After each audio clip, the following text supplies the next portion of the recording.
I went on it, so I couldn't get an answer to it. And there's Your voice is cutting. and it literally says, Okay. sorry. Can you hear me now? I Yeah, hear. I was looking on Google. Bacardi. Yeah, I can. Can you hear me? Yeah, I hear you, but your voice is coming on and off. You go ahead.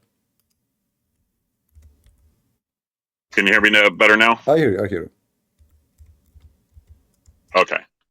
Yeah, so I was looking up on Google, and there's something from Al Bacardi, and it actually says in that person would not enter Jannah if they have debt, and that's the only thing I could find. But that was the first I heard, and it's because of all this stuff that happened.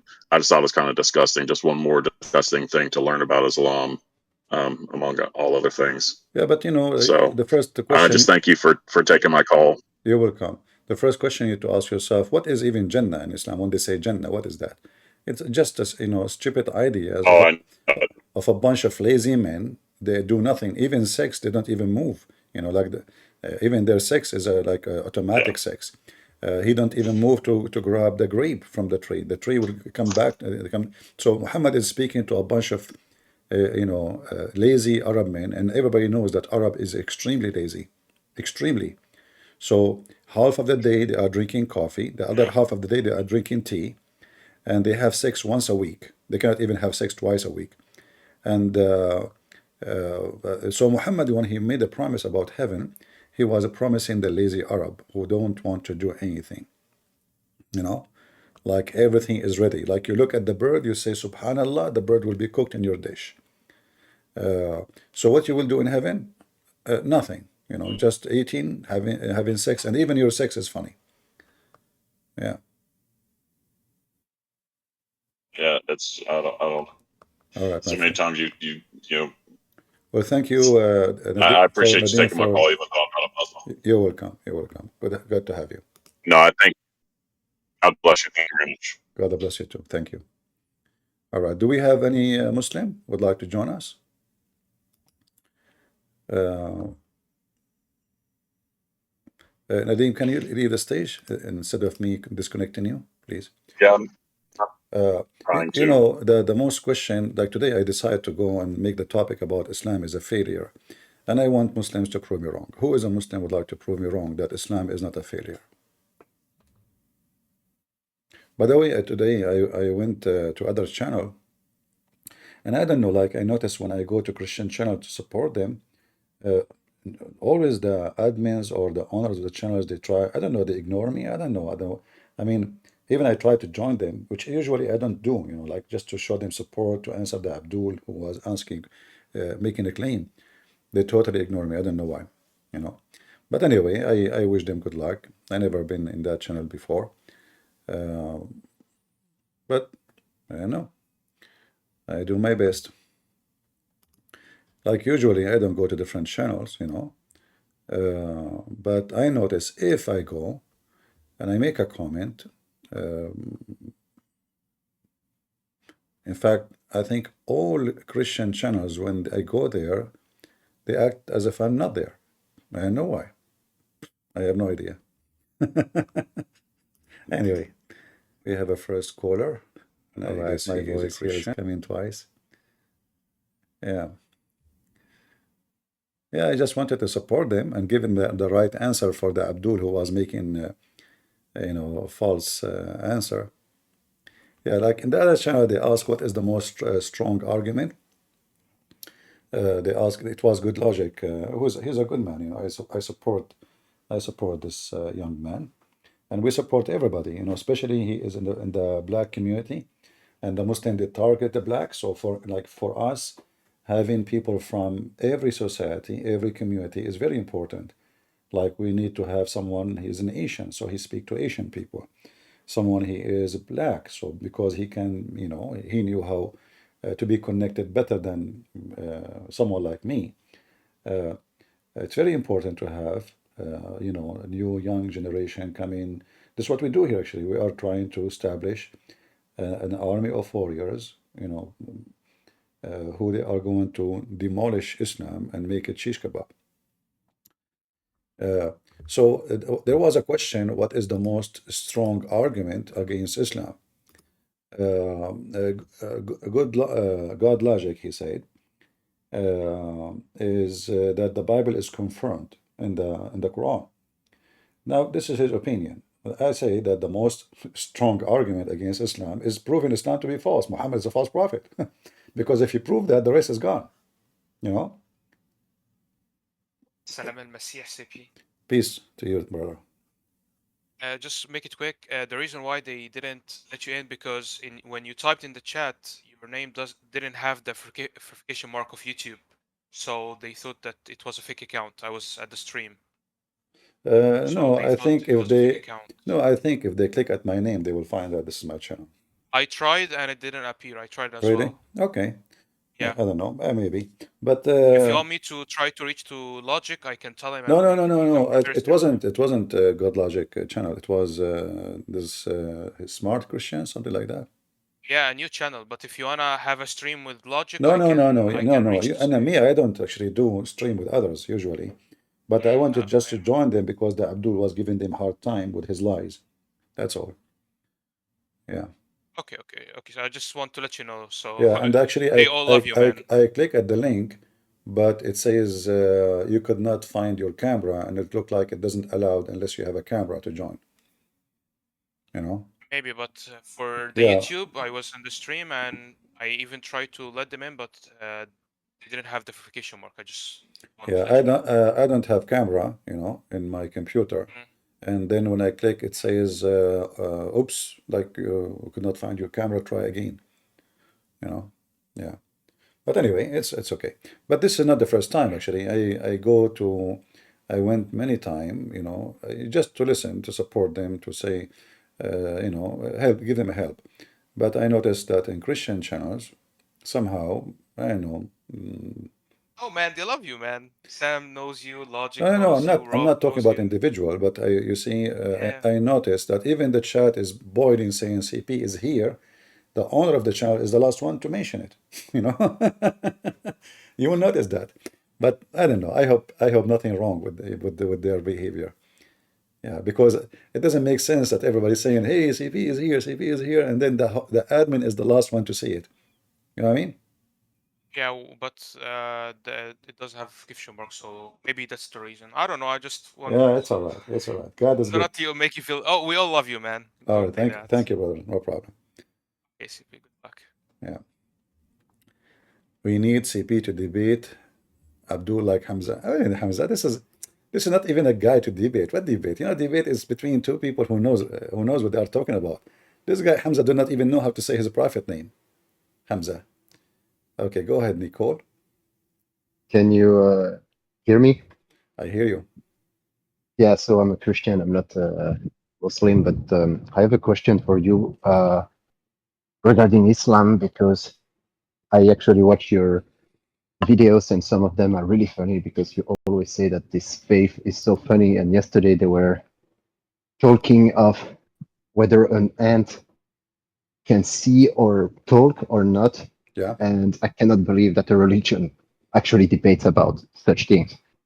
But I'm from Europe, and they have a lot of Muslim challenging the Christian faith there.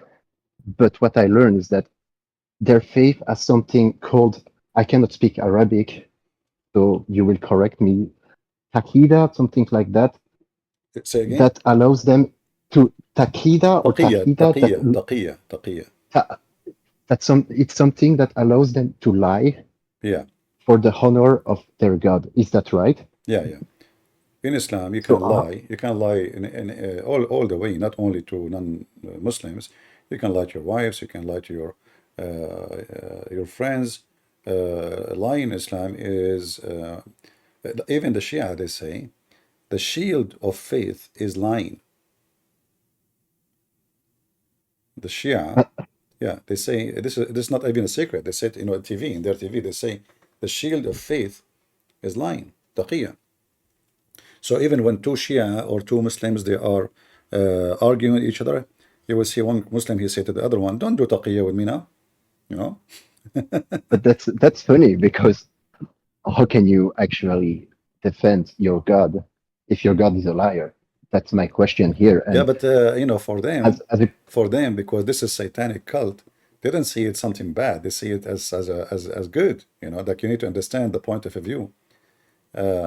Because for you it's bad. You know, you are laughing because oh, lying is bad. But those are Muslims. You know, their God is Satan. Their prophet is a pervert. Their book is full of endless penises. And then you come in from a background, different background. You're trying to wonder how in the world they are, you know, doing this. But you need to understand that this is Islam. This is not. This is the religion of shish kebab. You know.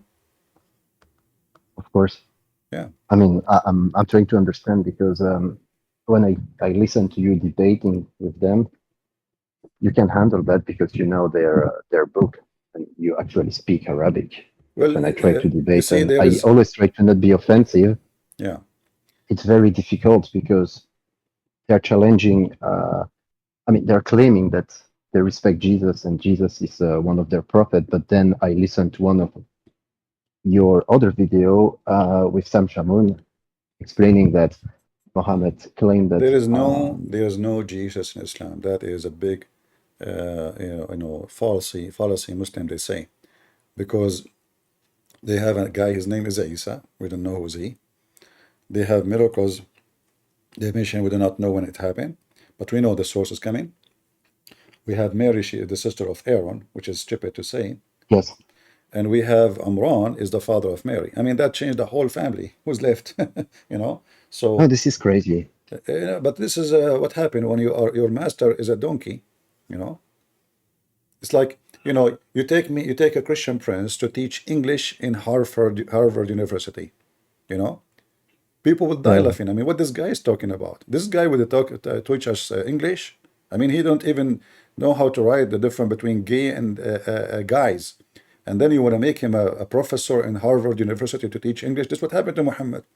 You bring me as an Arab guy who don't speak good English to Harvard University to teach people like English literature. People would die laughing. You know, this is what happened to Muhammad, an idiot who do not, according to Muslim, he do not know how to write, how to read. And suddenly he became a professor in science, biology, astronomy, you name it. I mean, the guy, he knows everything. Like name one branch of knowledge Muhammad don't know. Just name one. He knows everything.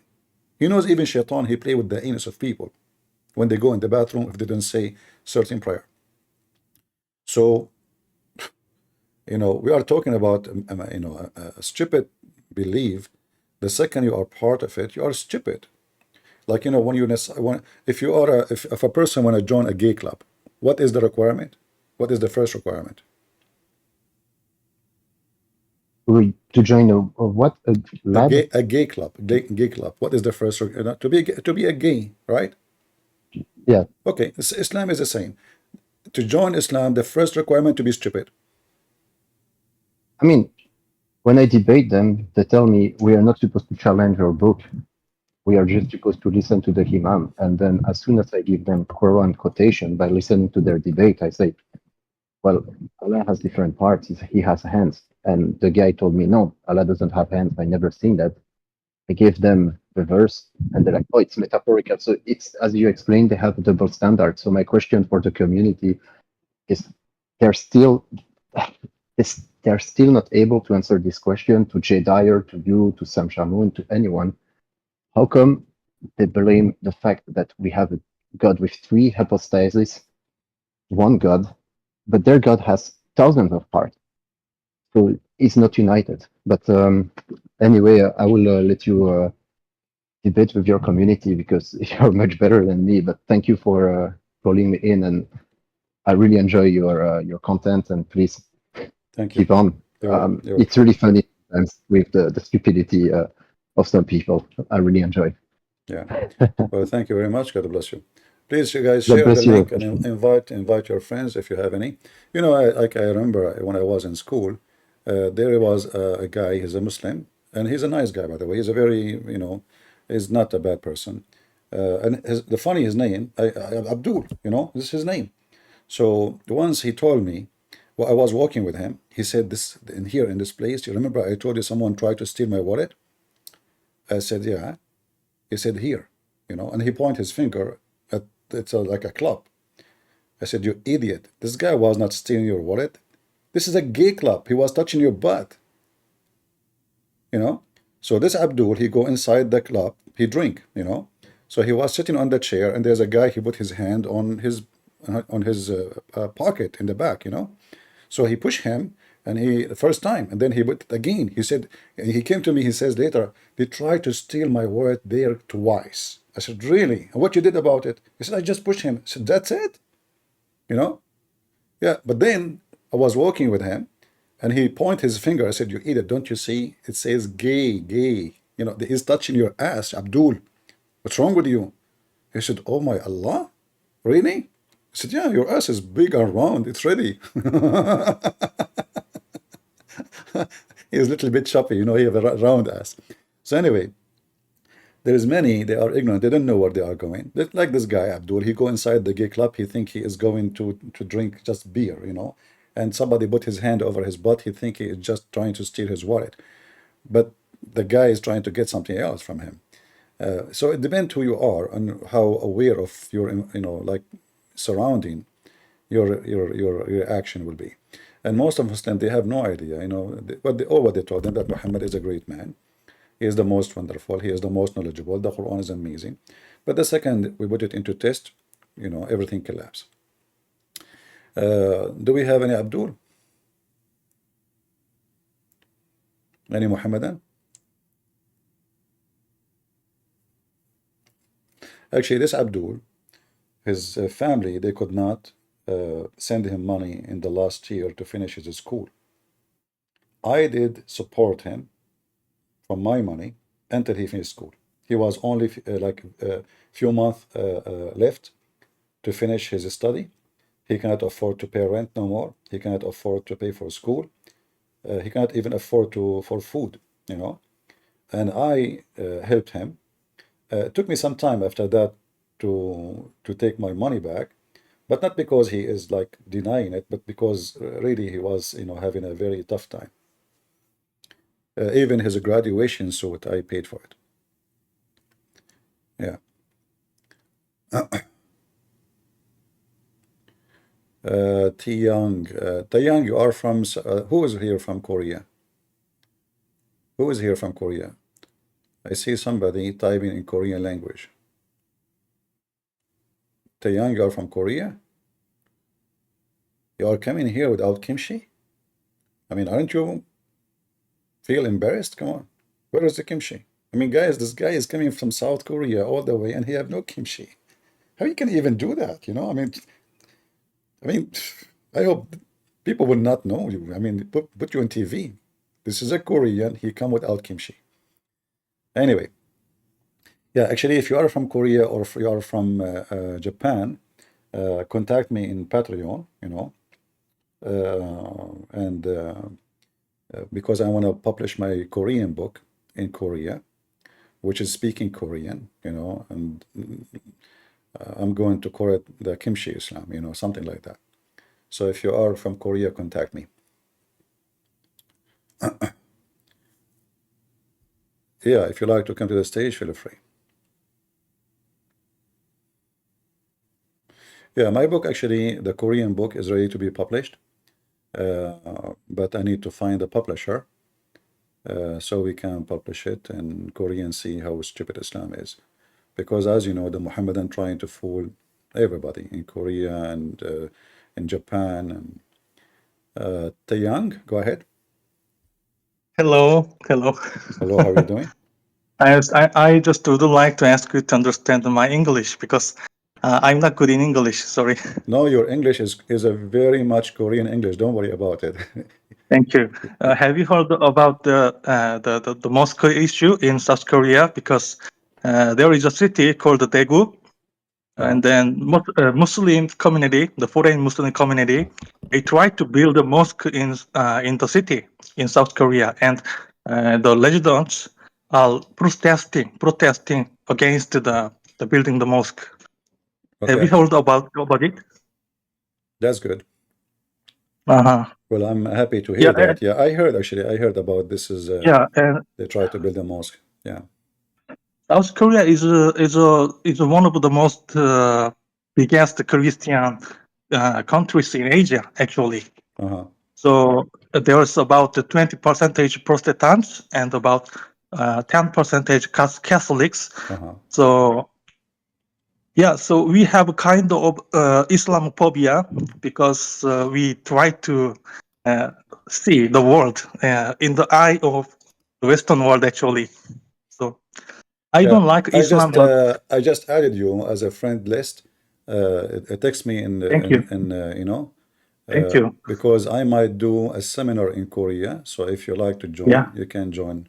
But that means you will see me. I mean, I look scary. I warn you from that. Ah, that would be nice. Yeah. You m- Actually, nowadays we have some Koreans who try to convert to Islam, actually, and they try to just like try to make some propaganda about Islam. They claim that Islam is good and then Christianity is wrong, for example. So actually, when I was interested in Islam before, I almost seriously thought about Well, you know, it. if you are Yeah. interested, if you have like you have a connection with the churches Yeah. in South Korea, Yeah. you feel free to contact them, and I'm willing to do seminar, and I don't charge. It's for free, you know, as you know. I'm Christian now. Yeah, I know, So but I'm I'm saying Christian. Yeah. if you have a Christian Yeah. churches, you know them, like ministers, Yeah. Yeah. and you can contact them and say, we have such a person. His name is a Christian Prince. If you like, Okay. if you like to invite him to do seminar, you know, Okay. I will be happy So to do so. can I ask you if you want to debate with a Korean Muslim who is trying to make a propaganda about Islam? Sure, sure. Because he said that he got the degree, master's degree from the Medina Islam University in Saudi Arabia. That's even better because that mean that will make the chicken is more red, you know. Yeah. Yeah, And that would be nice. his master Yeah. degree will not be enough. Yeah. Will not be have a value of toilet paper as soon he speak to me. Yeah, he studied Sharia and also he tried to.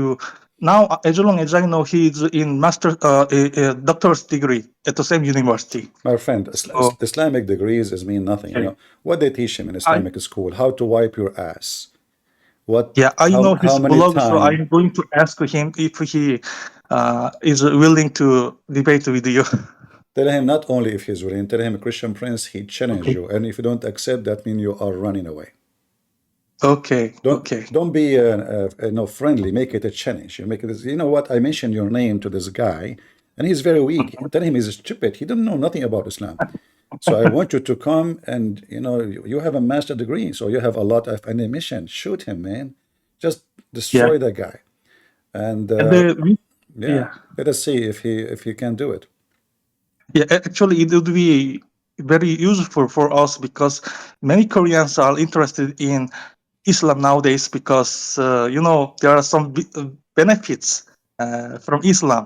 For example, some Korean guys are getting into other countries, for example, and then nowadays Korean dramas, K-pop are so popular over the world. So, for example, many Turkish people and Arabic people are interested in South Korea, and then they want to marry South Korean guys, and then they say, "Oh, if you become Muslim, then I can marry you." And then even I have the experience. For example, some Turkish girls and Arabic girls told me, if you convert to Islam, I can marry you.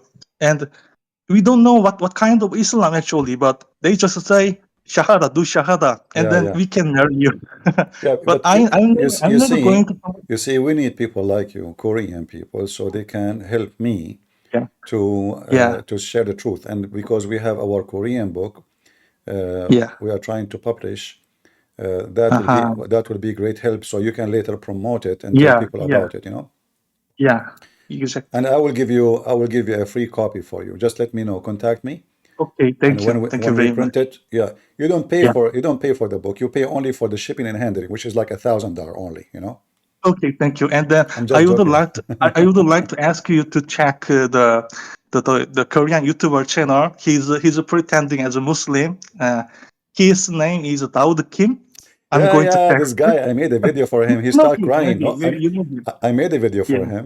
He was talking about Yeah. Quran miracles, and I made a video for him. I made him shish kebab, and then he made a video Uh-huh. saying, "But I don't know, I don't know, you know, I don't know." Like instead of saying He, instead of saying he's a I donkey, yeah. he said, "I don't know. I How do I heard that know?" Yeah. he tried to rape some foreign Muslim girls in South Korea, as long as I know. No, no. You And see what happened? He did not try to rape them. The fact it is them who tried to uh-huh, rape him. It happened to me before. Like, I was walking in the uh-huh, beach, and then 7 Muslim uh-huh, girls, they grabbed me from my feet, and I noticed they have many uh-huh. legs. It turned to be later they are Muslim Wow. octopus. They grabbed me to the ocean. They tried to rape me, but Allah saved me. So so his name, this is Kim. He go to the bar at night, and he go in Uh-huh, YouTube at daytime. In daytime, he's a Muslim. At night time, uh-huh, he's sleeping with Muslim women. I mean, it's a great job. uh-huh. That's why I'm thinking to be a Muslim in South Korea. If you can find me a job like that. But I don't understand because he's pretending as a good Muslim, so he's just saying he's saying that he doesn't drink alcohol at all. He prays 5 times a day, every day. But how can he just drink alcohol in the bar? And then I also saw that he was dancing with a Turkish girl in the club in Istanbul. Well, I So mean, I all Muslims are. First of all, sleeping around in that's Islam is not forbidden. Islam approved that.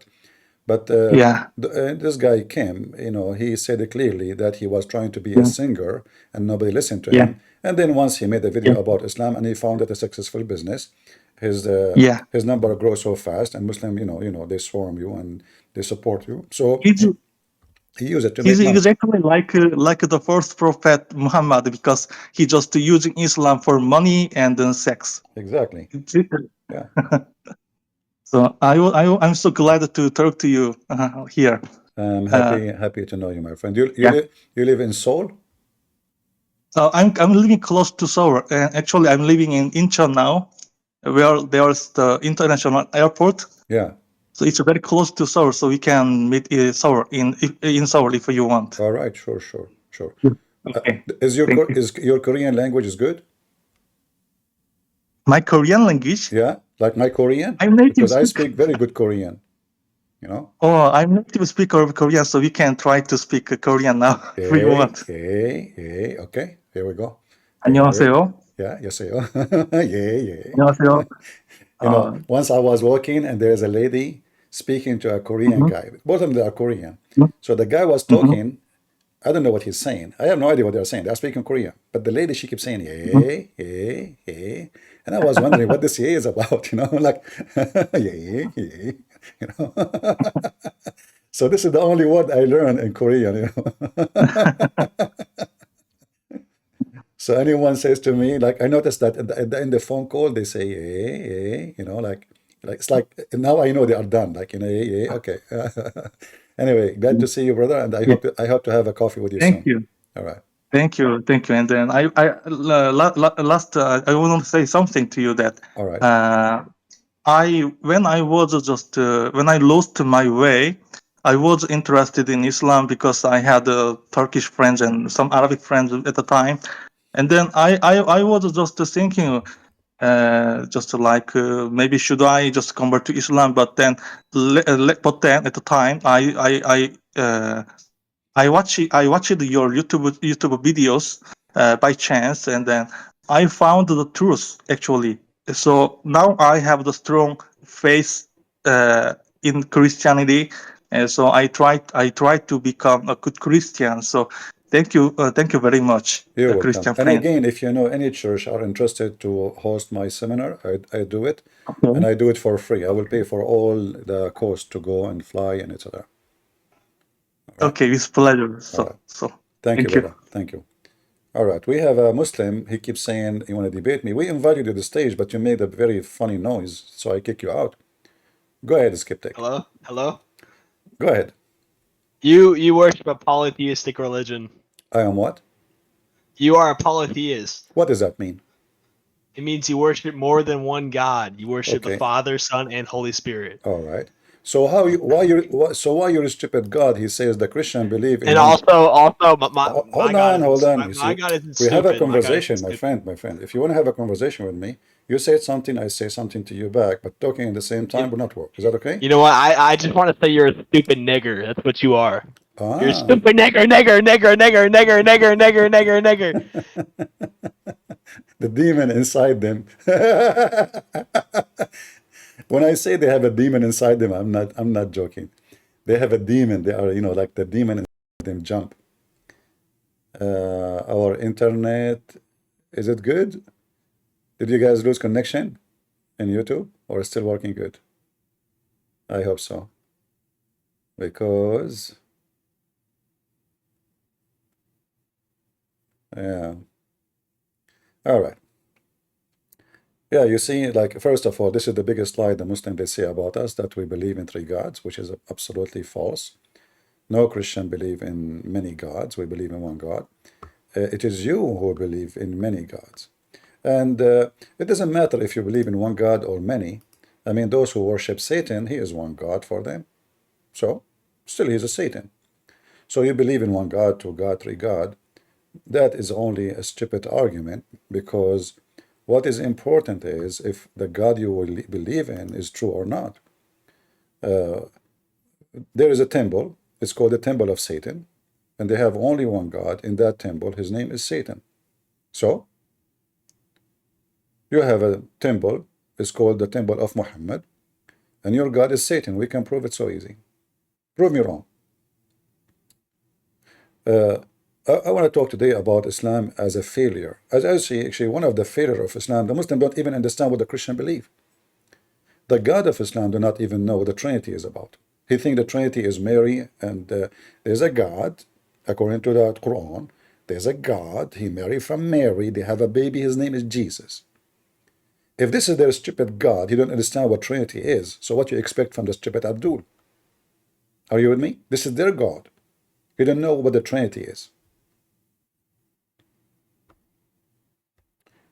So what you expect? Do we have any Abdul would like to join us? Is YouTube and Rumble coming smoothly, guys? Is it? I hope so. And again, if you are from Japan, or, we need somebody to translate my books into Japanese for sure, Yeah.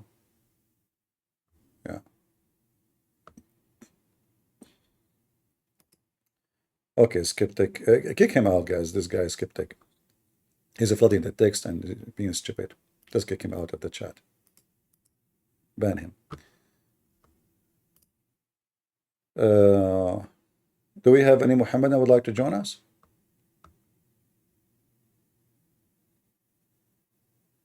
The good thing about having admins who they are females are very good in shooting, because they practice a lot of, like shoes shooting, especially if the target is a man. Like you say to them, ban this man, the female admin, they will ban him in the speed of light. Like the guy before even he noticed, like what happened, the females, what you can do about it. And Muhammad, he said they are half a brain. Oh boy. And the stupid Muhammad, look, one of his failure, he says, women, she cannot be a witness in the court because she is half a brain and she have a like bad memory. And then you take Abdul to somewhere. If you ask him what his wife was wearing, he will not remember. But if you ask the wife what everybody was wearing, she will tell you what everybody was wearing. Their shoes, their socks, even the perfume name. She will tell you the earrings, she will tell you the rings, she will tell you the dress, she will tell you the color. And the stupid Muhammad, he claimed that women, they have half a brain and they are the last one to remember. And later we found that Muhammad, he forget Quran. And Aisha should remind him. And then we find out that half of the Muslim religion is coming from Aisha. Half a brain.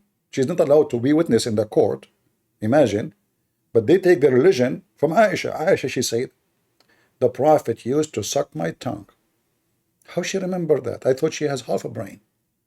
That is involved, tongue sucking. That is a special memory. And hey, Muslims, your Prophet, he sucked the tongue of his wife, and his wife, she go in YouTube and she mentioned that. Is that normal? Interesting.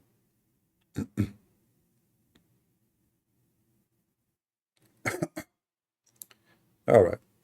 Yeah, most of Muslims in South Korea or in Japan, they are working there, you know. Yes, Mr. Abdi. Yeah, what's up? What's up? Are you a Muslim? Yeah, are you- Can you speak louder, please? I can hear you. Can you hear me now? Hello? Yeah, get it closer to the microphone so I can hear you. Okay, just give me 1 second.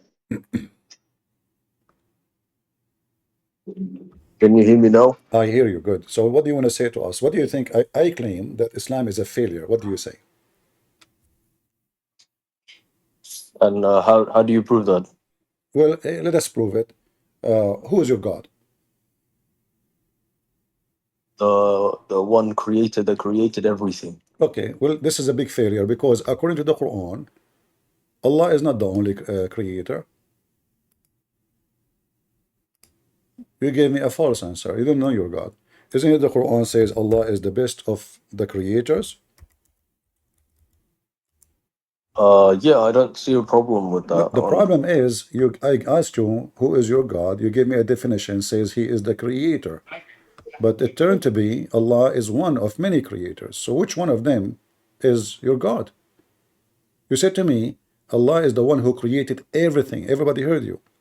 So, but if he is the one he created everything, then the statement in the Quran is false statement because you cannot be the best of the creators if you are the only creator. He was trying to Did you just say he's trying? no. He's trying to tell people that the people that are confused. You did repeat again. Um, You just said he's trying again. I told you first time. Did you say he's trying? You said no. And then you said, well, he's trying to your God is trying what? By saying he is the best of the creators, that means he is not the only creator. No. So people back then they confused. They thought that there were multiple Well, creators. hold on. People at Right. that time, they are confused. So Allah, he is trying to fix the confusion by saying he is the best of the creator, which means he confirmed that there's many creators. He did not fix it. He confirmed it by saying, if I say I'm the best of the student, that means there's many students, but I am the best. It doesn't mean there's no student. I cannot be the best of the student if I am the only one in the classroom. If I am the only one in the Not classroom, and then I say I am not the only, necessarily. huh? That's not quite true, to be honest with you. No, okay. You can If this is not true, what the word best mean?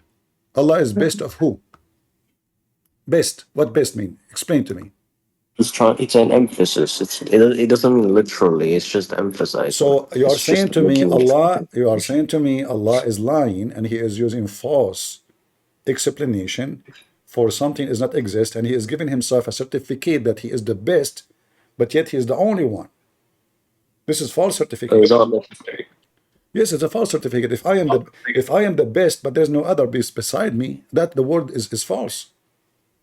You know, it's an emphasis. It's not a literal. You keep saying it's an emphasis, you know. but that will not change. It's false because if I say I'm the best and there's nobody else, that is a lie.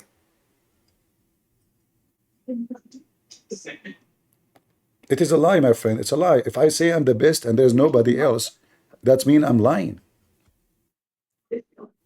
I lost your voice. Your voice is, I don't know. Are you using the microphone?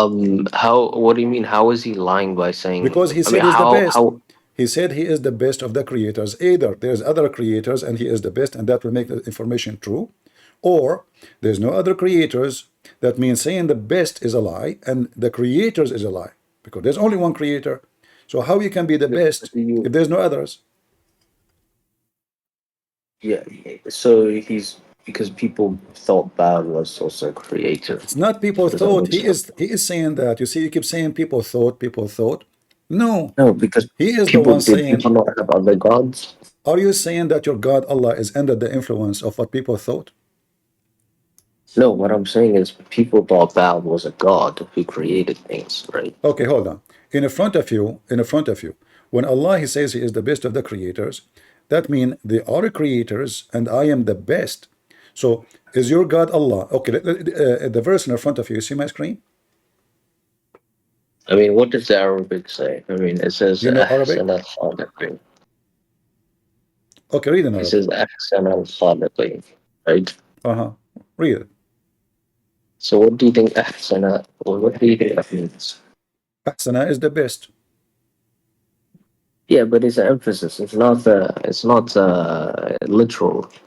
Well, if it's not literal, then he is comparing himself to Baal. Baal is a fake god. I say I am better than Baal. That means Baal is Allah and Baal is the same. Because if I am best, that means Baal is good. You see, I best. mean, of course, yeah. Okay, that so makes is sense, Baal right? Like, is Baal is a good god in Islam? Baal? think about it, right? Like, if I created a god that had 98 attributes of Allah, and only one attribute was missing, then obviously that is not God, but that's the closest thing to God, right? So Did you say you can create that. did you say you created 99 attribute? I'm saying if I took 98 attributes of Allah and I created another God, and I said this God has the 98 attributes. Okay, you know what? I will go with your logic. Name for me any attribute of your God is not exist in Baal.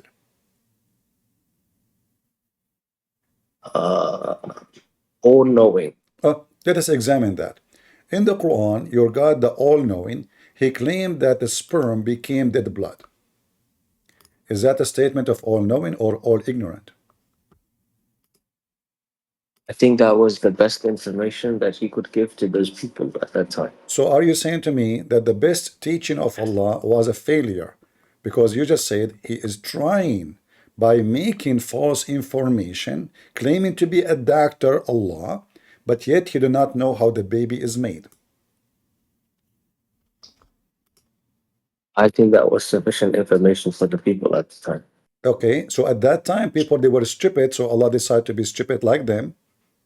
And, you know, the journey continued with the stupidity. So now we have a stupid Arab, and because they are stupid, he said, Allah, you know what? I'm going to be a clown like them. I'm going to give them stupid information about how the baby is made. And because they are stupid, they won't understand what I'm saying anyway. I mean, they are just a bunch of stupid. And then we go in the street and we say, brother and sister, the Quran is the most about science. As an example, Allah, he told us in the Quran how the baby is created. And then the Muslim was like, wow. And now you are saying to me this is wrong. I mean, I don't see a problem with this. He finds in the Bible as well. So. What you will find in the Bible? You will find in the Bible that the sperm become a dead blood? You find in the Bible so many scientific errors, so... No, you see, we don't believe, for us as a Christians, we don't claim science. As an example, Jesus is born of a woman, she have no man. That is not scientist. This is against science. We believe in it. So we don't take science as a measurement of our faith. But you Muslims, you have a God, he decided to be Dr. Allah. He spoke to Dr. Muhammad, Dr. Muhammad gave us the Quran, and then we have a poo-poo. I don't hear you. I mean, I'm just thinking. Don't think, it hurt. So, It hurt if you think. I I- advise you not to think. Chapter 5, verse 101 says, ask no questions. Verse 102 says, why you will leave Islam? Information. Yeah, of course, it's scientifically inaccurate, All but right. it's So it's what Allah is trying to accomplish? He's trying to accomplish lying to make us believe in him by saying this? No. He was just trying to, like, describe the process to them. That's all. Is that the process really? He's describing the creation. But this creation is wrong. And you agree with me. He says there that he is the best of creators. أحسن الخالقين. No, you see, he is the best of liars then, because if this is wrong, he cannot be the best of the creators because he cannot be the creator. The creator, he will know how things is created. And if he do not know how the baby is created, that means he made a fallacy claiming that he is the best of the creators, but yet he do not know how the baby is created. Yeah, but you have to understand, when you're trying to explain something to a 5-year-old, you have to remove certain things, right? You have it. Sometimes it may not sound like what it really Are you is. saying to me that all the Muslims at that time, they were 5 years old, including your prophet? Yeah, they had like the 5-year-old knowledge. Like they weren't, they don't understand physics or biology or All anything right. like that. Do you have 5 years old brain? No, of course not. All right. Are you going to follow the Quran then? No, no, I'm not following this verse. Obviously, it's wrong, but like I understand the context. You see, when I ask you what is the best attribute about Allah, you told me He is all-knowing. And the second Yeah, we I mean, I don't see. and the second we examine it, we find that He is not all-knowing at all.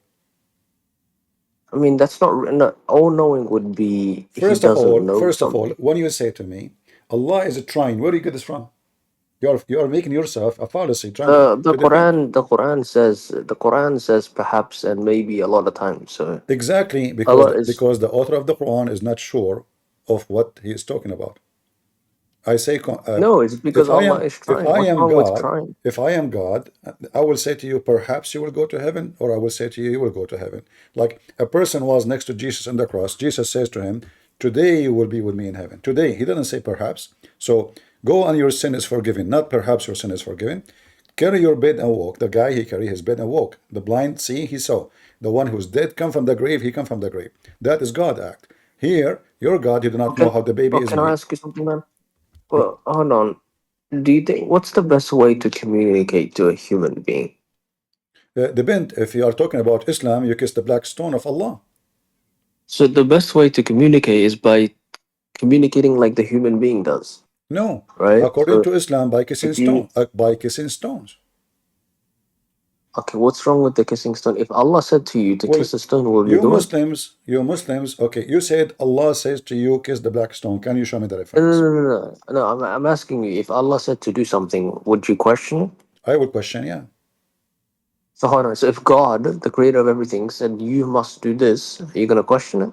Yes, the Bible says to us, we have to examine the spirit because not everything is said to us. It can be for sure from God. It can be So from if you were Abraham and God said sacrifice your son, you gonna ignore God?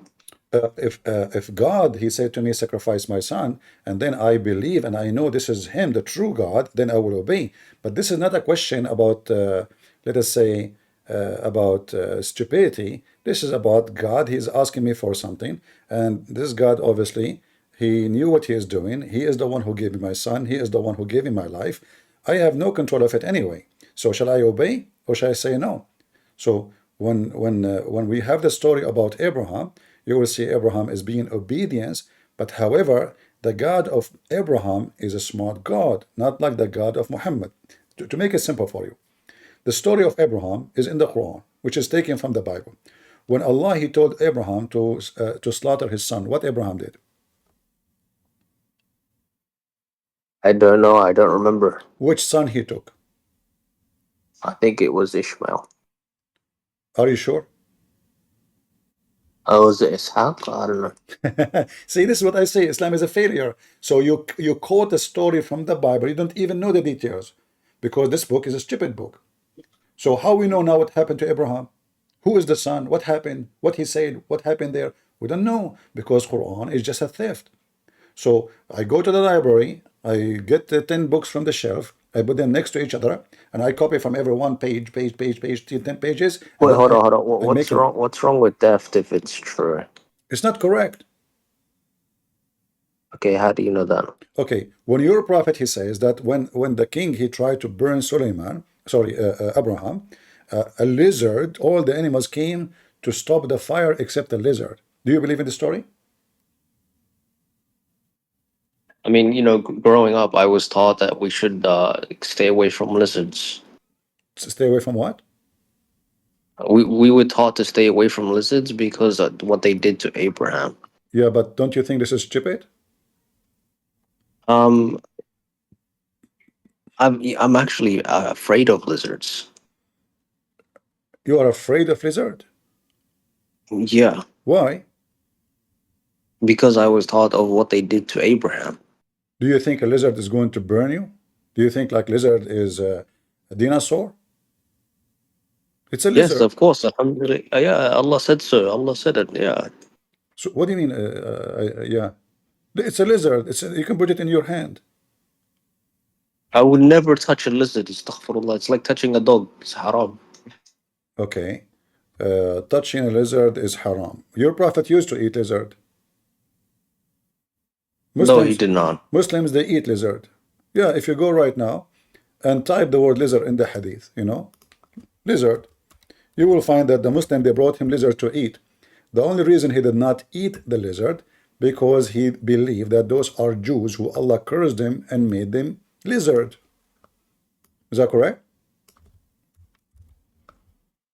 No, of course not. Why would he eat it? It's haram to eat it. It's shaitan. Shaitan's in it, so you Well, can't. I have a challenge for you to show me where it says it's haram to eat it. I don't know where it says it, but I know growing up I was taught that they are evil. So The lizard is evil, yeah, I know. I work in the CIA. So here we go. All those hadith is about the Muslims eating lizard. Do you see it? All of this. Lizard, lizard, lizard, lizard. And your prophet, he ordered to kill the lizard. But I want to show you this one. You said to me, you are forbidden to eat lizard because it's not halal. Read it.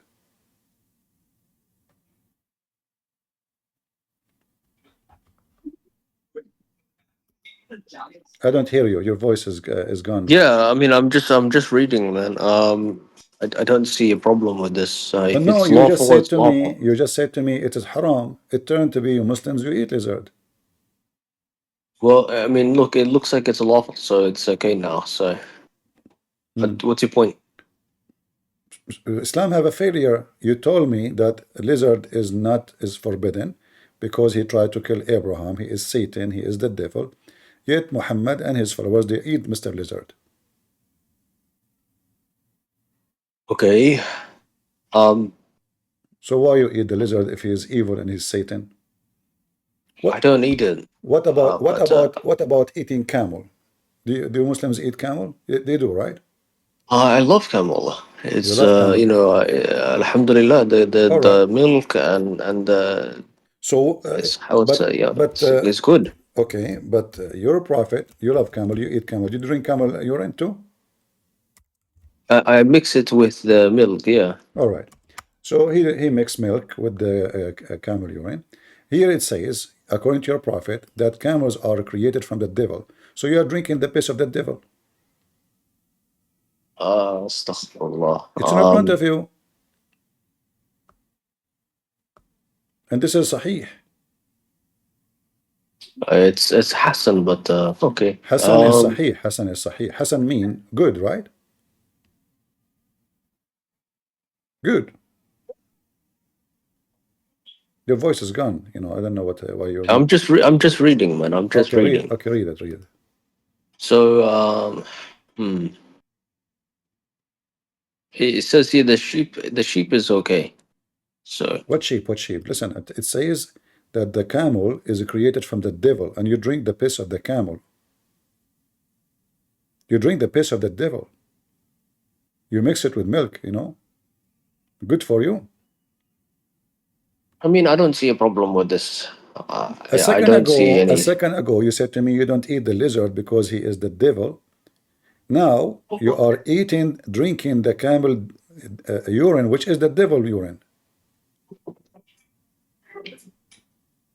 What you said again? I lost you. Can you hear me? Yeah, your voice is coming and going. I don't know. Get close to the microphone.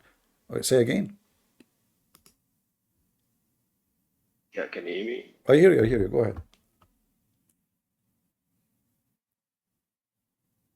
So?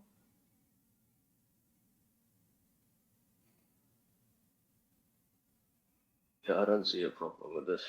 Okay, you know what? I told you from the beginning, give me one thing to prove Islam to me. You fail. Allah is the creator to be. He is not the only creator. Even Jesus is the creator in the Quran. What is the creator? If you believe in the creator to be worshipped, that is Jesus. Because Jesus is real, Allah is not. There is no proof that Allah exists. But we can prove that Jesus exists. The computer, the time, the date, the salary is paid by the date of Jesus. Everything around you in this world now is dated by Jesus. So we have a proof that Jesus is the creator, but Muslims have zero proof that Allah create anything. He create lies. It's you who said to me that Allah, He gave them false information because at that time they have a brain of 5 years old. Right? Are you there? It's talking about not praying. That's all that says. I don't know why your voice is gone. Are you moving around? He's You talking. can't hear me. He's talking about what? He's not saying they are devils.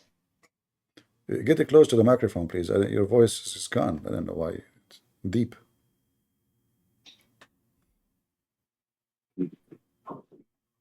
I don't think he's saying that they are the devil. What he's saying, don't even pray in their places because their places, even their places, is not good. So what about it is the camel itself? If the place of the camel is not good place no more, why? Because the camel was there. I mean, it's just their resting place. That's all. So why the resting place? Why the resting place? Why the resting place of the camel is bad? It's why? Because the camel itself is the devil. Have you seen a camel before? Have I seen a camel before?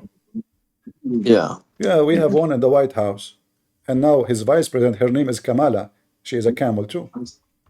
So it's normal to see. It's normal to see that in USA. They are dirty animals, camels. They are dirty what? They're dirty animals So why you eat them? because what's inside is good. What is outside is not good. What is dirty? The dirty is outside. Huh? The dirt is outside or inside? It's outside. Yeah, it's outside. So where is the shit of the camel located? Outside or inside?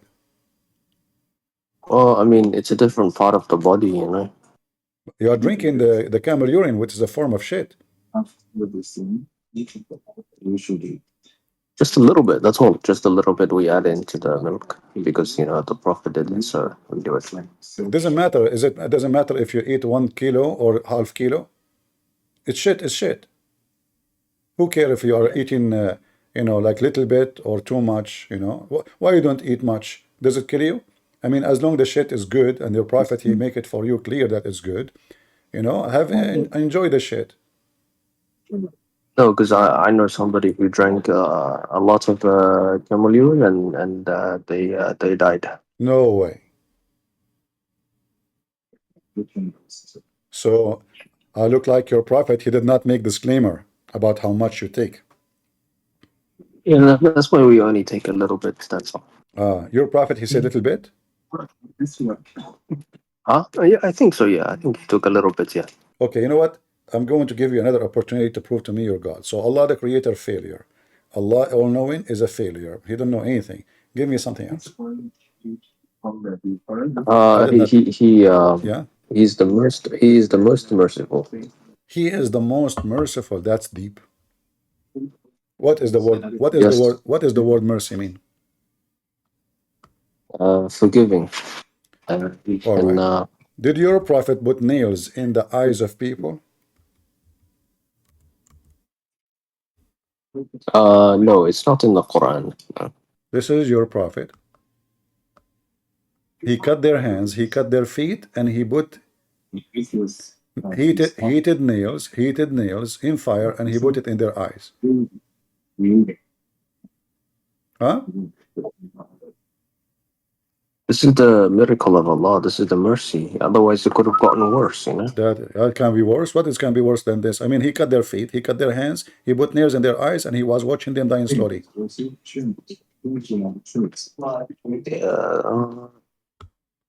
This only happened once. This didn't happen like all the time. Doesn't matter how many times. Like what if it happened twice, 3 times? Doesn't matter. It happened once. It happened once. But this is the punishment in the Quran. The Quran says cut their hands and feet from different location. This is your Quran. Yeah, but that means it's good because it prevents people from doing crime. It's So why the Muslims countries are the biggest rapist country in the world if this will prevent the crimes? Because they're not doing this. That's why. Because they are not what? They're not doing this. You Muslims are raping even dead women. Dead women.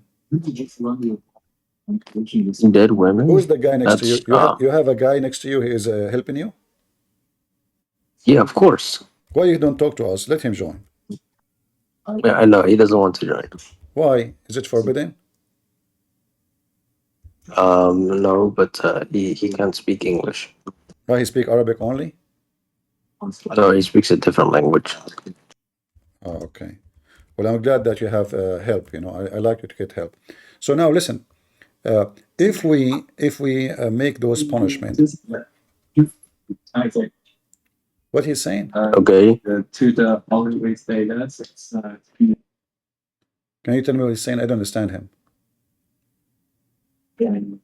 So what's wrong with this? How do you know this is not merciful? Well, okay, if a person, according to Islam, if a person he's steal an egg, we cut his hand. But don't you think a person who stole an egg, he is just a hungry person, he need help? Why we cut his hand? Did we fix it now? I mean, he stole the livelihood of the camel of the Prophet. So But he is hungry. I have to be merciful. I should feed him, actually. He's not a bad person. He's just hungry. What he can do? He will die if he don't eat. Nobody's giving him food. So he said to if himself, he ran away, nobody is giving me he was food. successful. Now listen. The mercy is to say, you know what, if somebody is hungry and he have no other choices, let us be merciful to this man. Like in the Bible, it says it clearly that if a person he steal because he need to eat, we don't punish him. But in your prophet case, he said that if somebody he stole an egg or a robe, we cut his hand. So now the guy, we cut his hand. How he can make living after that? He is poor already. Did we fix the society? Did we make it different? And as long we are going to cut the hand of a person who steal an egg, what about Muhammad? Why you don't cut his hands? We should cut all the hands of Muhammad. He is the bigger thief. It's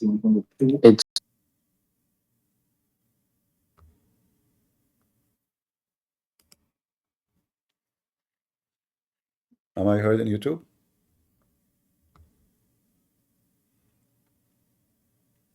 Yeah. In a few days, I'm going to fix that. You know, we will change the internet provider, and just have patience with me until a few days from now, and you know we will fix that. All right. Like we have 1,400 watching now. We have 800. What we can do. But just a few days from now, things will be fine. I will get Islamic internet provider, sponsored by Allah cable, you know, and you know his cable is best. It's coming from the word Kabbalion, you know, which means Qibla, brother. We pray to Qibla. This is where the cable coming from, you know. So we connect to the Qibla. You know, there's a Muslim in TV. He claimed to be a scientist. He said when the American they went to the moon, they found an X-ray coming all the way from the Kaaba. I can find you the video right now. Can you believe it? And those Muslims like, wow. And then he said, and the American, they published that in the internet for 17 days. But then they noticed that this is bad. People will convert to Islam. So they had, but at that time, there was no internet in public. The stupid Abdul do not know that at that time, when first time they went to the moon, as the American claim, there was no internet. Potato. Islam without lies dies. They published it in the internet for 17 days. Yeah, and then they took it off. And now the Muslim, they have satellite. Okay, take the picture of the X-ray coming from the Kaaba. The X-ray was exist only at that time. X-ray coming from the Kaaba going all the way to Allah.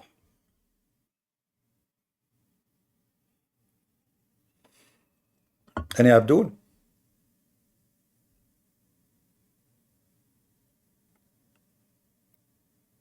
Anyone?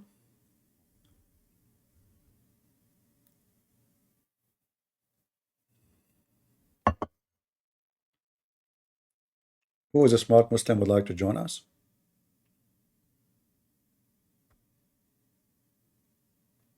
Islam is a failure. Allah could not even explain his nature. He could not explain Christianity. He could not explain, and when he tried to explain, he gave it wrong. Biden.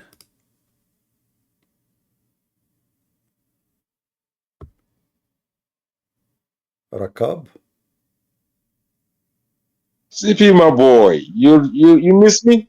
Sure, I miss you. How I'm going to Ooh, wipe my ass with what without you, man? let's try. Listen, I give it a try. your prophet, he used to wipe his ass with what? Whatever was available back then, What? he used it. What is that? Whatever was available back in the days, he used it. I'm asking you how you know. Because that's what people do. This is what people do. Is your prophet as a Do people? you believe that? Do you believe that white people used to be Is having? your prophet a people? I mean, just do you believe that they had toilet papers like Is your prophet a people? 50 years ago? Is your I'm just saying, whatever people is had, your they used prophet it. a No people? question. Is your prophet a people? What do you mean? He's the prophet You of said people. to me that he is a people. Where is it says that he is a people? You mean he's a person? Is he like the rest of mankind, Muhammad? Yeah. He said, I'm just a human being like you. You don't know those verses? He said he is man like you. Yeah, just like anybody All else. right. So why the Quran says that Muhammad and Allah, both of them, they are light? Did he say that yes or no? Do you accept Does with it me? say If I that? say something, Does it agree or say disagree? that Muhammad is light?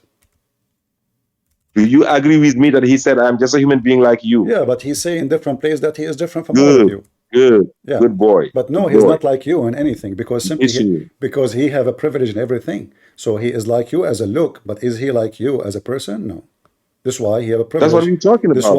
We're talking about a man giving This is why choosing. he have a privilege. Okay, if he is a person like you, why he can if unlimited women, but you can have only 4?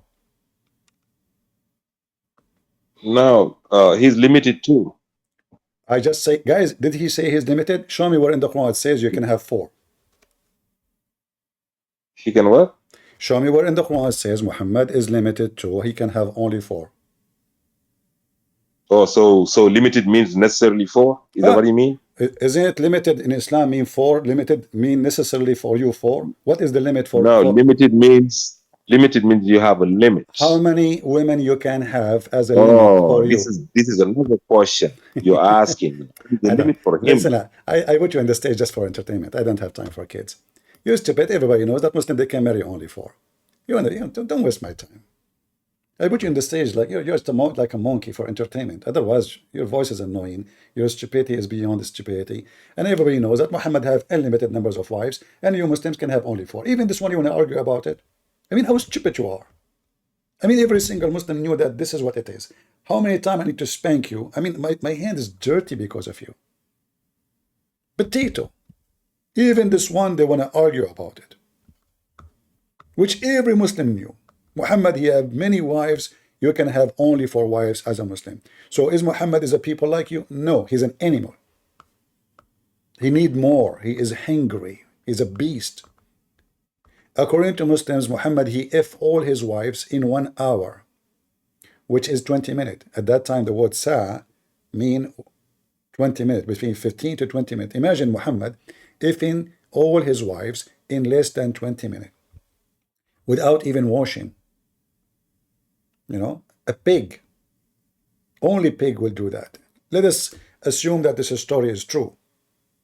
You know, and Muhammad is a pimp, right?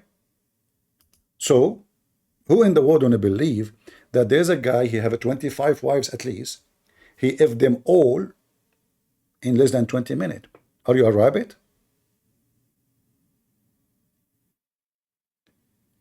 Is that a human being?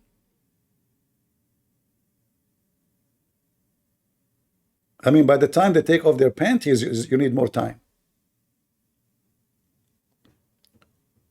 So when this Abdul, you know, they argue even about simple things.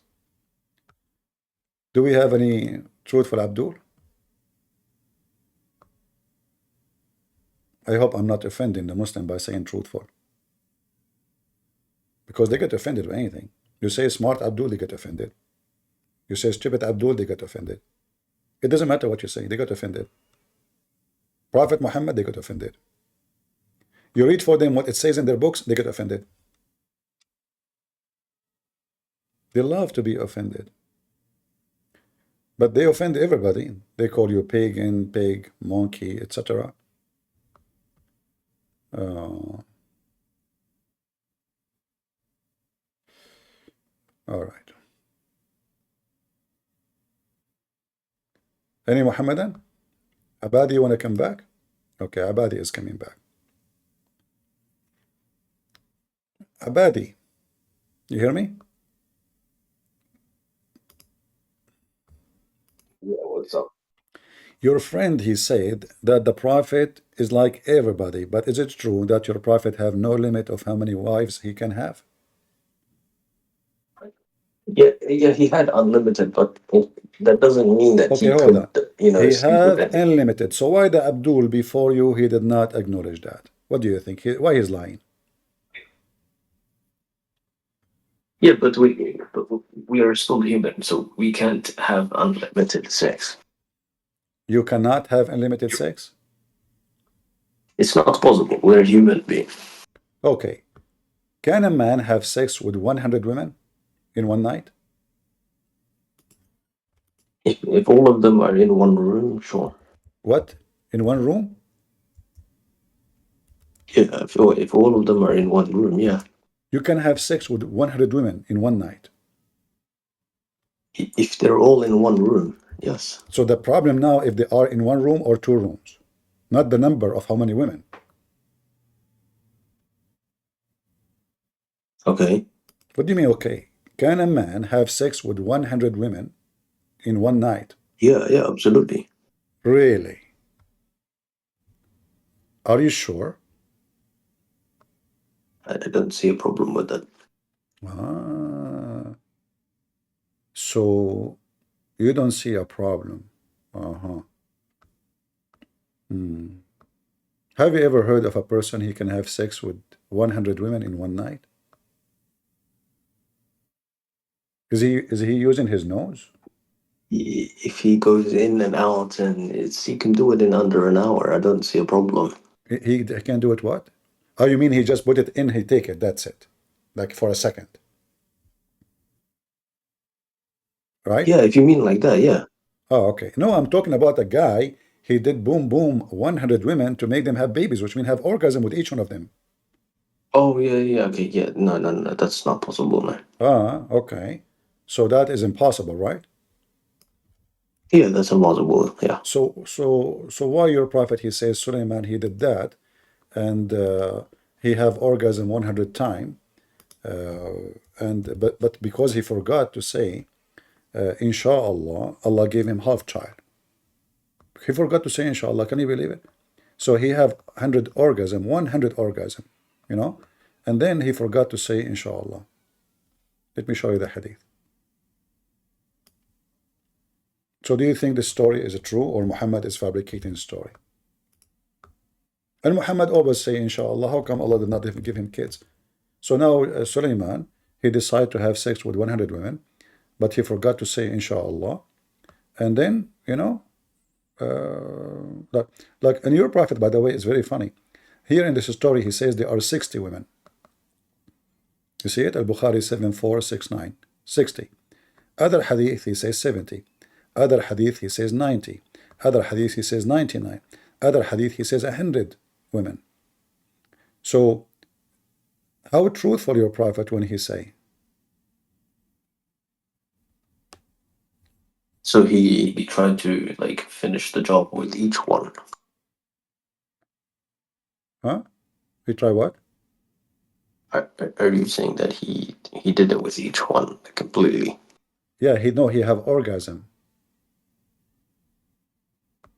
Each one of them. Yeah, that's not physically possible. It's not possible. But do you think because he's a prophet, his penis is special? But he can absolutely. It can be a miracle. It can be What? He could have stamina. So He can what? Stamina. He can have stamina, Stamina? What is that?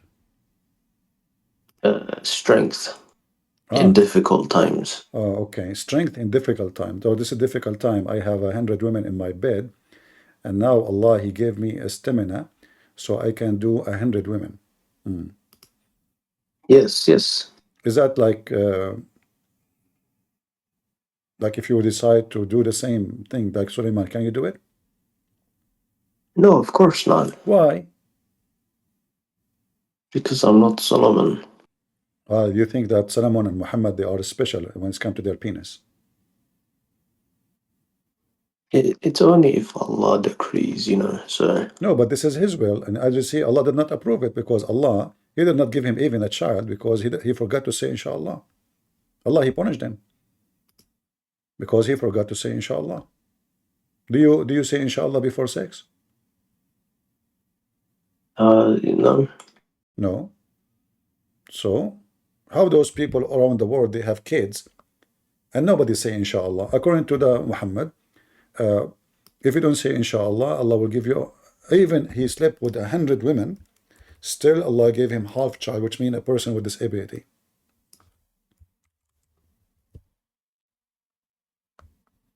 What do you think? Somebody who has a disabled child is now it's because of biology. That's why they're disabled. No, according to your prophet, he forgot to say Inshallah.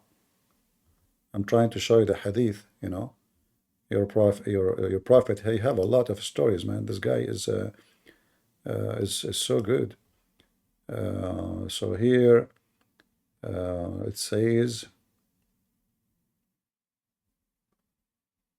there's a hadith of 100 women. There's a hadith of 100 women, 99 women, but all of them saying the same, that he wanted to go and have sex with all the women he have.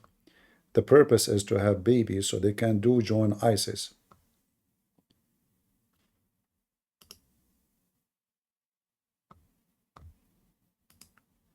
My internet is not helping me. I hope by the end of the week we will have a better internet. You see, even the website is not even moving. Crazy. All right. Are you there, Abadi? Yes. All right. It's empty. Ah. So is the story make sense for you, or the story is stupid? That the guy, he decided to have sex with all those wives just to make. Do you think it's stupid to walk on water? Well, first of all, Jesus, he was not proving to us that he is sexually strong. He is proving to us that he is above nature of a human being, for he is God. But here, what is this? What is this? What the It's purpose? a miracle, man. How it's Allah a miracle? gave him No, it's not a stamina. miracle. Allah did not approve it. As you see, Allah did not give him a child. He forgot to say Inshallah. He effed 100 women. None of them was able to become a pregnant except one. And that woman, she gave a child who is disabled because Allah did not bless this project of effing 100 women. So, because why? He forgot to say Inshallah. You see, it says here, he had said, had he said Inshallah, which means Allah is willing, then every one of them will give birth. But he forgot. He forgot to say Inshallah before he put his penis in. How he do that? This is really bad. I mean, how in the word Suleiman he forgot to say Inshallah? What do you think? Do you approve such a thing to happen? He did not say Inshallah, and he is a messenger of Allah, and he effed 100 women. And then, I mean, okay, so all this time, poor Suleiman, he's effing women one after women. He's sweating, he is tired, he is exhausted. In the morning, by the way, one of them she gave by the morning the child. That was fast, the fastest microwave. Where Muhammad got this story from? Why Muhammad did not F 100 women so he can have 100 mujahid?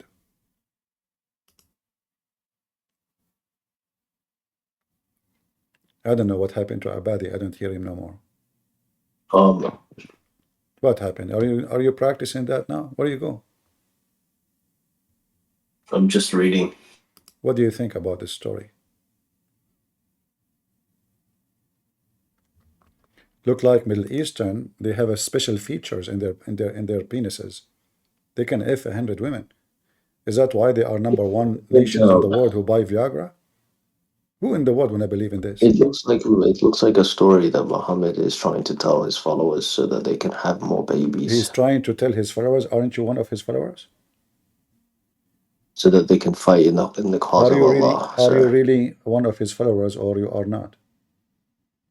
Yeah, of course. Can you say the Shahada for me? أشهد أن لا إله إلا الله أشهد أن محمدا رسول الله. Oh, so you are a true follower. So do you believe in that or not? Yeah, but this is a different time, you know. So Because at that time they can F 100 women. Now the men penis has became silicone. Like the wife, she go to the husband. Hey husband, can you make this thing work? You know, he said, I don't know how to use it. It's different time. We don't know how it work. How it work? You have to. What do you mean different time? What do you mean? I think this is not. I don't think this is real. I don't think this is literal. Why in Islam, when they speak about someone, they want to praise him, they praise his penis first? What is the connection between penis and being a prophet? Why in Islam, to be a prophet, you have to have a great penis? Because it's all about offspring. But as you see, he did not get offspring. Who is the offspring of Suleiman? Give me the name. Do you know? He got 99 What horsemen. 99? He could not. It says he gave only half child, disabled. And speaking of spring, okay, you know, is it true that the penis of Suleiman was the best penis between all mankind in his time? I don't think Allah would say that. Well, your prophet, he said that the Jews accuse Suleiman that his penis have a problem and his balls are small, and one of them is going to the left side, you know, like something wrong with it, like have a cross eyes, let's say, you know, his balls are cross eyes. So Allah wanted to prove that the testicles and the penis of Musa's, they are so good. So Musa's, Allah want to prove that. So what he did, this is the story, this is Sahih Bukhari.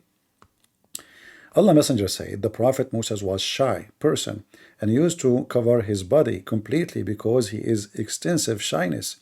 One of the children of Israel heard him by saying, he cover his body because he have a problem there. Actually, in fact, in Arabic it says different. So he have a defect in his skin, spoken about specifically his penis area. Either leprosy or scrotal hernia, or he has some other defect. Allah wished to clear Musa's. The Pink Panther is coming. From what they said. So one day, sit down, Abadi, because this is getting exciting. So one day, while Musa was in the seclusion, as usual, he's shy. He took off his clothes. Like Musa, he take off his clothes when he take a shower. Shame on you. I thought you are shy, man. And he put them on the stone. And he started taking a bath. But when he had finished the bath, he moved toward his clothes as to take them. But the stone took his clothes and fled. Are you with me, Abadi? Yeah, that's The stone stole the clothes of Moses. Why? Let us see. Moses picked up his stick. Look, Moses cannot even move without his stick. I mean, this is the Harry Potter thing, you know? The stick in the movie, the magical stick. So he picked up his stick and ran after the stone saying, oh, stone, give me my garment. Abadi, you Muslims speak to stones all the time. Is that normal to see stones? Shouldn't Moses be like, whoa, the stone is running? No, Moses, he did not find it, he's talking to the stone as if a dog he took his. Shouldn't Moses be astonished that the stone is taking his clothing? How does stone can run? Do stones have legs? Sometimes you can like attach a string to a stone and like Sometime what? you can attach a string around the stone. You can attach a stream. Yeah, like a string. But this is a stone in the ground. He put his, nobody did anything. It's a stone. The stone is running. We're not talking about Tesla cars. We're talking about stone. Stone was in the ground. He put his clothes on it. The stone, she took off and stole his clothes. Is that a true story? I mean, this is a miracle, right? Like, It's a miracle. Till he reached the group of Bani Israel. So now Moses is running naked, totally naked, between the Jews. And he is shouting, "Oh stone, give me my garment." And then when he reached the group of Bani Israel, which means children of Israel, who saw him naked, and they found him in the best of what Allah had created. The women, they were looking at his penis and they said, "Look at this, and look what my husband have." The other woman, she looked at his balls. She said, "Praise be to Allah. This is how balls should be for every man. Why the husband don't have this?" And this is how Allah cleared him of what they had accused him of. That's deep. That's really deep. So now everybody in town, he saw the penis of Moses just because Allah want to clean him, clear his name.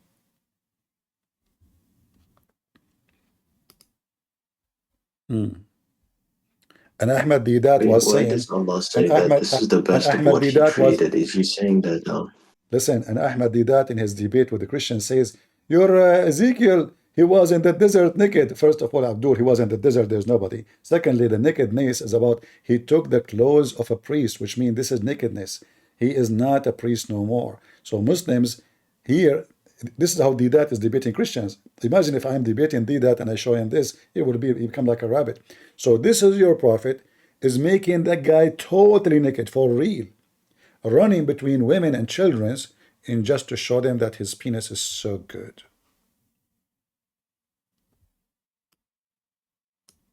How come your prophet Allah did not clear him like this way? There's a guy, he accused your prophet that his penis is cut off. Is that correct? Right? In the chapter of Al-Kawthar. I don't think so. Yeah, in the chapter of the Kawthar, Allah, he wanted to clear Muhammad's name. Somebody says to you, he's cut off. The Muslims, they lie in translation, says he's cut off from every good thing. No. Abtar in Arabic is word used for somebody, his penis is cut off. You change the translator, you will see different translation. Different words for the same Quran. So the guy, he accused him that he have no penis because he cannot have kids. They accuse him even he cannot have sex. In fact, the hadith confirmed that. So how come Allah did not prove them wrong, at least by making them have tons of babies? He do not need to make the guy, in this case, run in the street naked. He can have him, give him tons of babies. He could not. Do we have any Abdul? I mean, I don't see a problem with this. Well, you don't see any problem. Anyway, thank you, Abadi, for being here. There's no problem in anything I show you.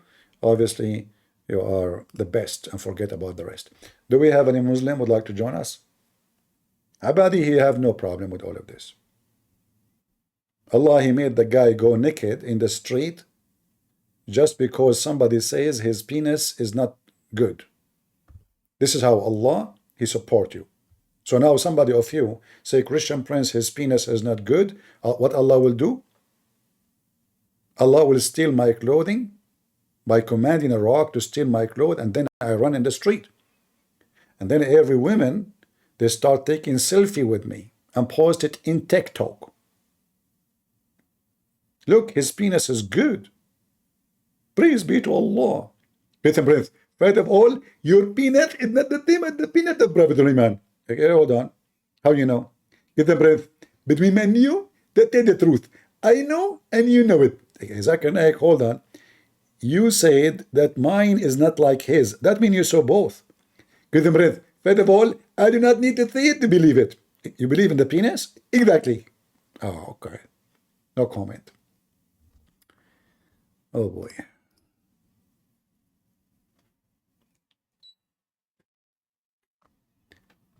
Tip? Yes, hello. How are you, Christian Prince? I'm fine. Are you a Muslim?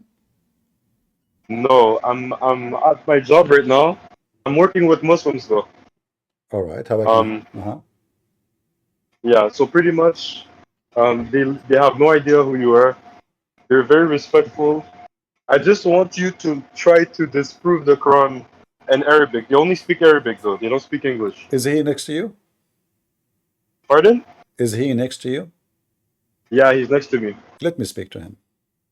Okay, 1 second. Let me give you 1 second. All right, guys. I will speak to him in Arabic if you don't mind, but I will translate what he is saying and what I am saying. Thank you. I appreciate it. Just 1 second. No problem. And by the way, according to Muslim, Christian Prince do not know Arabic.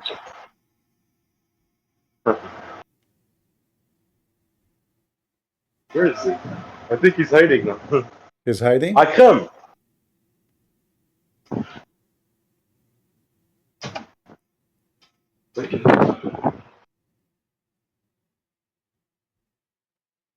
Akram!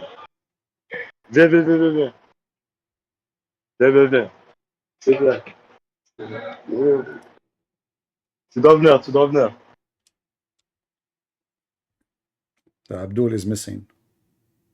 No, no, wait, Christian Prince, do you hear me? I hear you, I hear you. Okay, I'm gonna pass him my headphones. All right. He literally has no idea. I just want you to try to just convince him that the Quran is right. All right, thank you. C'est qui? C'est le gars que je te parle. Allô? Non, non, en arabe, en arabe. Salam. حكم. السلام عليكم. أكرم. وعليكم السلام. كيف حالك؟ ممتاز ممتاز. هل أنت مسلم يا حكم؟ أي مسلم. أكرم اسمي. ها؟ أكرم مش حكم. حكم؟ أكرم. أكرم. وي. أكرم. Do you know that? أكرم من تونس. هلا. Do you know that the Quran? Do you know that the Quran mentioned that word أكرم? Sorry, I forgot he don't speak Arabic, English. هل تعلم أن القرآن قد ذكر كلمة أكرم؟ حقيقة لا. نعم. الحقيقة لا أعرف. You don't speak Arabic. يا أكرم هل تتكلم العربية؟ نتكلم عربية. أوكي. لماذا تؤمن بالإسلام؟ لماذا نؤمن بالإسلام؟ على خاطر تولدت في بيئة إسلامية الكل. ماذا قلت؟ معناها اوتوماتيكمون كيفاش نقول؟ معناها لقيت روحي مسلم ونفسانيا مرتاح للإسلام. Yeah, I don't understand really what he's saying. He's speaking, his accent, Tunisian accent. It's mixed French and, يا أكرم صراحة لا أفهم اللهجة التونسية. أتكلم اللغة العربية الفصحى؟ العربية الفصحى، طبعا. أتكلم قليل العربية الفصحى. طيب. هل وعدك محمد بأن تذهب إلى الجنة وتنكح الحوريات؟ محمد؟ نعم. لم يوعدني. ماذا؟ لم يوعدني. يوعدني بالذهاب إلى الجنة. لم يعدني بالذهاب إلى الجنة؟ لا. محمد وعدني بالذهاب إلى الجنة طبعا. كي تكون مستقيما في الإسلام. الحوريات من هم الحوريات؟ الحوريات النساء في الجنة. That's not true. But the problem is I cannot really communicate with him. Sadly, I cannot communicate with him. His language is very bad. His Arabic is very bad. Yeah. I'm going to disconnect you. Sorry.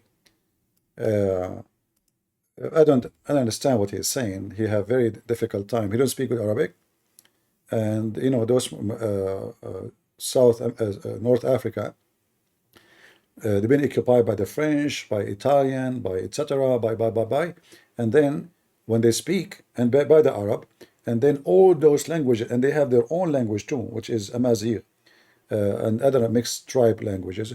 All of them, they become one language. So when they speak, you have no idea what they are saying.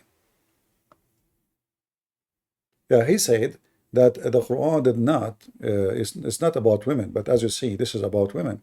And even the Quran described that nobody opened the skin of their vagina. The whole idea of Islam is to have sex with women in heaven. The whole reward is about sex.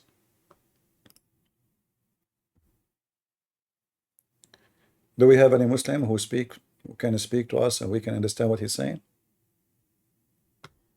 QI.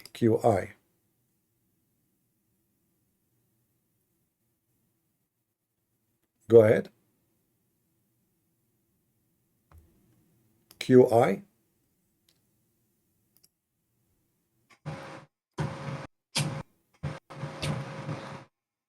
Hello. Oh, hello. I was deafened. You are what? Yeah, no problem. Okay. You are a Muslim? Yes. You are welcome. How you prove to the audience that Islam is from the true God?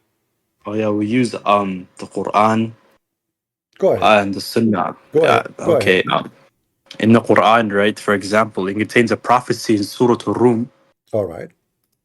Yeah, and then it's the prophecies that the Roman Empire. Uh-huh. Well, I believe the Roman Empire. Wait. Yeah, there was a war between two empires, the Romans and the Persians, right? All right. And that Allah Azza wa Jal, He tells us that you despite the Romans, what's it called, being severely defeated, and how it was expected that the Persians would have won.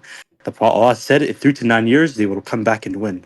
All right. So But how did a Arab illiterate Arab man in the 6th century, 7th century, I mean, know this without any prior political or anything? Yeah. Notify him of this current situation of the battle. How do you know this? Okay. First of all, your prophet here report a very false prophecy because he mentioned this after the Roman was victorious. Correct? What? After the Roman were victorious, Muhammad, he said this, they will be victorious. Look, he mentions how they fought, right? No. And then after that, he makes a prophecy that they will win after. Okay. So did he mention that they are going to be in the future victorious? Yes. Okay. Yes. So within 3 to 9 years, Allah will make them win. But if we go and we read the hadith, you will see that your prophet, he mentioned this after they were being victorious. And this is the hadith. Can you mix this hadith? Go ahead, read it. What hadith? This is the hadith, read it. It's on the screen. Where is it from? You see my screen? Abu Sa'id on the day but the Romans victorious, so the believers were pleased with him, and then they following the Romans be defeated upon saying, Romans will rejoice at the top of Allah. 31, he said, so the believers are happy with the victory of the Romans. What does hadith imply? The hadith implied that Muhammad, he mentioned this after they've been victorious. What? The Roman, they were victorious. Read carefully. On the day of Badr, the Roman had victory over the Persian. So the believer were pleased with that. Then the following verse was revealed. Alif Lam Mim, the Roman had been defeated up to his saying, and the believer will rejoice. Wait, what is the hadith from? This is from your book. Can I see the book? Yeah, sure. Here we go. And this is authentic. Wait, who's authenticated this? You. I don't know what Jerusalem is. It went to random people. They don't have actually any backing.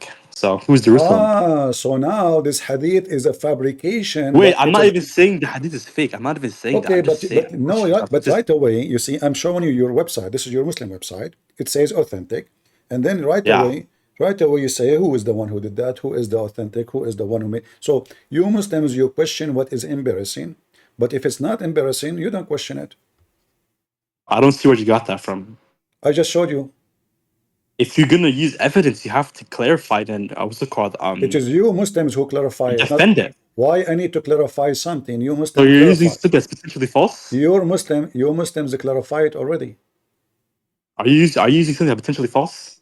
What do you mean I'm using something false? So are you saying That's to me potentially false. the Muslims, when they say this is sahih, it means it's false? Who's the Muslims? You.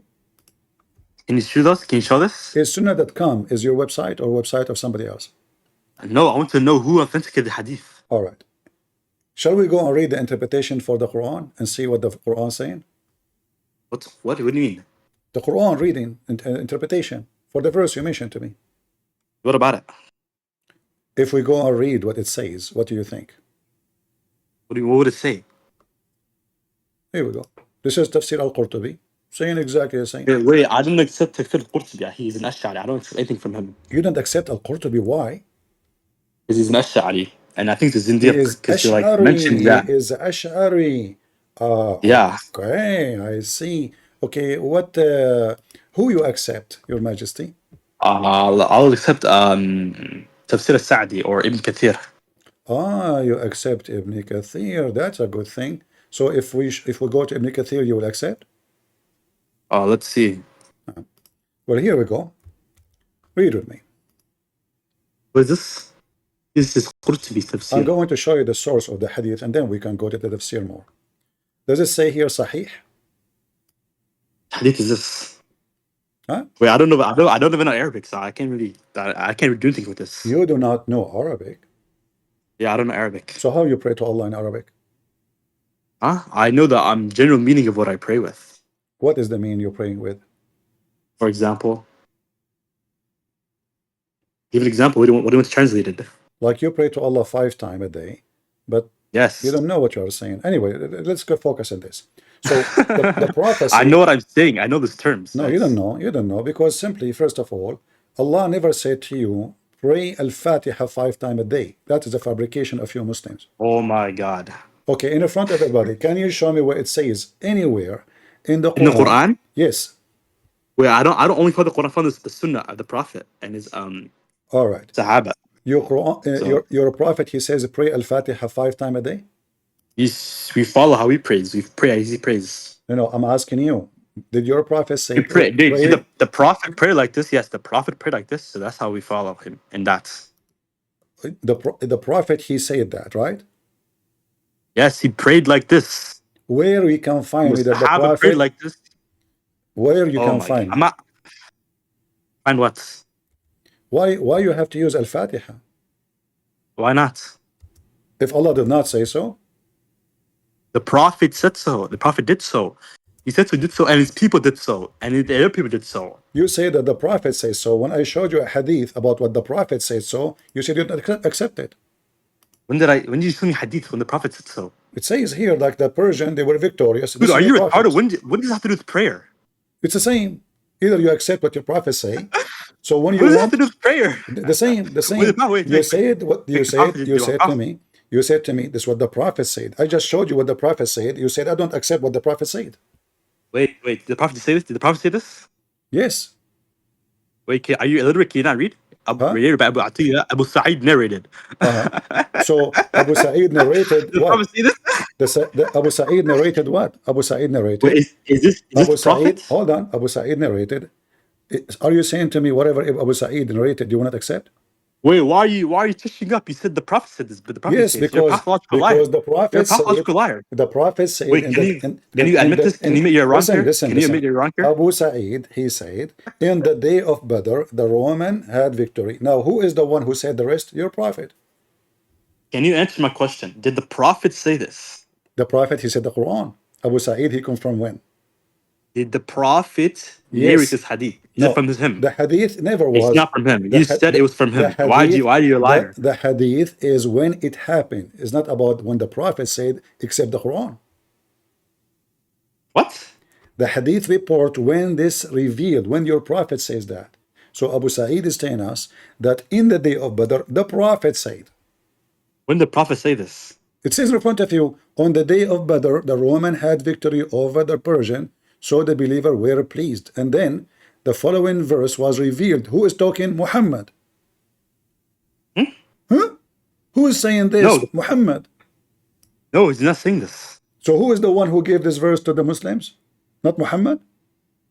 No, it was Muhammad Sallallahu Alaihi Wasallam. Yes, it was. Okay, so Muhammad said this. So in the day of Badr, when the Roman were victorious, Muhammad said this. Oh So my the- God, are you misunderstanding what I'm saying? You I said understand. earlier. Yeah, this is what your No. prophet said. This is what Yes, your prophet you said earlier, right? This is what that your the prophet. prophet This is married what Isaac and your prophet prophet. words. Yes, this is what your prophet said. What did he say? He said, in the day where Badr, victorious, the Muslim have Badr, he recited this Quran. I don't think the prophet said this. He said, this is what, he mentioned this verse. It's you who mentioned to me this verse. And then I showed Yeah. you that this verse is mentioned after the false prophecy happened. So imagine I Wait, say, wait, imagine wait, I say, No, Trump, he won the Have election you in provided the 2016. Listen. hadith? Look what you are doing. Trump, he won the election in 2016. I say now, Trump, he will win the election in 2016. But this is already old news. So the prophecy you Wait. gave me is a false prophecy. Are you answering my question? Go ahead. Who authenticated this hadith? I don't think it's authentic. This is not my business because I just showed you that Muslims Wait, how they can you use the hadith then if you don't know it's I authentic? just showed you, guys. Did I show him in his own website? It says authentic in Arabic Who and in said, English. who said I accept this authentic? In Arabic and in English, all of them they say it is sahih. Wait. Who said I accept this authentication? This is not my business Wait, why is that your business? because simply I trust On the Muslims. day of BDR, I trust the I Romans trust defeated Muslims. Persia, and the believers were amazed at that, so the verse was going on? revealed. The Romans were defeated to us, saying the believers rejoice in God's victory. He said, so the believers rejoiced at the Romans' victory over Persia. Narrator, Abu Sa'id al-Khudri updated, Al-Albani source, Sahih al-Tirmidhi page or number, 3192 summary of the hadith's ruling, Sahih. Do you see it? Sahih. So you are questioning me why I consider the hadith is sahih when it's you Muslim who decide, you study it, you publish it, you print it, you teach it, and you say sahih, and then you Yeah. question me. You say why you say No, it's no, sahih. no. Wait, can I turn my camera on, like my screen on? No, you cannot actually because we don't have an option in Discord here. Not for you, Okay, not for then me. I have for evidence everybody. contrary to this hadith, so I disagree with this generation. All right. So look. So this one was Well, I have same evidence time, contrary same to it. I time, have same evidence time. By the contrary. way, same time. This hadith itself proved Muhammad again to be false. Why? Because Oh my God. Because I had evidence because contrary in the to this day interpretation of in the the day. hadith provided. Okay, can you tell me what was the date of Badr? I have evidence against was- this hadith you're mentioning what and your was- interpretation you're Okay, I postulating. am I have asking evidence you. against it. I'm asking you. What date were The you? day of Badr? What was the date? exact What was the date your prophet he mentioned this verse? Wait. I don't know. What do you need to know? Because you are saying. What are you talking about? Can you go to it? Go ahead. Okay, go to Sahih Tirmidhi. I mean Tirmidhi, Jami' Tirmidhi, 3144. 3194. Tirmidhi. Hold on.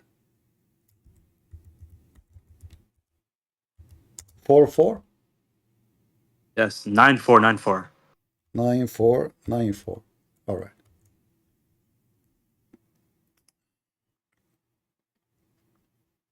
Okay, read it for us. I don't see 9494. Are you sure from the you don't see number? your screen. I see 2944. 2944. I don't see your screen. Give me the height number again because you said 29. Yeah, at Tirmidhi, right? 3194. 3000. 100. 3100. 194. All right. Let us put it in the screen. All right.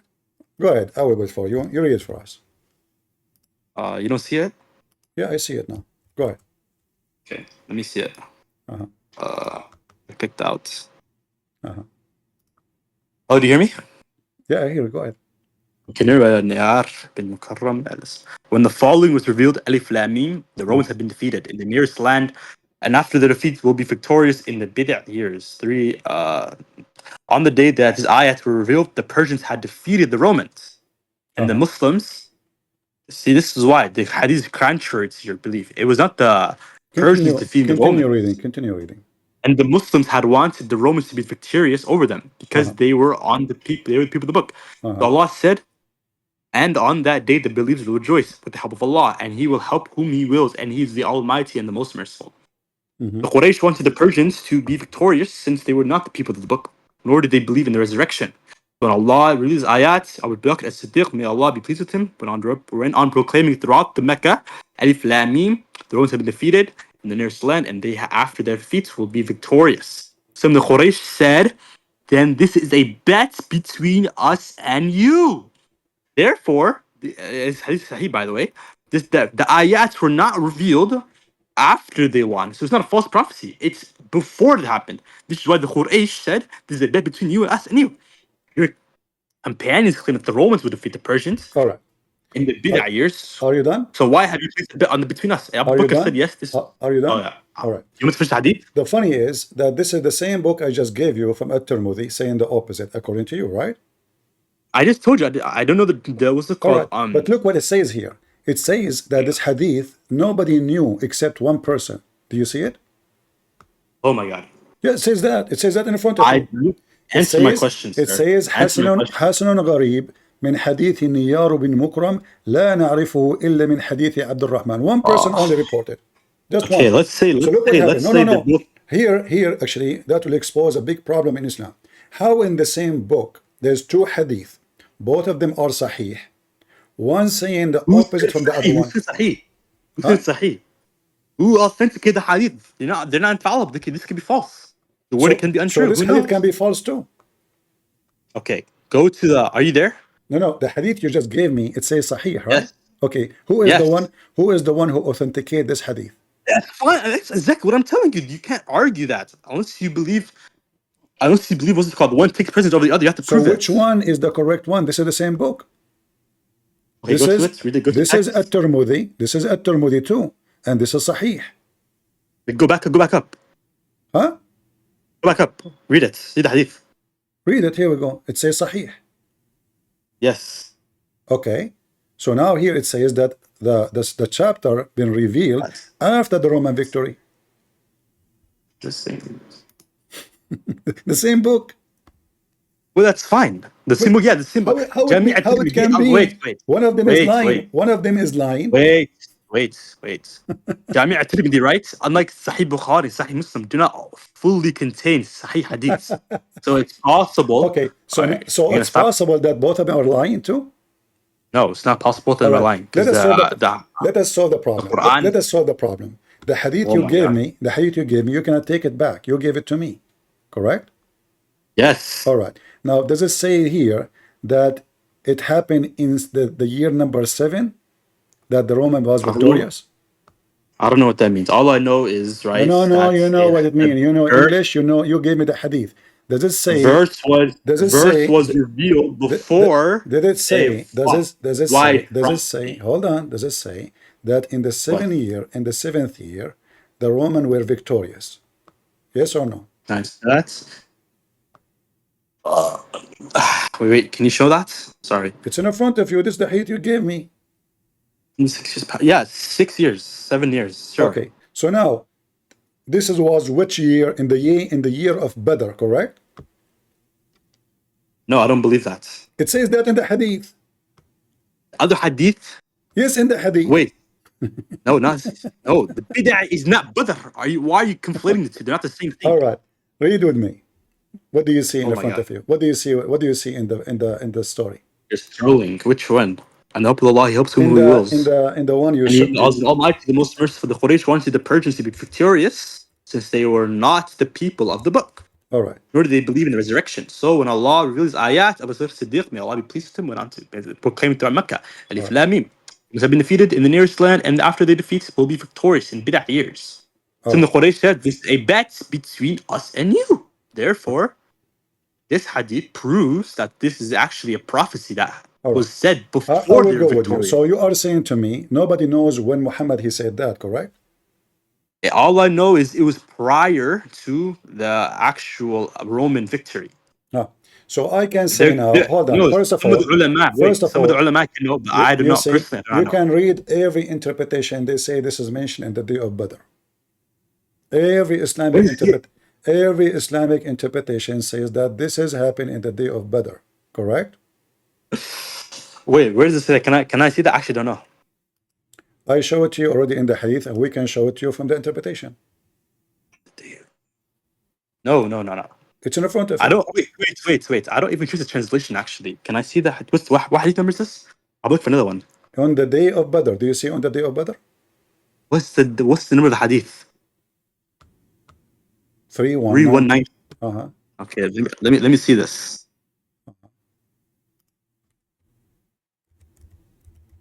Tirmidhi 3192.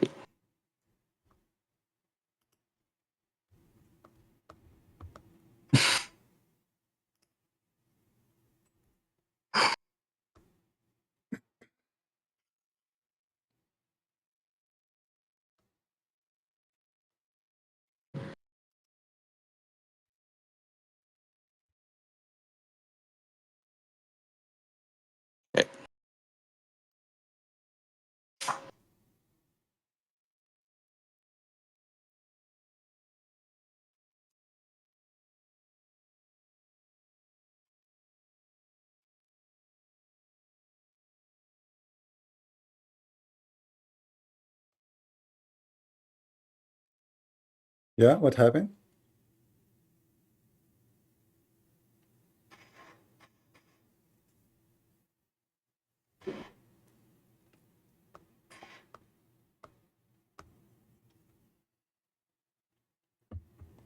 Hello?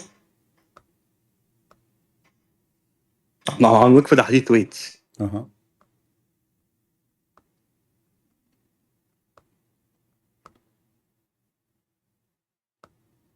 Yeah, this it doesn't make sense because those are called many hadith, the hadith right after it, and everything else proves that this. All right. Either Let me ask you for the last time. Does it happen in the time of Badr? Yes or no?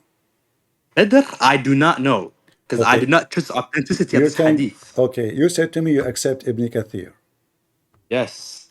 Well, this is Ibn Even if Kathir it's saying. Badr, that's fine. Even if it is. Okay, but if this has happened in the time of Badr, which year Badr happened?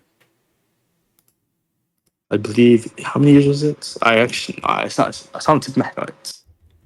If you check the date, you will find that the Roman being victorious long after Badr, which means your prophet is a false prophet, because it's a war, and the war, as when Arabic No, say, wait, this hadith is not from the prophets. Are you like? It's not from the prophets. It's from Abu Sa'id. I don't care. It's Quran now. It's Quran.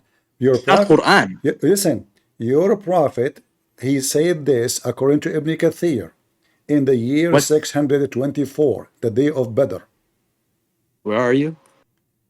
Where I am? Yeah, where are you getting that from? Badr, go check your history. No, from what tafsir are you looking at? What?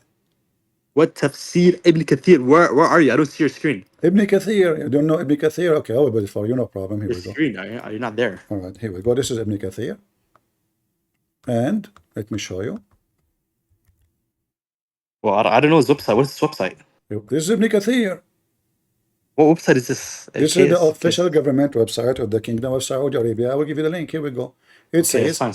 Continue. أنهم غلبوا يوم بدر. Do you see it? Idolaters once the Persians prevail. Yeah, Ibn Kathir mentions this exact thing as I'm mentioning. Okay, so do you accept Ibn Kathir now or you don't? Yes, I accept him. He's saying the exact same thing I'm saying. All right, so now, is the date happen in the time of Badr, yes or no? All Sufyan. Okay. Wait, so is this a narration he's mentioning? You said to me you accept Ibn Kathir. Now you want to question Ibn Kathir. Yes, I accept as the tafsir. Like, what is he quoting? What? What is he quoting? Quoting what? Who is he quoting? You know, when you said to me Ibn Kathir, did you say I don't accept Ibn Kathir or not? I said I do accept Ibn Kathir. Okay, Now my then question this to you is, what exactly are this you is something you quoting can from question. him? I don't care. I'm giving you the reference, which you All right, I'm at the reference. I don't see what you're talking about. the reference is that your prophet, again, he is a false prophet. Yes, we hear you. Hello. All right, I'm asking you, if this has happened in the time of Badr, which year was Badr? Wait, I want to verify Ibn Kathir is saying this first. I need to I just verify. showed you on the screen. Okay, can I please check myself? Go ahead. Hey, now I'm on his tafsir, right now. And I'm mentioning you a hadith Imam Ahmed narrates from Ibn Abbas in Ibn Kathir's tafsir. He says, mentioning the ayat of the Romans were defeated in the nearest land. He said they were defeated, then they were victorious. He said the idolaters wanted the Persians to prevail over the Romans because they were idolaters, and the Muslims wanted the Romans to prevail over the Romans because they were the people of the book. This was mentioned to Abu Bakr, who mentioned it to the Prophet ﷺ. The Prophet ﷺ said, "Amma innahum sayaqlibun," right? They will certainly prevail. Abu Bakr mentioned this to these idolaters, and they said, set a time limit for that, and if we prevail, we will get such and such, and if you prevail, you will get such and such. Okay. Right? This clearly, the Prophet is clearly telling them, right? This is prior to the Romans' defeat. And the idolaters also agree with this, right? And they're saying, okay, it's a bet. This clearly demonstrates that this hadith was prior to their victory and is a true prophecy. That is ridiculous to say, because how could the Romans have possibly won when they're just defeated? Okay. Right? Are you done? Yes, I'm done. All right. So when the Persian lost the war with the Roman, which year? Totally. The end of the war. What do you mean? Which year the Roman... I don't know. Which year is it? See, you Muslims are a bunch of liars then. Because if we find that the Roman, they defeated the Persian long after that date, the day of Badr, because now Ibn Kathir says it is Badr. So now we have the date, the day of Badr. So if it passed 9 years, that means Muhammad is a false prophet, correct? I don't know what this means. What do you mean? Hold on. So you see... Wait, you're quoting Ibn Kathir, correct? You asked me for Ibn Kathir, correct? Yes, what I want to know from you, right? Ibn Kathir, Hold on. Ibn Kathir, he mentioned that this has happened in the day of Badr. Do you agree? No, he mentions that someone said it's on Badr, right? There's someone. So Ibn Kathir... Yes, it's called Sufyan. Is Ibn Kathir Sufyan? Is this someone? Is anyone in the street, or this is what it says? I'm not... What do you mean everyone in the street? I want to know this, right? No, first of all, you are making up stories. It doesn't say someone. It says Qala Sufyan. That's what I just said. Is that someone? So this is an alien? Is Sufyan is someone to quote, or he is nobody? He is... Wallah, he is a authority. He's a quote. I agree. So I want to know this. All right. So Sufyan, Sufyan, he was quoted by Ibn Kathir because he is a trustworthy. Dude, Sufyan is like 600, 700 years after Ibn Kathir. Where is his chain of narration from? Where's it from? How come you see? You are saying you take Sufyan. You don't take Sufyan, but you take Ibn Kathir. But Ibn Kathir, he came 100 years after Muhammad. Oh my God! He mentions a chain of narration. He mentions a hadith. Oh, listen. I want to know where it's from. Listen. You see, look what happened. So your prophet, he gave false prophecy because either the date is correct or the whole story is false. The only way to know if this is really what happened is to go and find what the Muslim says. And what the Muslim says, one hadith says Muhammad, he mentioned this after the victory of the Roman. Other hadith says he before the victory of the Roman. But both of them, they agree that this has happened. Oh my God, I told you this, both of them, they agree that this has happened in the day of Badr. Correct? Wait, what? It happened in the day of Badr. Wait, who says this? Ibn Kathir. What does Ibn Kathir say it? It happened in the day of Badr. Or is he quoting someone? So what? Where's he get the quote from? So look, guys, look at the hypocrite Muslims. Each time I show them a reference, they say, "Oh, he's quoting someone. Oh, there's no who authenticate this one. Oh, who said that? Oh, give me his name. Oh, where he's coming from. How he knew? How we can trust him? So you see, the Muslims, the game is endless just to dictate their prophet. So the prophecy is a failure. Wait, what are you talking about? Wait, what are you talking All about? right, we reach a dead end. I made my case, you made your case, I got you busted. It is said after what the victory. Same time, if you see actually the Quran with me here, you will see how stupid the Quran. Because why the Muslim will be happy because the Roman are victorious? I thought the Roman are kuffar, they worship Jesus. Yes, this is people the book.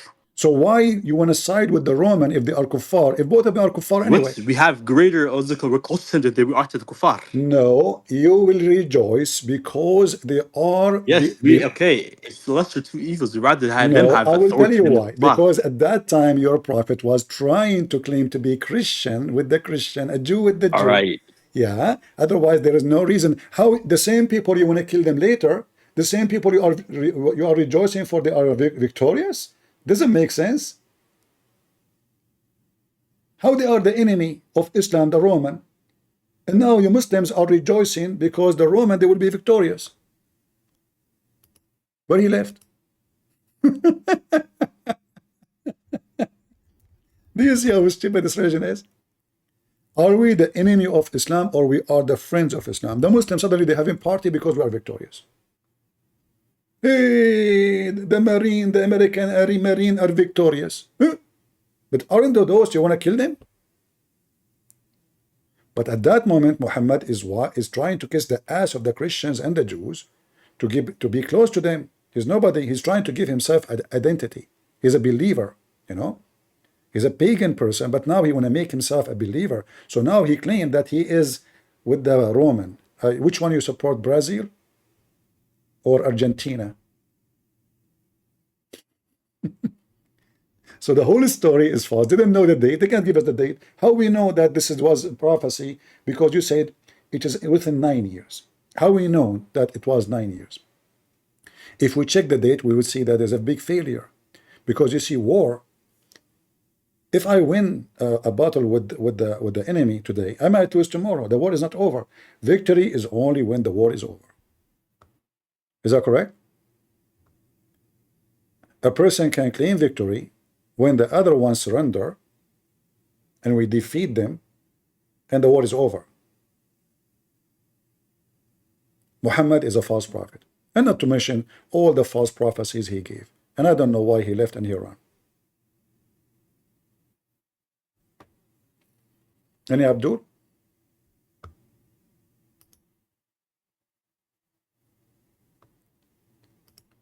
Any hadith you give them, any reference you give them, they try to question it even though it's their book. This is the only way to escape the embarrassment. Suddenly Christian Prince, he have to give them the authority of if it's authentic or not. It says in their page it's authentic, they say we don't accept it. Who's the one who's talking there? He say Ibn Kathir, we give them Ibn Kathir. We give them Al-Qurtubi. Oh, he is Ash'ari. Qurtubi is Ash'ari. Now, how you know? They label any person who, exposed them. So what is Islam then?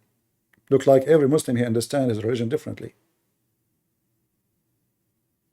Any Muhammadan would like to join us?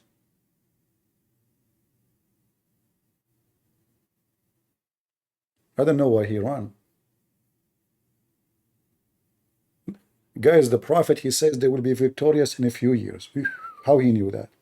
No, he said that after the victory. Secondly, let us say for the sake of argument, he said that.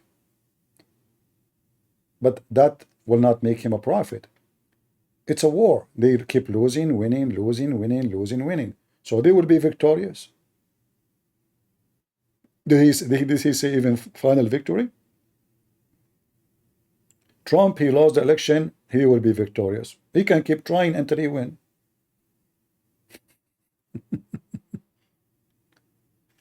Oh boy. What about Muhammad? He prophesied that all the people of Mecca will never convert to Islam, and later all of them they convert to Islam. All of them. Isn't this the biggest false prophecy? He said to them, oh, who you reject faith, kuffar, I worship not what you worship, but Muhammad, he worship Allah. Nor will you worship. You see the word will?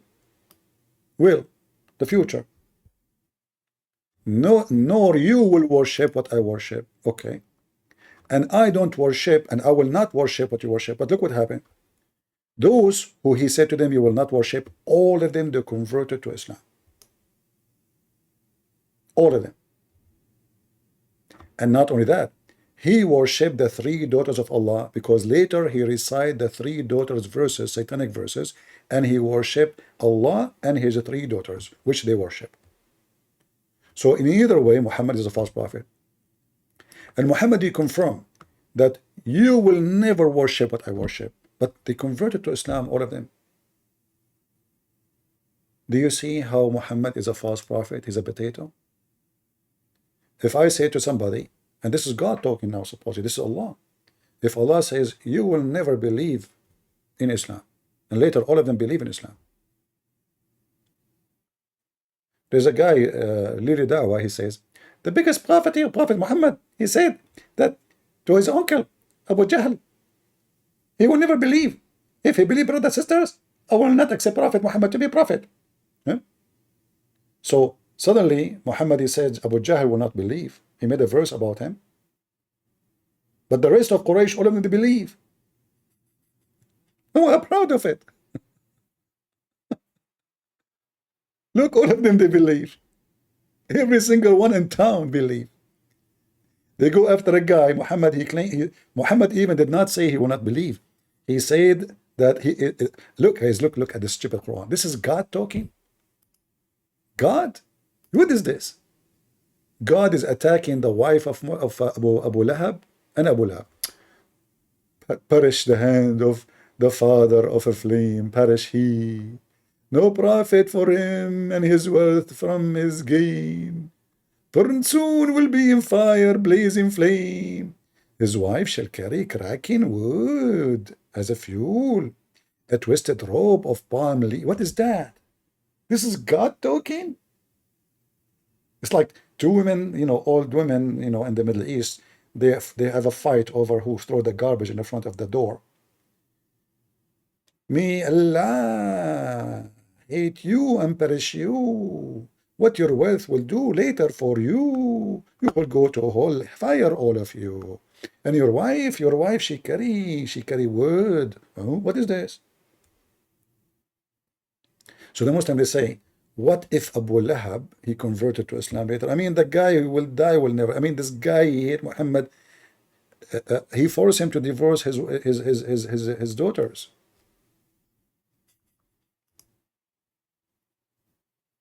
Any Abdul? I don't know why he left. Somebody dragged him out.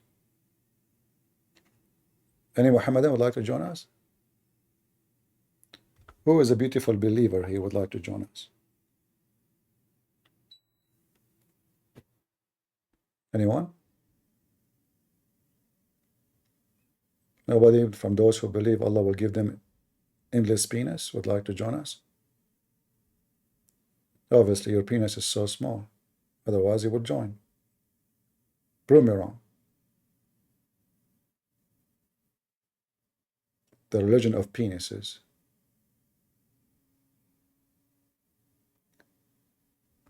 Any Abdul? There's Abdul, he rose his hand. I don't see him. Sheikh Bahari? This is it sounds like from Senegal. Those in Senegal, they make names. They don't know how to make Arabic names. So they come with very funny names. 33, 50 to 52. Muhammad is limited. Read it. Don't run. I told you this is Senegal. Chapter 33, verse 50 to 52. Chapter 33? Yes. Yeah, it verse says 52, that's what we says need. after now, just Abdul, just said, after now, you cannot. Is it limited, yes or no? You cannot exchange. But how many wives, Is the Muhammad? prophet limited in wives, yes or no? Unlimited wife, Muhammad, he can have. They will read it, they will know that you're a liar. They will read chapter 33, verse 50 to 52, they will know that the prophet is limited. So you lied. Did Muhammad have unlimited? Read it, put it on the screen. Just when this potato he speak, I hate his voice. He says It says to you, limited wife. Where it says limited, it says after now you cannot exchange your wives. Stupid idiot.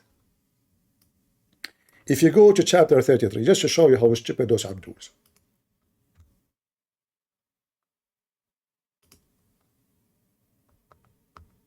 Muhammad, he been giving license to F everybody. Any woman, she offer herself to the Prophet to F. The verse he's quoting for us, let me show you. Here, look, there's nobody left. F all of those, no limit. And it says it clearly, this is a privilege to you. Remember we said, is it true that Muhammad have a privilege? That he is above all Muslims? He said where it says that. It's in the front of you. Only a privilege to thee. If you don't like this translation, we can change it for you. But let us go. I will use actually the translation of, what his name? Rashad Khalifa. Give me a second.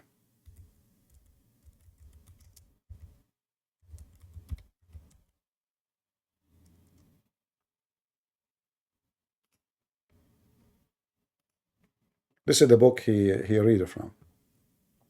So if we go to Rashad Khalifa, which is his translation, that you wait for you on the screen.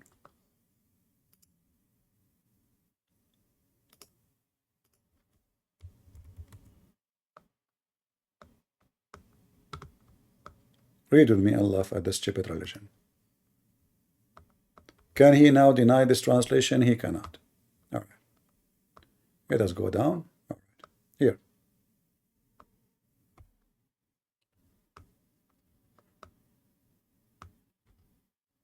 O Prophet of Allah, we made lawful for you, your wives. So this is after Muhammad have wives, Allah making saying to him, we made lawful for your wives. Are you stupid? He already effing them. We made lawful for your wives.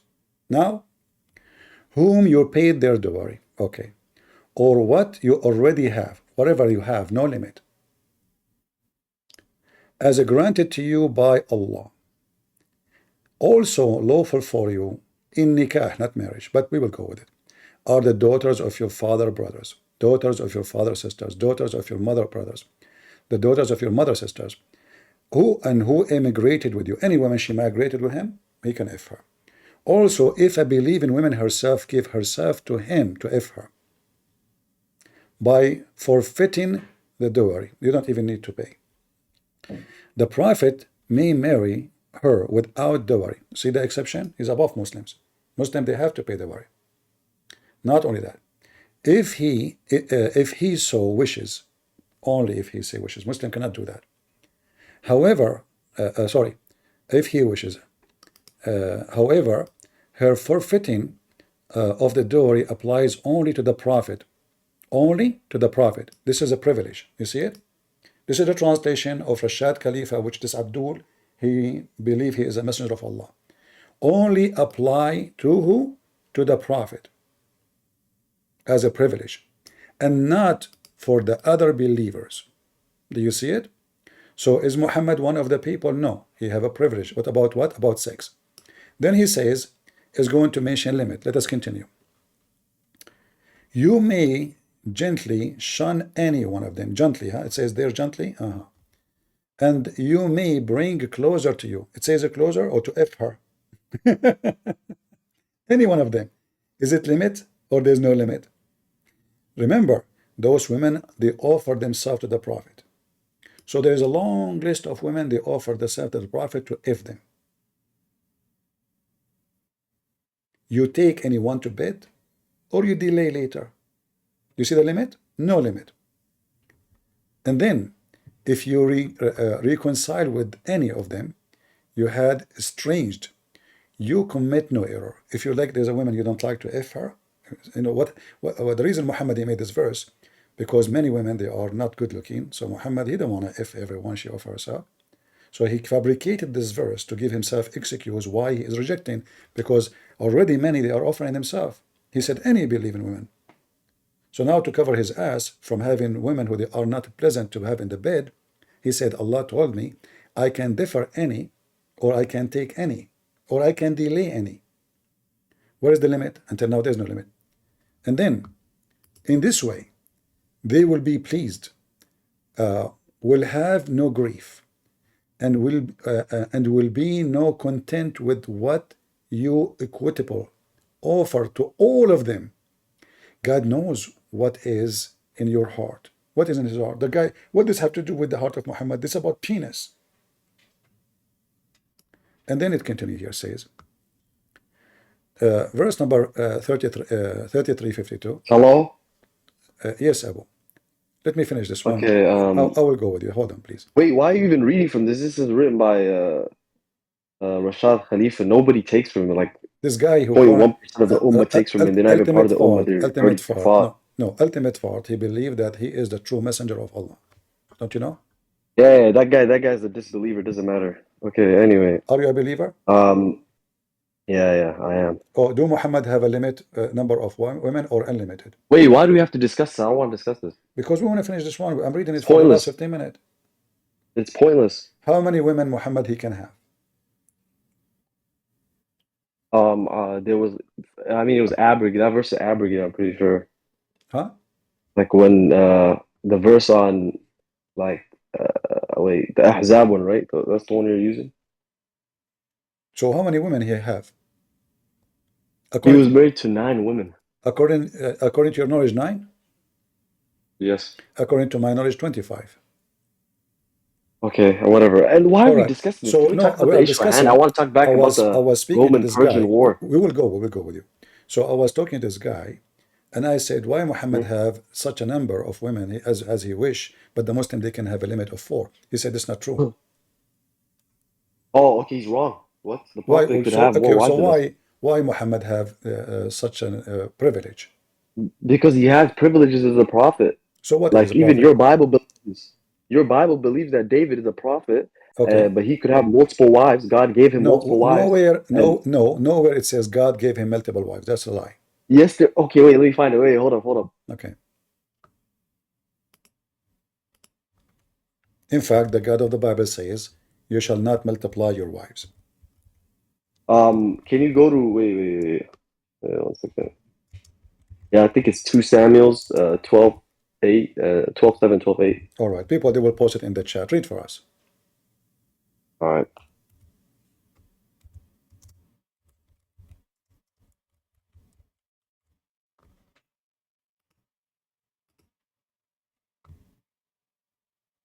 Read it. Wait. Okay.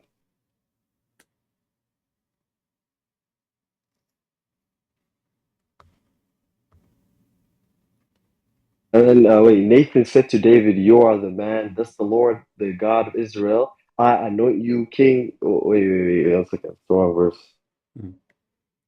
If we go to the book of Deuteronomy, chapter 17, it says, "You shall not multiply wives." And God, he punished David. Yeah, he said, "I gave your master's house to you." He gave him because all the authority he have. If God will not let him have it, he will not have it. But doesn't mean God told him go and have many wives. No, he said, "I gave you master's house to you, and your master's wives. It's your arms." I know. God gave him wives. Literally. No, he did not. He did not give him wives. So you're saying basically David he committed adultery with but David like not when only he did polygamy. David not only condemned in the Bible, he was even cursed. Is he a prophet? Yes or no? In your religion, he is a prophet. In my book, in Christianity, is he a prophet? In my book, he is a bad and a good person in the same time, which means sometimes he do good, sometimes he do bad. Yeah, you Muslims. But he's a prophet. You Muslim, you worship anyone just because he is a prophet. Okay. Let me ask you. Hold on. As long as we mention David, in your book, in my book, David, he took the wife of somebody else. Is that good or bad? Taking the wife, it depends. He took the wife. He sent somebody to die, to go to war, just to take his wife. Is that good or bad? That is bad. That's bad. It's bad. That make him a prophet or a bad person? He's a prophet. What? I don't believe that. I'm asking you. I'm asking you how you judge a person who did such an act. You say that was a bad action. Okay, does that make him a criminal? But Or why does this matter? My point is that God I'm Himself asking gave you. David I'm asking wives. you. No, God, He said to David, the God, He cursed David for the same reason you're talking about. He destroyed his house. Even what? So He why would God say destroy this? And he you're mad, and destroy I his gave. house, he destroy his kingdom, he destroy even his kid, he caused him to die. Even his son Okay, caused him to die. Because of what? okay, that's Because of fine. because of the sin he did. So David is not the best example when it's come to No, this. this is besides David. I'm saying God Himself says, "I gave you, I anointed you king, and I gave you this." No, God, he is saying to him, everything you have is given, is a gift from me, right? But nowhere in the Bible, Okay. it says that you can multiply your wives. In fact, the Bible says clearly you cannot multiply your wives. So are you saying? So why would God say wives? That He's it's like implicitly Okay, accepting. hold on. You see, just to show you how Muslims they fabricate stories. If you read the whole chapter there, what do you see? Did you read only one verse, correct? Yes, I read one Okay, verse. what chapter you are reading again? So people will open it and read what it is. It's 2 Samuel's 12:8-10. Okay, why you don't read it from the beginning? And I'm reading the New International Version, by the way. Why you don't read for us from the beginning? 2 Samuel what? 2 Samuel 12:8-10, New Okay, International Version. but I want you to be sure that, did you read the whole chapter? No, I haven't. Okay, so what you do, you copy only a phrase? No, but I'm saying it's pretty clear. And No. also, when you see you No, can't, you see why you can't make this argument. You see, if I go now to the Quran and I show you a verse, you says, oh, you are Okay, wait. Can I say something? Can I say something? Hold on. If you you know why you can't play if I this go right game? now in the Quran and I say the verse that says there's no God, there is no God. There's a verse says that there's no God. I don't. If we continue, I asked you to explain it, but before you explain, before you explain it, this verse, all before right. you explain it, So I'm I have a question. asking you why you did not read the whole chapter. I don't have to. It's pretty. It's Why? it's there's a what is called the meaning is clear. It's not like ambiguous. How you know the meaning is clear? And can I tell you why? Can I tell you why? No. When How you God says know? that How you know the meaning is oh my clear? God, I'm just Isn't trying to it make in it the clear. same? Hold on, listen. Isn't it the same chapter you are reading from? It says that it's speaking about David's sin. Nathan, he That's spoke to fine, David. but can I Hold on. Okay, so you are fabricating. You are showing me a verse condemning him. This is a book. This is a chapter okay. condemning David, not saying you are good. Says that I gave you wives, Why right? you don't read? This No, okay, read for me. wait, Read for me. Guys, one do you second, let me see the explain. hypocrisy? One second. Do you see the hypocrisy? Can I explain what I mean? No. Can I Does clarify? it say in the same chapter that God condemned him for the same reason, for Yes, multiplying okay, wives? this is fine. For multiplying his Okay, wives, yes or no? okay. So obviously, Okay, can I say something now? you got it wrong. For if God condemned David for his sin, multiplying women and going after women, it can't be that God is blessing David. In fact, God is cursing David for doing such an act. Okay, but can you admit one thing? That when God says, even though it's a curse to him, but when God says that like he gave him wives, right? Does that not No, he is implicitly saying, like look what you did. bro, please You let me have talk. all Please of let me this. talk. No, in order to understand what it says, we have to read it all, and then we see that God saying to him, everything you have is like, God, you don't appreciate what I gave you. But he did not give him the wives. You have wives. He did not give him slaves. You have slaves. He did not give him, but he gave him the authority to be a king. So look at you. You have all of this, and now look what you are doing. You are going after even a woman. She is married. You No, are a but bad listen, person. when God says that you have wives, right? Does What? that not implicitly admit that you like because if he No, if he it is was not. He is not saying that. no, because the saying that wives, God is already admitting that it's possible you can be married to multiple people because you No, wouldn't say wives, you because just the say that you're Bible says committing clear. adultery. The Bible says it clearly. What? No, hold on. I gave you the master house and the master wives into your bosom, right? So God is telling Yes. him that the victory you have, everything you have, is from me. But where there it says you can have many wives. I never said, bro. I'm not making a claim that you can have many All right. wives. I'm So, actually, but it does actually implicitly but now, affirm this. okay. Implicitly, it does. Nathan says to David, "Thou art the man. Thus saith the Lord God of Israel: I anointed you as a king over Israel, and I delivered thee out of the hand of Saul. And I gave thee the master house, and thee master wives into their bosom, and gave thee the house of Israel and of Judah. And then I had been, if it had been too little, I would moreover had given into thee such and such thing." But then what it says, why you are doing evil? Why you are being evil? Oh, you cut out. You cut out. You hear me now? What? Yeah, I can hear. I can hear. All right. So now, what the Lord, he says to him in verse number 11, "I will rise up evil against thee out of thine own house, and I will take thee wives before thine eyes, and give them into the neighbor." So now what God is saying, you have wife, you have a glory, you have money, you have kingdom. I will take that, all of you, because you broke my law and you broke my command. Correct? Oh, okay, yeah, that's fine. That All does not right. negate my So point. now let us go back to zero. When David he did, take the man wife, is he doing Wait, good? I have another. I have another reference. Is he doing good or bad? Okay, I have another reference. No, hold on. Is he He's bad? doing bad. He's Is doing he bad. a I bad admit. person? Okay, he's doing bad. Is that story exist? But that's according to my framework. I don't know. You guys can allow it, maybe. Is that a story exist in Islam? Okay, wait. Before we go there, can I say something? Is that a story exist I in found Islam? another reference in Deuteronomy 21:15.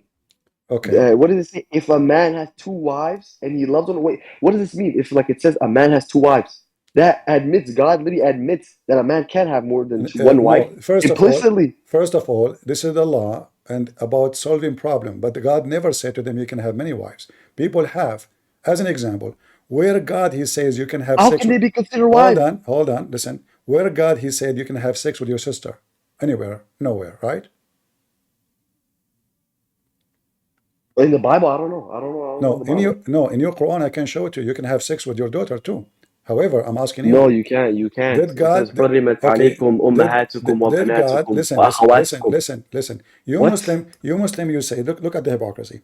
You say that the law of Islam came in the step by step, correct? So people they used to drink, and then. Yeah. All right. So now, because we have abrogation, just like people you. people are doing what they are doing, but God never said to them, "You do that." You mentioned to me Deuteronomy, correct? Yeah. Okay. What chapter? Deuteronomy. You said 22, correct? Where is it? 1 second. 21:15. 21. All right. So, but isn't it in the same book, 17? It says you cannot multiply your wives. Huh? Isn't it in the same book? It says you shall not multiply your wives. I know, but okay. So either you. So have this to is the affirm that command. this This is the command of God. If people they have such a case, they have second wife or third wife or 10 wives. This is what they are doing. This is not God command. Do you know the difference? Oh, that's huh? Do you know the difference? That verse is for if kings. if a person, listen, if a person he have second wife, still he is exist, and the cases exist, and Musa now is a judge. You have to judge between them. So now he did it, he have it, but the Bible says it clearly in the same book, chapter 17, verse 17. He shall not multiply his wives for himself. Okay, let me find it. What do you see? Chapter 17 of what? 17. But of what book? The same book you mentioned, Deuteronomy. Oh, Deuteronomy? Uh-huh. Okay. And he shall not multiply wives for himself, lest his heart turn away. All right. Nor shall he greet. This is referring for kings. See, you got yourself in trouble again. So David, when David he have multi wives, he broke the command of God. Yeah, Thank you very much. But in the beginning, you mentioned to me David to prove that he had many wives, correct? And you said to me that God gave him the wives. Well, you cut out. You cut out. You said that God gave him the wives, but as you see, God never approved him to have many wives. So God here is reporting what he have. He have wives. He let him go with those with the evil he is doing. But now it's time to pay. So David he became aggressive. He became greedy. He want to take even the wife of my friend. The chapter you mentioned to me condemn David, does not approve David. Now let me also, can you go to let me let me make it simple. Is the same story exist in your book? About what? About David taking the wife, taking the wife of his man. 1 second. Can you go to Exodus 21:10? Don't. I answered you already about that. I'm asking you. Okay, repeating your answer. No, so it's for kings. David's a king. That's fine. He can be sinful for doing this. No, but you said to me. Not You said to me. No, let us go back to zero. You said to me, well, what about David? Yeah, okay. When I mentioned to you, when I proof. mentioned to you why your prophet have many wives above the law, correct? Huh? If the Muslims have a law that they can have I'm talking about the Bible, though. Huh? That's within the Islamic tradition. I'm talking about the Bible. Why are you bringing up the I'm talking about tradition? I'm talking about your Quran. I'm talking about your Quran. Yeah, no. This is a separate discussion. So, I'm talking about the polygamy in the Bible. Why are you bringing now up? I'm asking you, when David he did that, you Muslim you keep talking about prophet as if they are gods, right? So now David in your Yeah. No. Listen. But this specific, like for example, what you brought in Deuteronomy is for kings. I'm asking you. And there's other references like Exodus. Is that make David? Is that make David a sinner or a good person in Islam? Yeah, he's a sinner, but there's another. Can I bring another reference? All right, no. But if he is a sinner, why not? If he is a sinner in Islam, why he will be the first one in the heaven of Allah singing? Because we don't believe your story. This is in the Bible. I can reject it. I don't need to accept it. I am reading your story from the Quran. Which story? The story about David, the same story we see in the Bible. Can you find that story in the Quran, please? Here we go. Do you see my screen? Yeah, I see your screen. Read it. Okay. Allah, he made David. Wait, what is this? What is this? Read. Read. You know how to read, right? No, I can't read Arabic.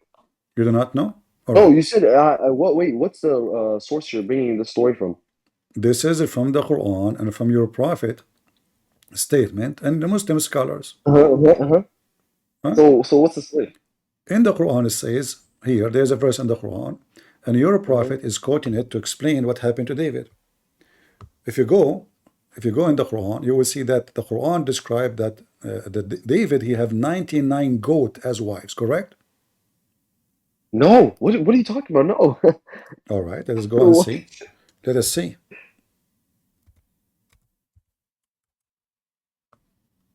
He married 99 goats. Okay, let's find this in the Quran, please. Chapter 33, verse number 23. I know what story you're talking about, but it's fine. Chapter 38, verse number 23.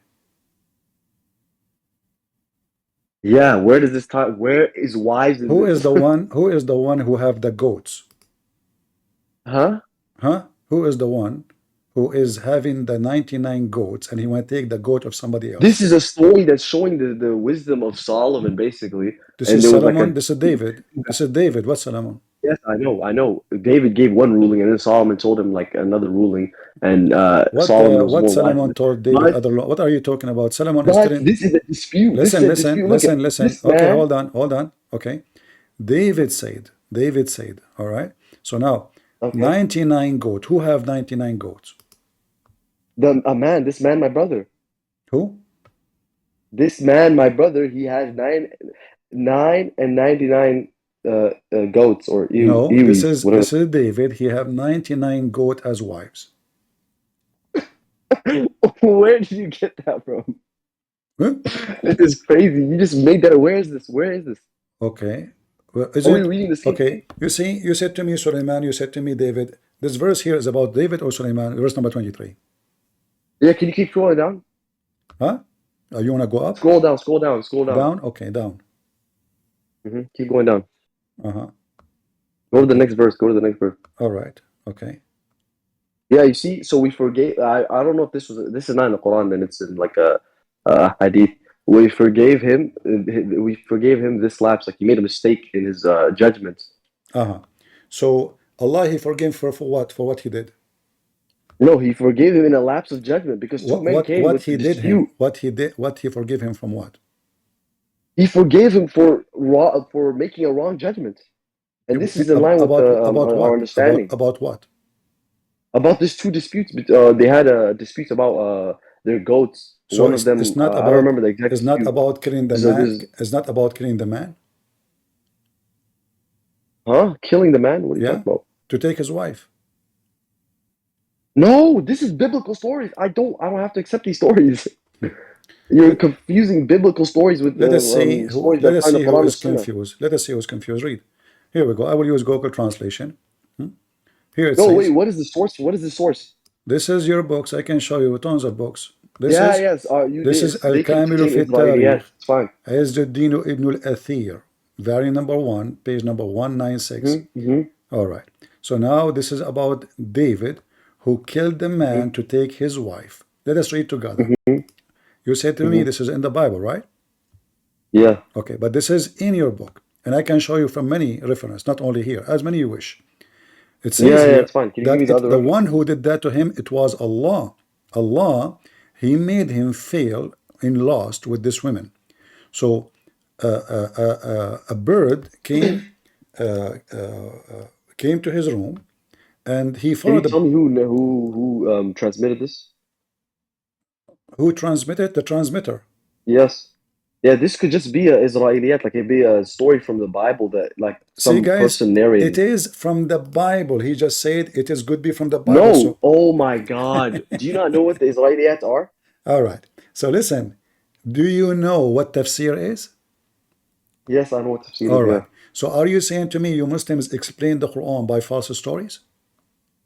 No, oh my God, we do. When we take when there's a story basically found in the Old Testament. Listen, so I will go with you. So now, if when I explain the verse I'm showing you in the Quran, who is the one who explained it to you? What? When you show me the verse in the Quran, who's explaining it to me? The Prophet I just showed you the 99, the 99 goats. Who explained it to you? The Prophet. Where we can find the interpretation. Let me find the hadith. Wait 1 second. So it's not tafsir no more? Yeah, there's a hadith on this. I remember 1 second. Is it not tafsir no more? What are you talking about? Tafsir. What is the book of tafsir? I said, can you give me a chain of transmission for this? Like who narrated it and where you gave the one who narrated is Abdul. And also who authenticated is Abdul. If you can't give this to me, is Abdul. Abdul, the son of Abdul, his father is Abdul. You are asking me, this is your book. Okay, so if you can't provide a chain, or if you can't provide who authenticated all this, I don't have to accept it. You don't have to accept it? Yes, you don't. You yourself, you don't know where it came from. You're just using it as evidence when you don't know it, like where it's from. All right. So now you can't do that in our tradition. Can we use your method? So if you use anything we do not know where it's coming from? Yeah, obviously. All right. So now I will go with you. So when Ibn Kathir he says something, we should not accept Ibn Kathir unless he can tell us where he got it from. He can be wrong. Yeah, he can be wrong. But anyway. Okay. No. Hold on. But then we need to ask, as long as this is the case, why the Muslims accept tafsir when all of it based on nothing? Nobody tell us where it's coming from. As an example. Well, it's not all based on nothing. What is this fallacy? Okay, hold on. It's not all based on nothing. So now here the story in front of us is coming from where? This story, I don't know. You still have to provide that to me. I'm asking you. Know. So you brought me the source. Are those our Muslim scholars?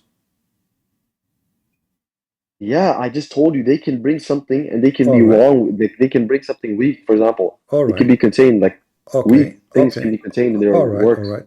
I said to you Al-Qurtubi, you said you don't accept. I said to you... well, that's not me. I take from Al-Qurtubi, yes. You take Al-Qurtubi? Yeah, I do. Well, that's wonderful. Say from the beginning, man. Okay.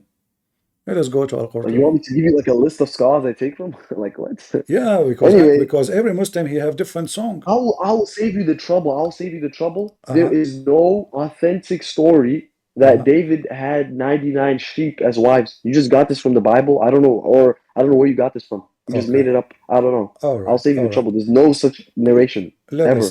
Let us see what happened to David. All right. You confirm that David he have no such a number, right?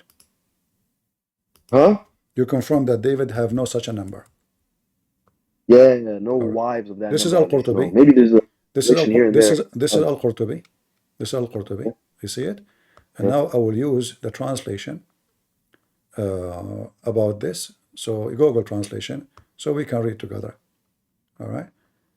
Let us go here.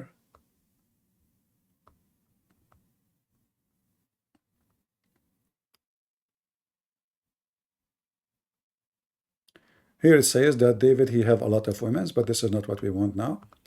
Let us go down.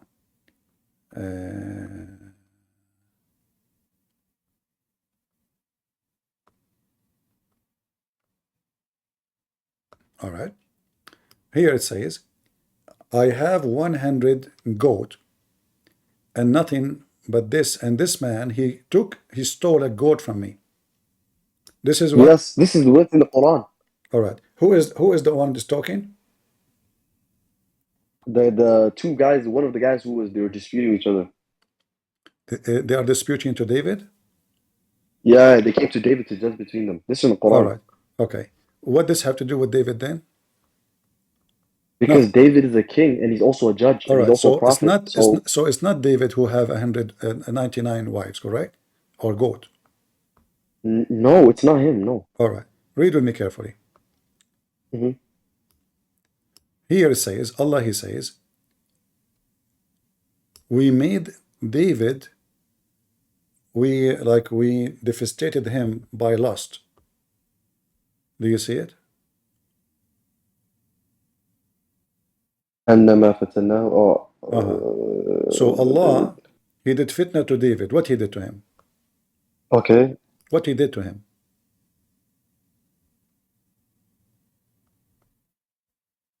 Do you know? I like how you skipped over the other fitna that I was mentioning. Okay. It says here. Yeah, what did he do? They are counting what he did. He look at the women, he keeps staring at her until he have enough of her, which means he is masturbating. Do you agree with this one? And who narrated this?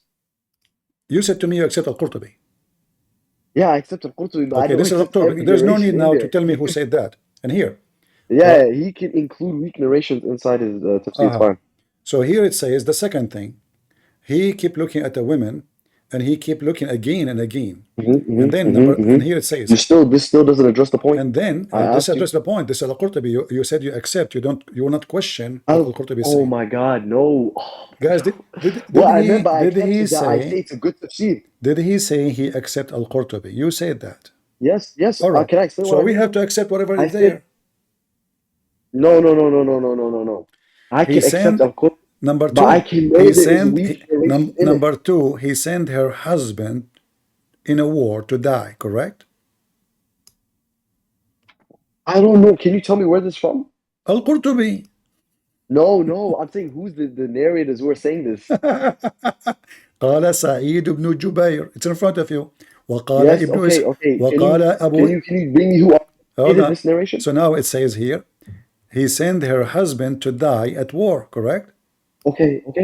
Now can you bring me? That's all good. Okay. Can you bring me who authenticated this narration? I don't care. All of them, they are lies. Okay, you don't care. So you can't substantiate this to me. You can't prove to me that this is authoritative. Are so you I can asking me? I don't need to accept Are you asking me to prove to you that Al-Qurtubi is not lying? Oh my! He is relaying this, but it could be weak. He could have it in his book, but it's weak. You said you accept Al-Qurtubi. You said you accept Al-Qurtubi.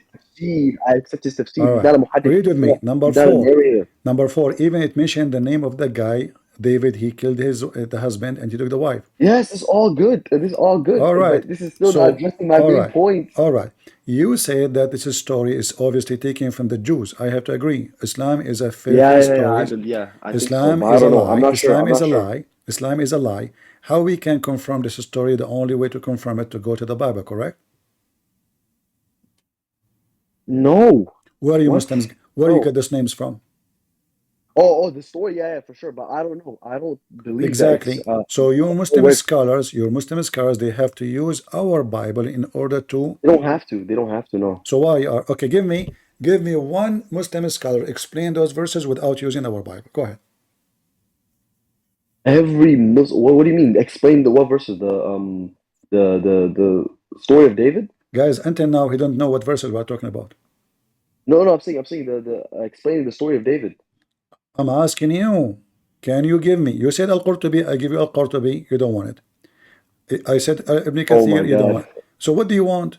So can you name for me? No, I never. Can you name my for God. me? Can you name for me one interpretation for the Quran can be independent on your book only? Can I explain to you what I mean by when I take it? So let us go to zero. I take it in. Oh my God. You keep trying to explain. So was David a bad person in Islam or a good person? No, not. He's infallible. I mean, he's infallible. He did sin. He's what? He's infallible. He did not sin. He only made mistakes in his ijtihad. What do you mean he didn't like, sin? He sent the guy to die. He did not commit oh sin. my God. I don't believe in Is these stories. I sending told them- you, if you have to, What? you have to provide for me a chain of narration that. Prophet, when he recited those verses, he bowed down. Why? Huh? What? Huh? When you're a Can you repeat prophet, what you said? when you're a prophet, recited those verses, he bowed down. Why? Recited what verses? The verses about Oh, because the because every time there's like a ayah where it mentions like a sujood, they would like you would even in the Quran you can see there's like a line you would make sujood. It's not because In the story of David, yeah, he prostrated. So that's the reason why. No, this is not about he prostrated. It's about that David, he commits sin and he killed a man so he can take the wife. So let me repeat that. Okay. Wait, this has gone so far from the main according point. to Islam, Let's go back to the main point. Let's go back to the main point. According to Islam, the man who do such a Okay. thing, is he a bad person or a good person? He's a bad person. He's a bad person. So can we agree now that David, when he did this, was a bad person? No, because I don't accept these stories. I just told you. Qurtubi himself, this narration, he says it's not reliable. I said to you, give me any Okay, interpretation can I you accept. tell you something? We don't have to accept things that are found in the Bible. Okay, listen. It's just used as like a historical document. We don't have to accept it. Okay, Like the only two things that are we have to and are authoritative over us prophets in is the Islam Quran and Sunnah. do prophets in Islam commit sin? This is a different topic. No, No. This is a I topic. believe no. No? There's difference. There's difference of opinion. No, the opinion. Here we go. Yeah, there's difference of opinion. Okay, give me the correct opinion. Give me the correct opinion. No, my opinion is they don't commit sins. But anyway, can we go back to the topic? Not anyway. You just destroy your religion. Oh my God. Here we go. Let's go back to David, please, in the Hold on. Bible. We are going back to David. No problem. Don't worry. Here, this is your Quran saying that Muhammad is a big fat sinner.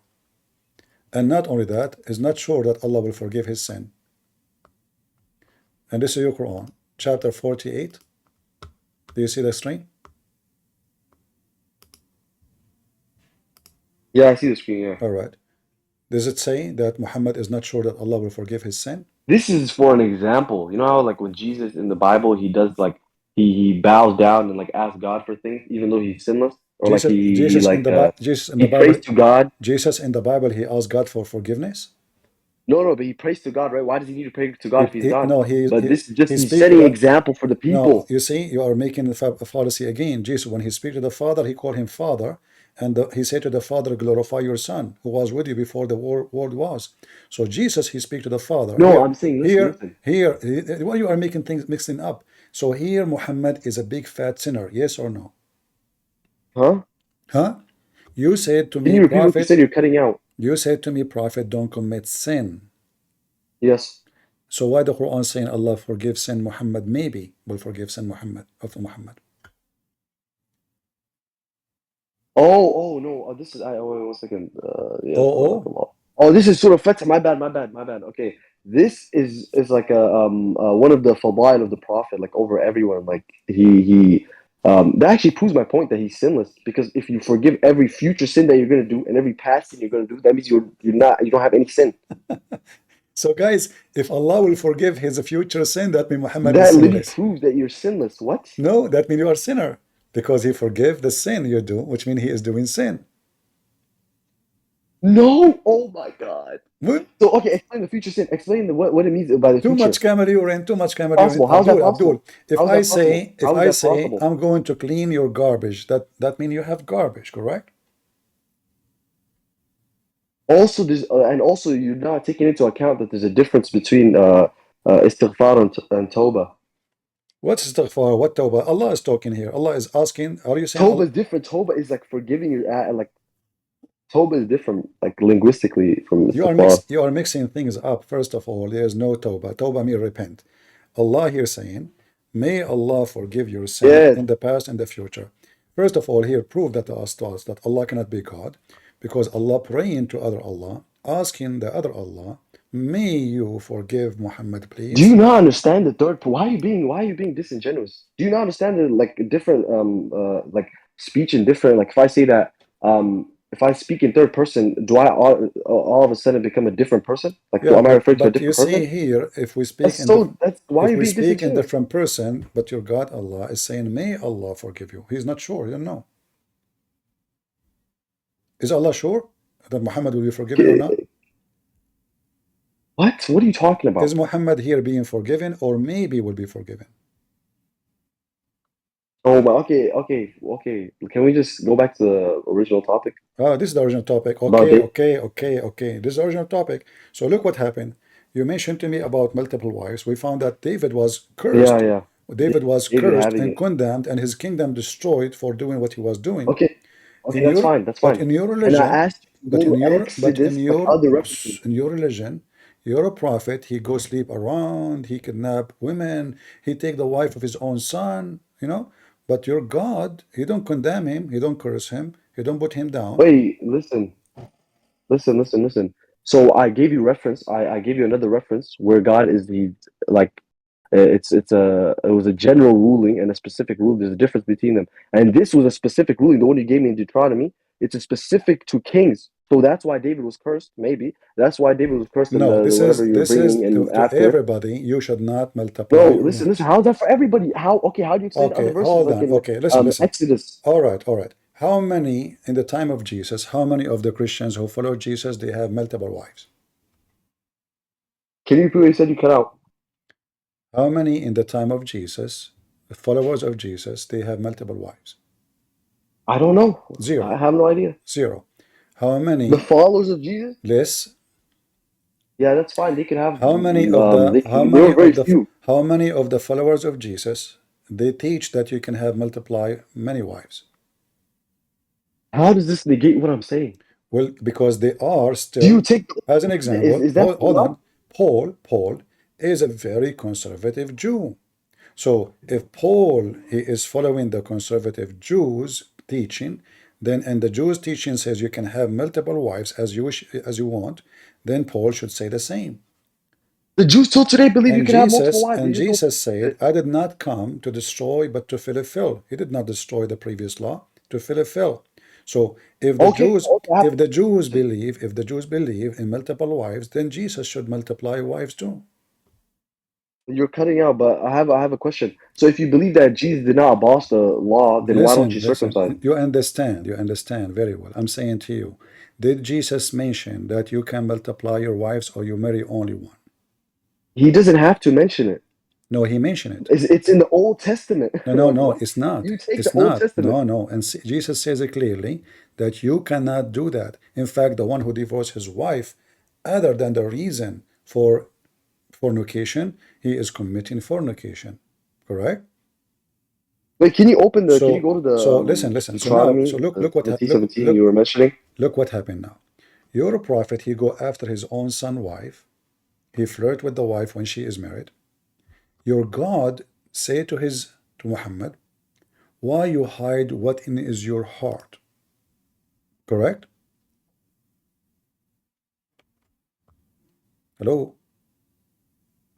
Yeah, what do you say? In the Bible, when David he do that, God curse him.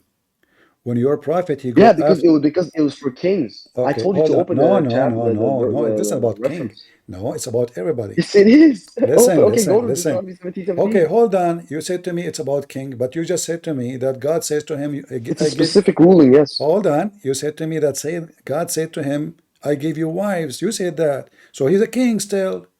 So if kings cannot have wives, and he is a king, then and you said to me that God said to him, I gave you wives, right? You forgot? So Okay. Does that negate so my point though? listen, Because listen, no, listen. there's So other listen. verses in the So Old Testament that allows that so implicitly allows so and God explicitly. so God destroyed David for the same reason. Your God praised Muhammad for the same reason, correct? What? Can you repeat that? When You're Muhammad cutting out. he went to the wife of his own son, and the husband was not home, and then Why are you digressing? hold on. You see, because we are showing you that in the Bible, this is the book of ethic. The book of the Quran is a book of sin.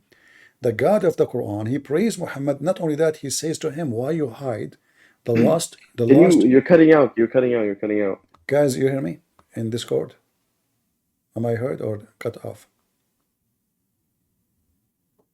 They hear me very fine, only you. So listen. So in your Quran, Allah says to Muhammad, why you tell the husband, keep your wife to you? The guy is married to her. He said to him, keep your wife to you. Why you don't divorce her? But a second ago, he was flirting with the wife. Are you with me? What? You cut out. All right, hold on. He keeps saying I'm cutting off.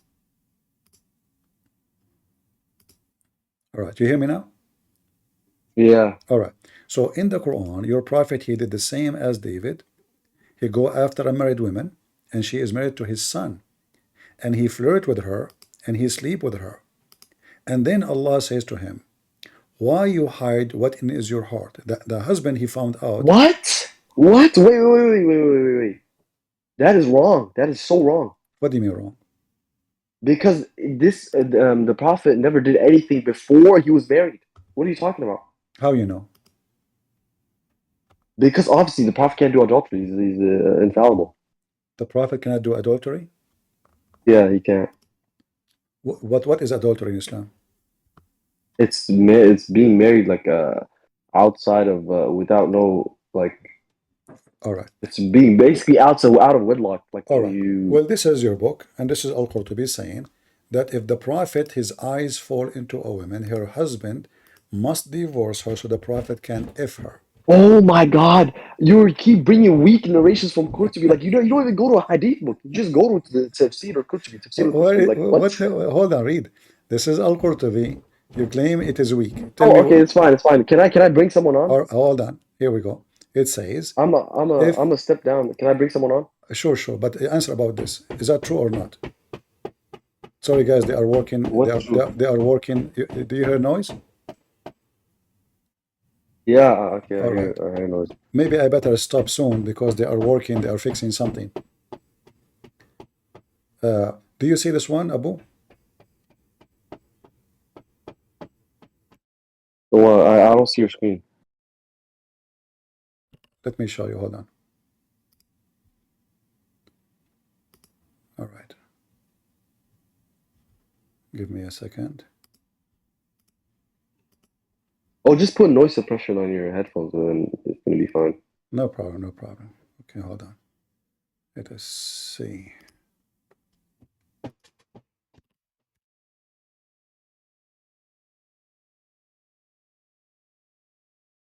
Oh yeah, but you see L, he's raising his hand. Can you put him on? All right, do you see it now? Yeah, I see it. But you see, Al, he's It raising his says hand. here, Can you- if his can you- eyes fall come on, into a please? woman, if his eyes fall into a woman, her husband must divorce her, correct?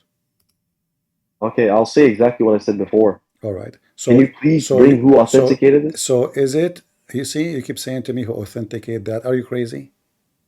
Are you saying to me that? I told you, are you because saying, this is not a book of hadith. No, this is Al-Qurtubi telling us who is Muhammad. Do you not understand? Muhammad this is not is a the book of kind, hadith. We can... Muhammad is the kind, if he like your wife and he want to if her, you have to give her to him. This is your book. What do? You are asking This me is not my book. What are you talking about? This is my your book. Okay, this yeah, this is the but it official can contain government. weak narrations. This is that the are false. official government website of the Kingdom of Saudi Arabia. This is Surah Al-Ahzab. Okay, that's fine. That's fine. And that's this fine. is Tafsir Al-Qurtubi. Do you see it? It says Tafsir Al-Qurtubi.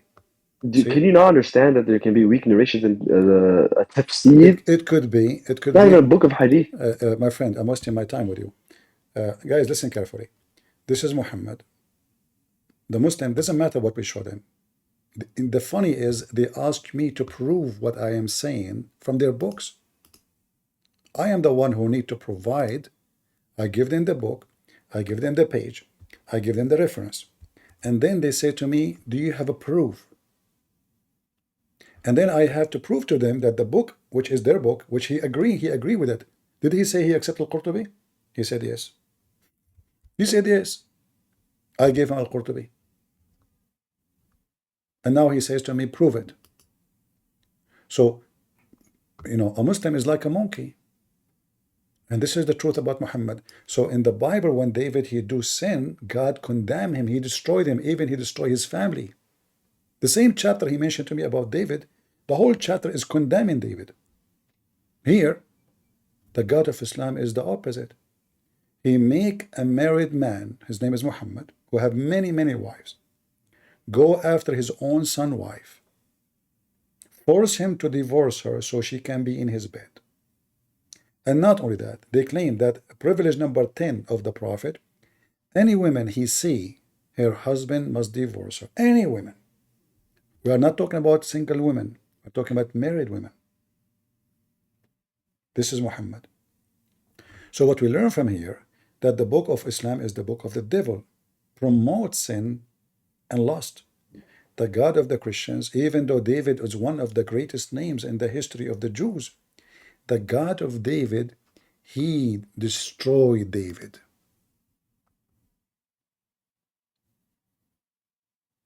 In fact, I find it very astonishing to see such a writing about David in the Old Testament. Because remember, the stories about them written in their time. So imagine in your time, they write about you. In the time of your sons too. They are kings. Those are kings. And then the Jews, they are writing what David did in front of his eyes, saying he is a sinner, in front of his sons. And their sons did not kill them for saying that. This is the truth. And then they say to us, we are corrupt in our book. So our God, he condemned the sinner no matter who is he, even if he is David. With all the glory of a king and kingdom and amazing stuff he have, still he is nobody for God. God did not approve what he did. He said to him, you are bad, you are ugly, you are disgusting. This is what the Bible says. In their religion, their God, he praised Muhammad for fornication. Not only that, he made a verse for him saying, why you say to the man, the husband, keep your wife if you, in your heart, you want to F her. In your heart, you want to F her. Why you don't say to him? That is Islam. We have a Muslim here. His name L. Anyway, guys, I have some noise here. So I'm going to stop for now. I will try to come back maybe tomorrow. And I hope we will have a better time together. Don't forget to make your comment and download the videos. Let the Muslims see what Islam is about. They try their best, even though I'm going very nice with them. I'm being easy with them. Like I'm trying to put a Muslim in the stage, give him the time to explain himself. But as you see, the Muslim is a monkey. You show him his book, he say he agree with the book, he accept the book. The second you show him what the book is saying, he deny the book. And then he questioned me about how valid his book. This is why Islam is so stupid and so dummy and so ugly and so awkward. Imagine he showed me something from my Bible. I said to him, prove to me that this is authentic. This is what they do. And I asked him, do you accept this? Like the other guy he called me before him, he said he accept at-Tirmidhi. I show him the same hadith from at-Tirmidhi saying that Muhammad prophesied after the event happened. So how in the same book, two stories opposing each other and both of them they are authentic? How it can be? This is why Islam is so stupid. The same book, the same writer, the same story, opposing each other and both are authentic. This is what Islam is about. So when you debate a Muslim, this was my message for all the Christians, you don't debate a Muslim. We have to play with them. Because you cannot debate a liar. You cannot. A liar is a liar. You cannot debate him. You get him busted only. And doesn't matter what I show this guy, he keeps saying to me, give me the proof. And he said he accept Al-Qurtubi. And look, all of the privilege of Muhammad is about money and sex. Read with me. That the privilege of the Prophet, he says, are 16. 16. What is number one? The best of the booty. What is the second one? He take the fifth. The fifth of the booty. What is number 3? What is number 4? What is number 5? It's about sex. What about number 6? What about number 7? It's about sex.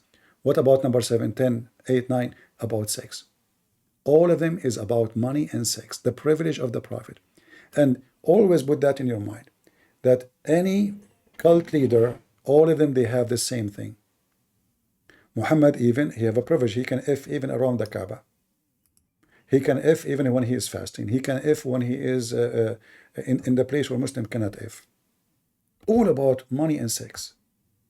You don't need to pay the worry. Every Muslim have to pay the worry. Every Muslim need witnesses. He do not need witnesses. Every Muslim, he need a permission. The women, she need permission from the parents. Muhammad do not need that. He's above mankind. His penis is above all mankind. All of those are privilege of penises. But I could not believe that the garbage of Muhammad will go to the point where it says, if his eyes fall into a woman, her husband must divorce her so the Prophet can F her. That is hard to believe. How filthy Muhammad is. He see your wife. This is a gang leader. This is nothing but a criminal. Why a man want to give his wife to Muhammad? What are you talking about? Women exchange. Take my wife. Oh, because he's a prophet. So? Because he's a prophet, he became an effing prophet? Not an ethical? Because he's a prophet, he strip a wife from her husband? Is that what prophet of God do? So in the Bible, when a prophet of God, as Muslims call him a prophet, he do such a thing. He did not force the man to divorce her. No, he sent the man to war. The man died, he took the wife. Here, no. The Muhammad, his eyes fall into your wife, give her to him. Immediately. It's a must to divorce her. It's not like, maybe think about it. Can you please divorce your wife so I can if? No. He must divorce her immediately. So the Prophet can if her. So there's a huge difference between the garbage of Muhammad and the ethic of the Bible. In Bible, when you do this, you are condemned. Badly. You've been destroyed. God destroyed David. He destroyed him. He literally destroyed him. Not metaphorically. He cursed him. He did not bless him for doing that. Here, no. It's Allah will. He take your wife. They are not ashamed of the zero ethic of the false prophet Muhammad. So how that can be from God? It's obvious that Muhammad is a Satan. He is Satan himself. And always remember, cult leaders, all of them, they share the same thing. they have a sexual privilege and money privilege. Give him money, give him your wife. That is Muhammad. And this is telling us that the message of Muhammad is a 180-degree opposite of the message of God in the Bible, which means Antichrist. He's an Antichrist, he's Satan. Not only he denied the Father, the Son, he is teaching faith, promoting faith. Don't run, let me up. Oh, okay. Let us take this guy. I'm just going because there's noise. People working late. Let me see. Let me invite you up. I'm just trying to avoid the noise. Okay. All right, don't put me down now that you've heard my voice, okay? You lied about Deuteronomy chapter 17, verse 17. It is about kings. And proof of that is Exodus chapter 21, verse 10, which actually allows you to take a second wife. So yeah, you're a liar. And if you want to make moral claims, we could go to Numbers chapter 13, verse 18, where Moses, by God's legislation. Hold on. Let me finish. Because at the end we're gonna talk about philosophical matters anyway, right? We're gonna talk about Tawheed versus Trinity. Okay. So Moses, by God's legislation, orders his army to gather all the Midianite little girls and devour them. This is the literal translation. Okay, you could go to any parallel Hebrew translation, and it'll say devour. Okay. And so obviously it's talking about rape. Another very moral thing within Christianity is Tertullian, one of the earliest church fathers in on monogamy. Section 3. Are you trying to speak so fast so we don't understand what you are saying? You obviously understand me. I'm trying to finish because you said a lot of fallacious things, a lot of idiotic things, a lot of hilarious, preposterous things. Right? Easy. Listen. Hold on, one by one. Nobody's speaking fast. Okay. Nobody's speaking fast. Okay. You said many preposterous things. Wait, calm down. Don't panic. Okay. Don't panic, Christian. Let us see who is going to panic. Don't panic. Are you speaking so fast? Let me finish what I'm saying, and you can go down one by one. You're going to throw a million. You can go down one by one. One by one. No, let me finish what I'm saying. You can address. So we can. Sorry, no. We can examine. Let me finish what I'm saying, then you can address it. All right. Okay. We can examine what you are saying. Let me finish what I'm saying, and then you can address it. All right, boy. All right, boy.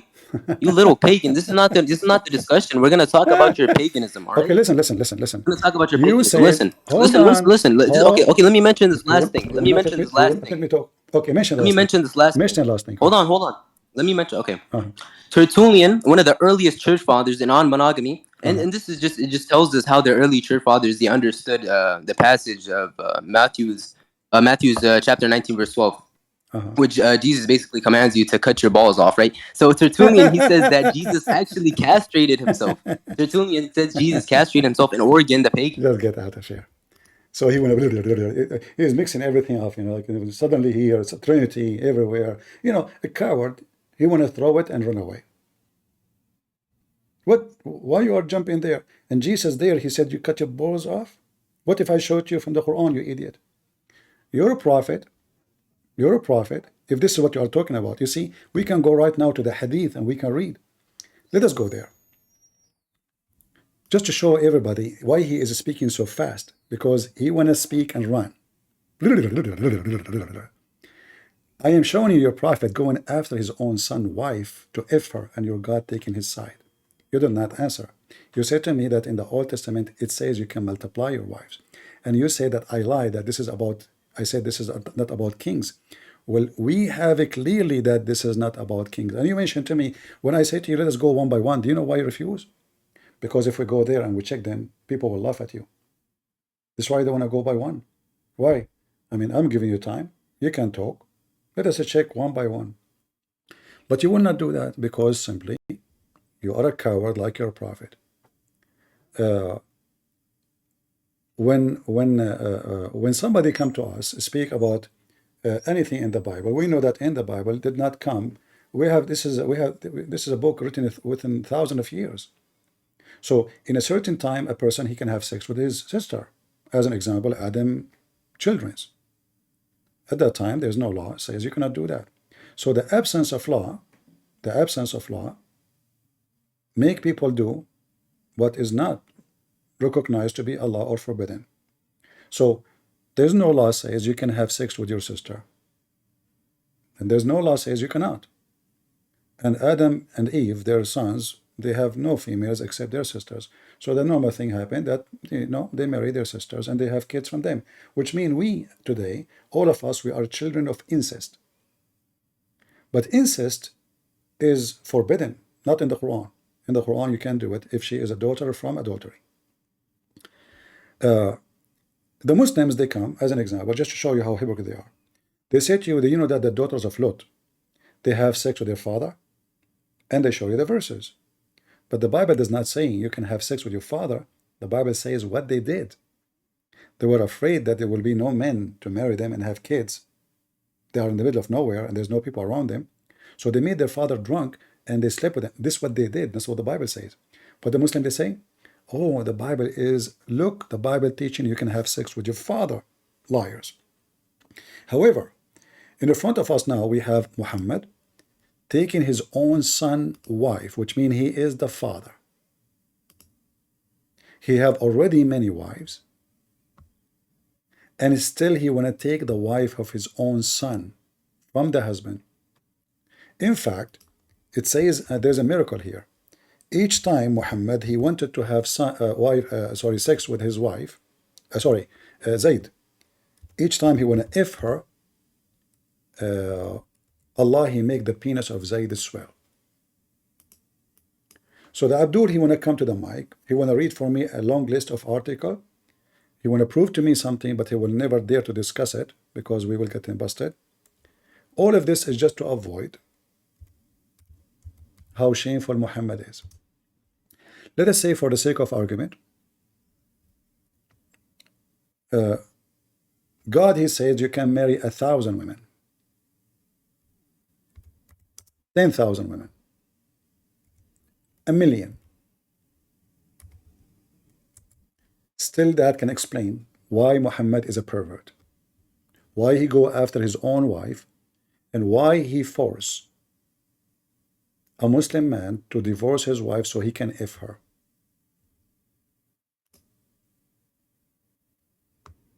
So the Muslim, he try always to divert the topic just to make you not to talk about Muhammad. If we go right now, and the second you say to him, let us discuss what you are saying to us, let us read it together, he will not accept. This is Al-Qurtubi. And remember, the one who is talking now is Allah. Allah encouraging Muhammad to have lust with the wife of his own son.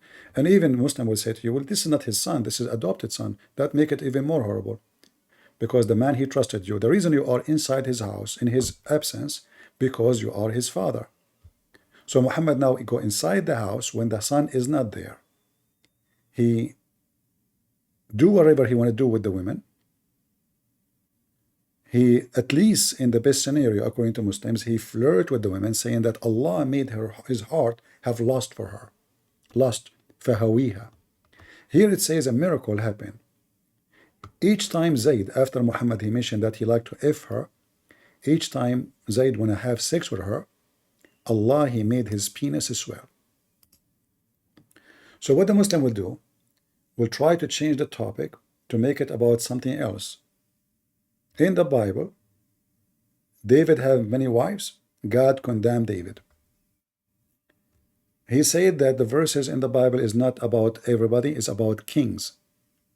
Well, kings are the one who have a privilege. If the king cannot have, people cannot. Because king is the most high between the nation. He is the highest authority. So if it's not allowed for the king, it's not going to be allowed for me. Correct? The king is above everybody. Who can tell the king what to do, what not to do? So if a king cannot do it, others cannot do it. However, people, they have wives, but does not mean they are following God. Does not mean they are obeying God. People, they fornicate, but doesn't mean God says you can fornicate. People, they do what people do. Commit sin, lie, fornicate, kill, steal. But God, he said it clearly in the 10 Commandments, and you can read them. Muhammad, he broke every one of them. And just to make it simple, who is the Muslim is willing to come to the stage and tell me one commandment Muhammad did not break from the commandment of Moses? One, just one. Anyone? If I bring the guy here, he was speaking so fast, is he going to show me one? Or he will speak so fast before we, like say to him bye-bye. And Jesus says to the disciple, cut your balls. All right? You want to talk about Tawheed and Trinity? Why don't you change the topic? Guys, suddenly he wants to change the topic. I will invite you one more time. Let us see if you will behave. And you will speak like an adult. He want to speak about Tawheed and Trinity. All right. Shouldn't we finish? Okay. Shouldn't we finish this? Finish what? That's not my discussion. The Prophet. I came no, up here because you said this is you not, lied many times. Here we go. Hold on. You will not let me Hold talk. on, hold on. Relax. Listen, I just came up. Are you gonna Okay, panic you already? came up already. You said You what gonna you panic said. Already you said what you said. So do you agree? Are you gonna panic Do already? you agree? Look. Do you Hold on. Let me finish what I'm saying. You are trying to Let me finish avoid. what I'm saying. You are trying to avoid the Let me finish what I'm embarrassment. saying. You are I don't trying. I don't care. I don't care about the Bible. You don't We believe in care. Muhammad. I don't care too. Then, if you don't care, you are a coward. You don't want to talk about it. This is not what you want to talk about. So why you jump here? A prophet, if his eyes fall into women, the second you put him in the stage, he will not let me talk. This is a strategy. Don't let him talk. Well, I can kick you out. I will invite you one more time. Let us see if you can have a civil conversation. And my question is, do you agree that your prophet, if his eyes fall into a woman, her husband must divorce her so he can F her? Answer that and we continue with anything you want. You want to talk about Trinity, you want to talk about Tawheed, whatever you want. Is that fair, guys? I want you to justify how the prophet, he can F any woman even if she is married. The mic is yours. Okay. Can you show how this has an asl in the Shara? Really quick. Can you what? If you even understand what that is, please tell us how it has an asl in the Shara and show us where it is. I don't understand what he said. Go ahead. I don't understand what he said. You don't understand what I'm saying because you're a jahil. You're a little boy. Okay. I'll explain it to you now. What Shara? Listen. No, shut up. I'm gonna explain it to you because you're a little boy. All right. And asl in the Shara means that it comes either from the Sunnah or it comes from ijma' or it comes from the Quran. You bastard. This has no asl in the Shara, okay? And it's... Your mother is a whore. Your father is a whore. Your Aisha is a whore, and I can't prove it. You see, I allow you to come to the stage, but you are very filthy trashy. You say to me, you stupid, this is how to be from the Shara. You idiot, your son of Mut'ah, who your father have Mut'ah with your mother in the bar, and he got you out by a beer. Isn't it this is your Shara in front of you, you donkey? Isn't it this is the tafsir and this is the law of Islam, the privilege of the Prophet? He says to me, give it to me from the Shara. Isn't the Quran says that Allah, he gave Muhammad Zainab when she is still married? You stupid idiot. So he knew a word, Shara. Shara. So according to which Shara, you stupid Muslim believe that if the Prophet, his eyes fall into a woman, her husband must divorce her so he can F her. Are you saying to me that your Muslims believe in such thing is not exist? I'm not telling you what I say. This is what you said. If his eyes fall into a woman, let's repeat again.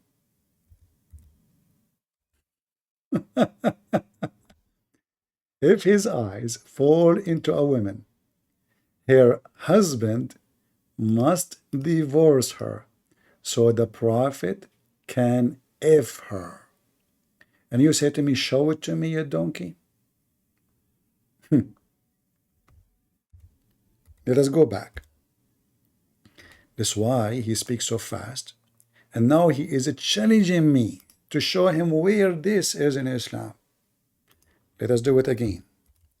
This is Tafsir al-Qurtubi. And this is the privilege of Muhammad mentioned in al-Qurtubi. And the privilege of Muhammad is mentioned as you see here in front of you. Read with me carefully. And if you are saying to me this is against Islam, then this website should be shut down. Al-Qurtubi should be cancelled. Ibn Kathir should be deleted. And all Islamic scholars should go to jail. For those are your scholars.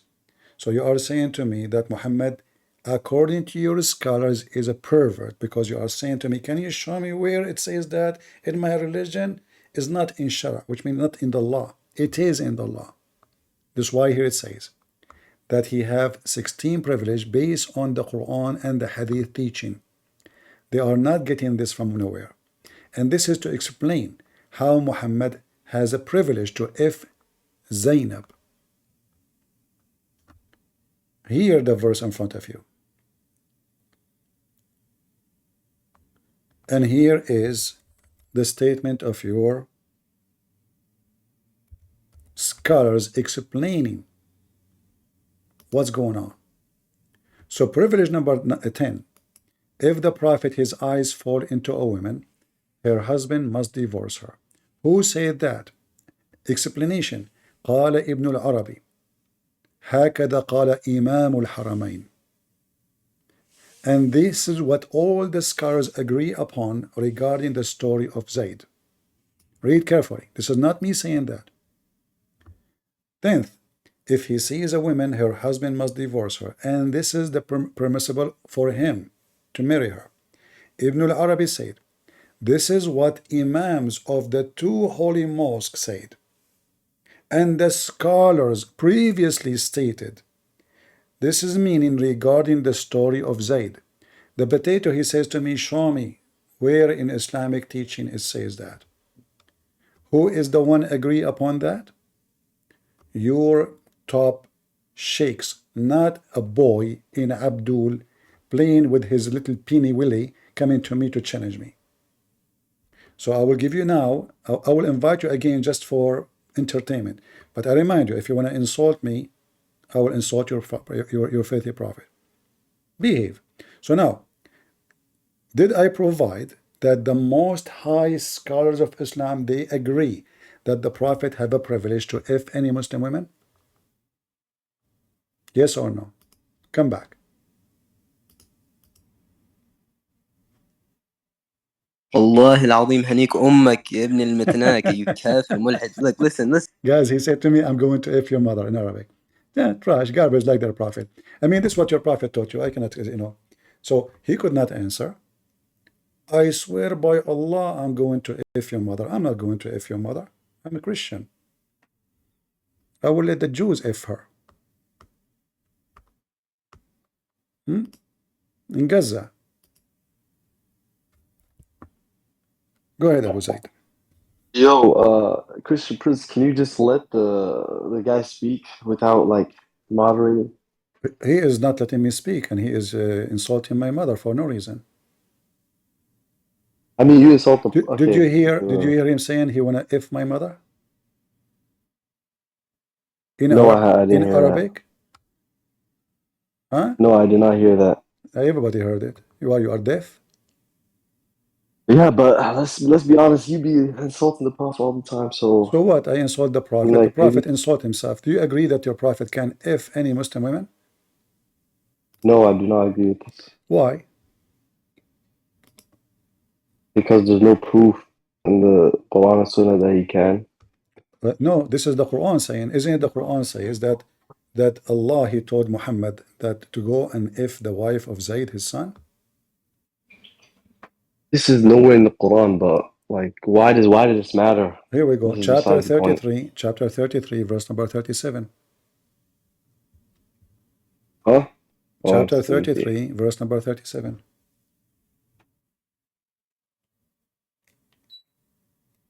This is about Zayd. The man is Where does this say this? Oh my God. Oh my God. Oh my God. This happened when the Prophet married Zainab. This happened after Zayd divorced her. No. He was not married to... he came to him. No, listen, Abu. Listen, I am assuming that you are a polite person and you want to know the truth, not like the filthy guy who just jumped on the stage. So listen, it says here that he said to him, keep your wife to you. Correct? So this is not after divorce. The guy, he came to Muhammad and he told him, After he heard Yeah, his wife. but All right. listen. So now the wife, she told the husband, your father was here and he was doing this and this to me. The guy in the interpretation says فَفَطِنَ زَيْد, which means, uh-oh, I got it.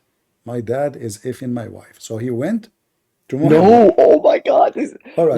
Can you Okay, prove hold this on, using hold the on. Quran Sunnah at So all? what it's mean when he said فَفَطِنَ زَيْد? Okay, what is this narration? Where's this from? Huh?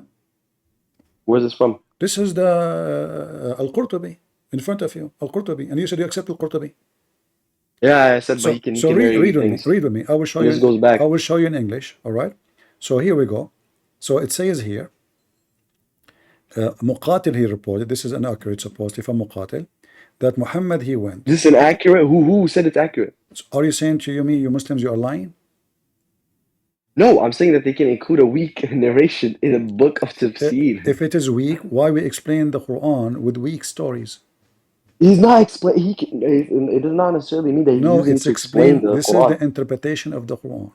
So here it says, Muhammad he went to his own son house. No, but he could be using it also as like a historical reference, or he could be using it for other This is the things, not this only is the using it historical as record. like evidence. This is a book written by you Muslims.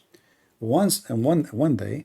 Also, he could be wrong. He could just be wrong. Maybe he could Read with think me. that Read with it's me. authentic. Read with me. Use it. Read with me. Then one day. There's no point of reading. Muhammad went to Zayd. Oh my God. And he come to ask for Zayd, and he saw Zaynab standing. She was white and beautiful and fat. He could just be refuting. Hold on. He could just be refuting this thing. The most beautiful women of Quraysh.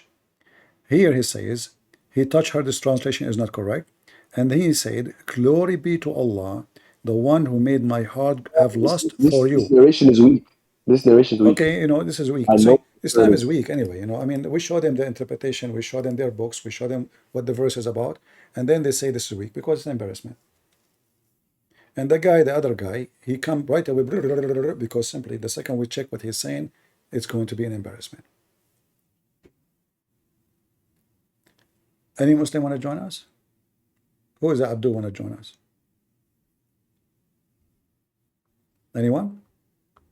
I'm showing you your book. You keep saying to me it's weak. Weak what? Weak book? Weak Quran? Weak stories? This is your book. I'm not showing you the books of the Jews or the book of the Christians or the book of the Hindus. This is your book. Those are scholars. Is Ibn al-Arabi is a Jewish guy? Is Al-Qurtubi is a Jewish guy? Is Qatada is a Jewish guy? So we show you the garbage in your books and suddenly you want to throw it at us? Where is the one who can refute me? And then the idiot who want to talk about Trinity and Tawheed. Well, I mean, you Muslims sound like Kamala. You repeat yourself, you keep saying Tawheed, Tawheed, but Tawheed means unification, doesn't mean one God. Imagine what can be and be unburdened by what has been. What can be unburdened by what has been. There are those who are unable to see what can be, but there are many more who are able to see what can be unburdened by what has been. Anyone can give us interpretation for what he's saying? This is your Quran. So we show you what interpretation is saying. What do? You throw your prophet under the bus. This is not Christian Prince interpretation. This is your books. And burdened by it was be, it had been, what?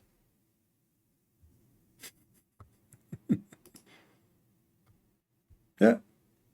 You cannot refute us. You cannot, so you say, oh, this is weak. Anything we show you from your book is weak. He didn't want to answer. The prophet, he said to me, show me where in Shara it says, this is the Shara. This is the source of Shara, the Quran. He took the wife of his son. How? He saw her first. He liked her. He took her. This is why in the tafsir says, if his eyes fall into a woman, her husband must divorce her.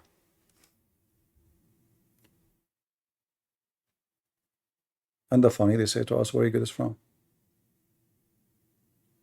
They think if they speak so fast, that means they have knowledge.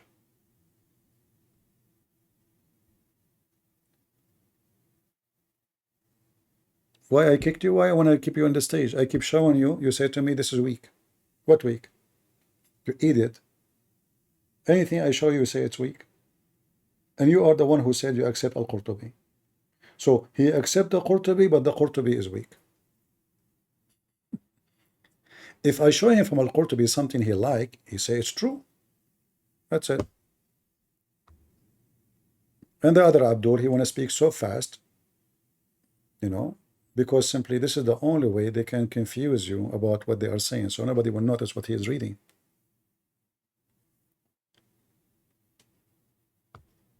Do we have any Abdul from the weak religion of Islam? Huh?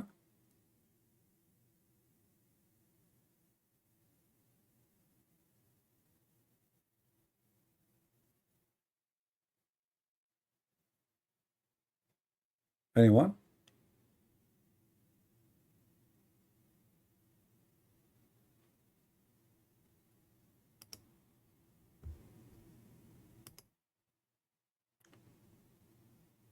Any brave Abdul?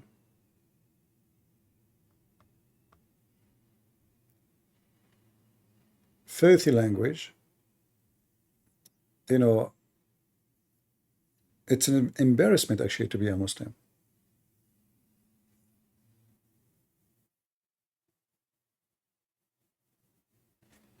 And you know, just to show you how they lie, they said that Jesus, he said, go and cut your balls. That's what Jesus said. Jesus said, if you can devote your life just for God, better than having marriage. Because simply, if you are devoted to God, you will be free. You don't have a responsibility of a wife and children. This is not about cutting balls. Like, show us the reference where any one of them he cut his balls, you stupid liar. However, in the case of Muhammad, he never cut his balls because we can prove that he have none. Is that correct? Your prophet, he have none. The Quran confirm it. Aisha confirm it. Muhammad, he have all those women, he could not have kids. Why? Why a person?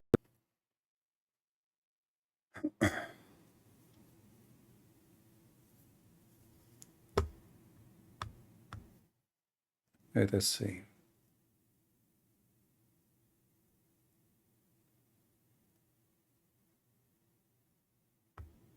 We have Yahya, he's a Muslim. Yahya, want to join us?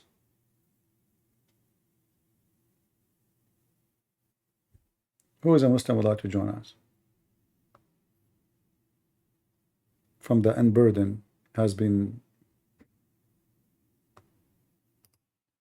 groovy. Great, Brett. First of all, this is Dr. Zakir Naik. I have PhD in Islam. I'm going to refute you many times. First of all, Allahu Alam. Allah knows best, Christian Prince. Oh, thank you. Second of all, Christian Prince. Muhammad had no balls, Christian Prince, because in the Quran, Allah said that the babies come from the backbone, correct? Yeah, even Adam, it says that Adam, he have his seed from his shoulders. So Adam have no balls too.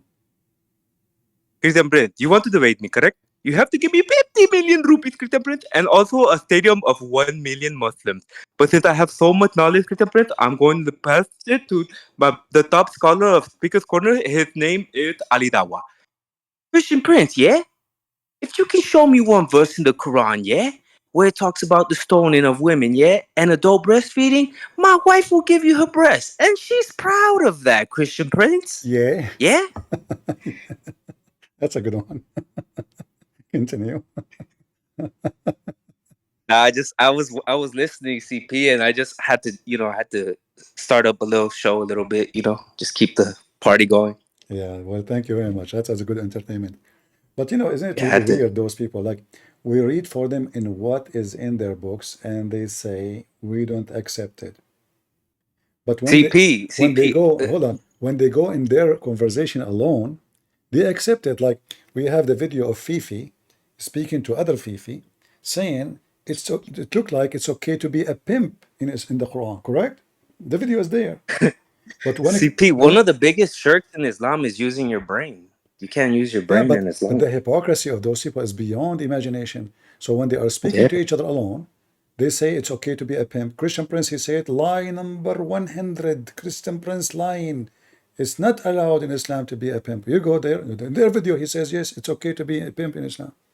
So because now they want to refute me, anything I say, once I went in a chat room, long time ago, this is Paltalk. So, the Muslim, they knew I will never say something good about Muhammad. So they gave me the microphone, and I said Prophet Muhammad was a decent man. Everybody in the chat was saying liar. I said he never fornicated. Liar. He never have sex with children. Liar. Because they are not listening. Christian Prince, this Christian Prince, whatever he say, we will say is a liar. So the whole chat room have hundreds of people are boiling, saying I'm liar, liar. And then the admin, he gave me a red dot, which means he muted my microphone. He took the microphone from me. He said to them, you stupid donkeys. He was saying to you, the Prophet did not commit this. And you say liar. He said he did not have sex with the goat. You said liar. So even in our room, he beat us, But the stupid himself, how come it took you 5 minutes to figure out what I'm doing? Why you waited 5 minutes, So I was saying, Muhammad did not have sex with the goat. Everybody in the chat room, liar, liar. And then I said, okay, we have a good recording for let's see. You just admitted that I am telling the truth. So when I say, even when I say Muhammad is a good man, they don't accept what I'm saying because I'm a Christian Prince, So those are the Muslims. It doesn't matter what you say; they are not listening. You're a liar. That religion is a piece of work. Lately, I've been comparing it to Chuck E. Cheese. You mean piece of shit? Yeah, it's a piece of shit. It's a Chuck E. Cheese religion. Like when you go to Chuck E. Cheese, they say, you know how you get the tickets and you can redeem them. Like I look at the tickets as like, oh, those are your good deeds. You get all your good deeds, and then you can claim that at the end and get a reward. Supposedly, you get like 72 virgins, and you get little boys, and you get wine that doesn't get you drunk. The thing is, you can't commit sin here on earth, but you can commit sin right in front of Allah. One of the funniest videos I've seen of yours is the one where you said, "Oh, does Allah have a big butt?" That was so funny. What if you wanted to F Allah? Is that permissible? Because everything is permissible in Jannah, according to them. You see, this is how stupid in the Quran is. When I say to somebody, whatever you wish, I have to keep my promise. So what there is people, they are gays. There is people, they have a mental, they have sex, they want to have sex with animals. There's somebody want to have sex with his mom, want to have sex with a tree. People are crazy. So if I say whatever they wish, what if somebody want to F Muhammad? What if somebody want to F Allah? So either we say whatever you wish, or we say what is approved. No. Anything they wish, they will have it in heaven. Anything. Yeah, it's interesting. Yeah. CP, it's always good talking to you, brother. God bless you. I'm telling you, bro, you're my best friend, CP. I love listening to you. So much knowledge. Thank you, brother. God bless you. God bless you too. From time to time, join us. Like for I like your Ali Dawa version.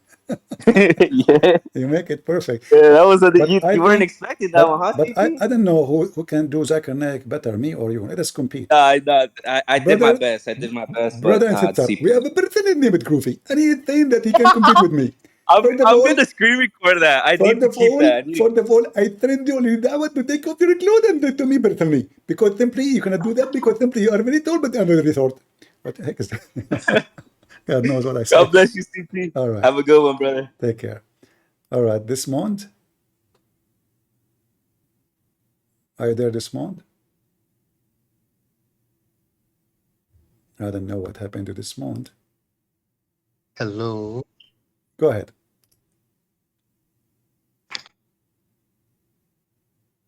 Hello. I hear you. Yeah, good morning. Good morning. I hope you are fine. I'm fine. Are you a Muslim?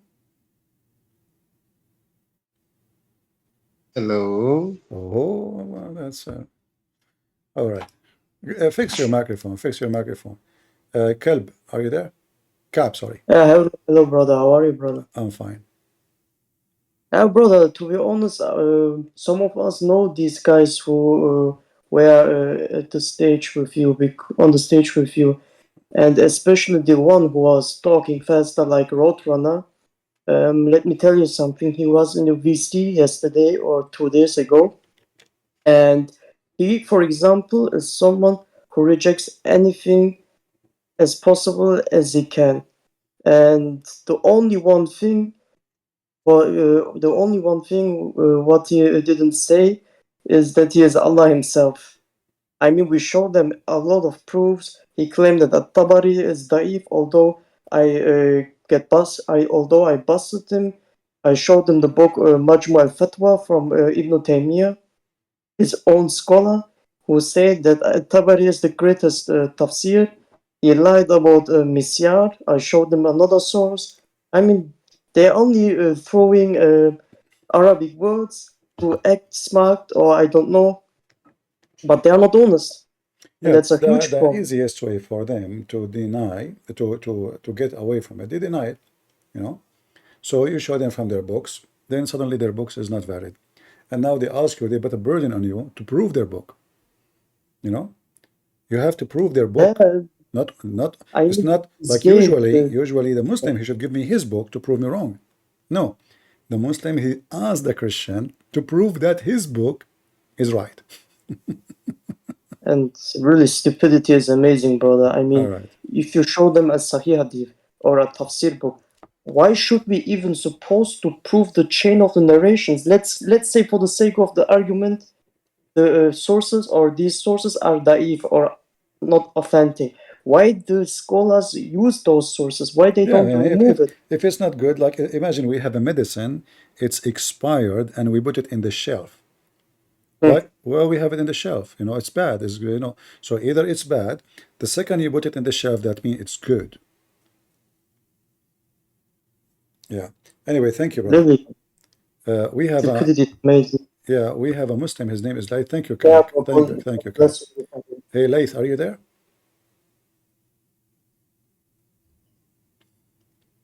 ACP. No, I've talked to you before. No, I'm an ex-Muslim. Oh, okay. I just wanted to comment on the Exodus verse that the Muslim brought up. Yeah. Okay.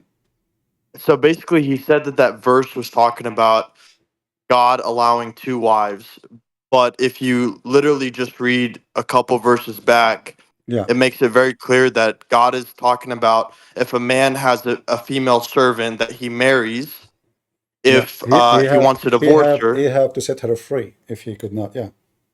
Yeah, and then literally says in that verse, it says, and give her her marital rights. So how could you give a woman marital rights if she's still your wife? That doesn't make sense. Yeah. Anyway, it's funny how they lie and they think that they can get away with it, but yeah, crazy. we know Muslims, but anyway, like even if let us say for the sake of argument, the Jews, they practice, and even if let us say God, he said to them, you can have 1,000 wives. But that will not fix the problem Muhammad he have. Taking wives who they are married from their husbands just because he have lost, you know? He have lost. Yeah. Those are Muslim women. We're not talking about slave, captured by war. No. Right? Exactly, yeah. And in the Bible, when someone do wrong, the God of the Bible condemned the person. When Muhammad do wrong, the God of the Quran praise him. Yeah, it gives him like permission. No, not only permission.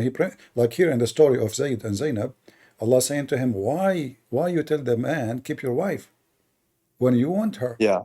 You know.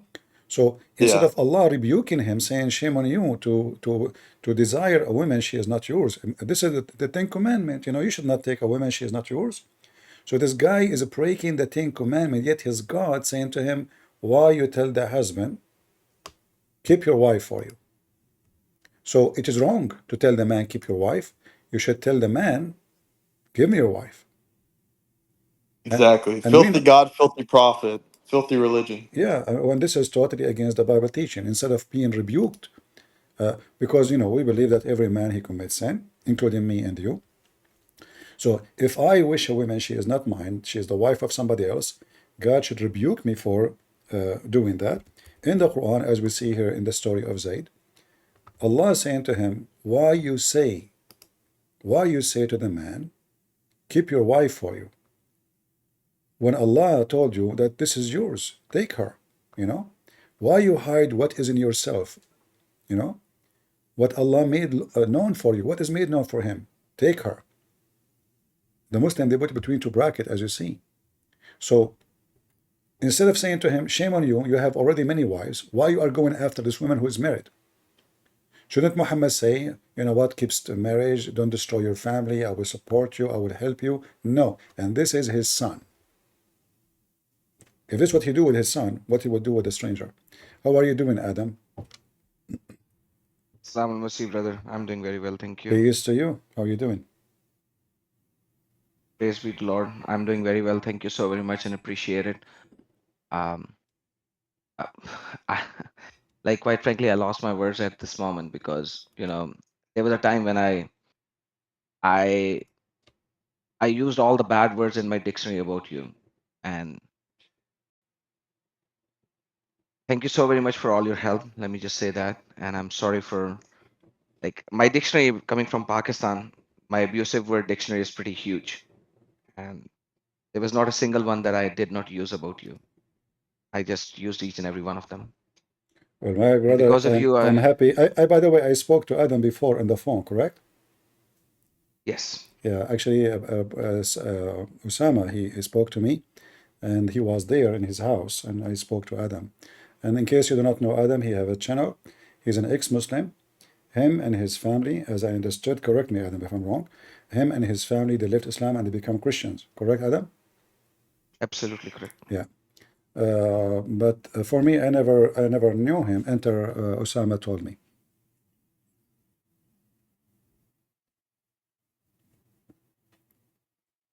In case you do not know his channel, maybe Adam, you can post something in the chat so people they can subscribe to your channel too. Yes, that's literally Adam Seeker. For the English viewers, my Urdu channel is Adam Seeker Urdu. But for the English speaker, that's Adam Seeker. I just posted it in the chat. All right. In Discord.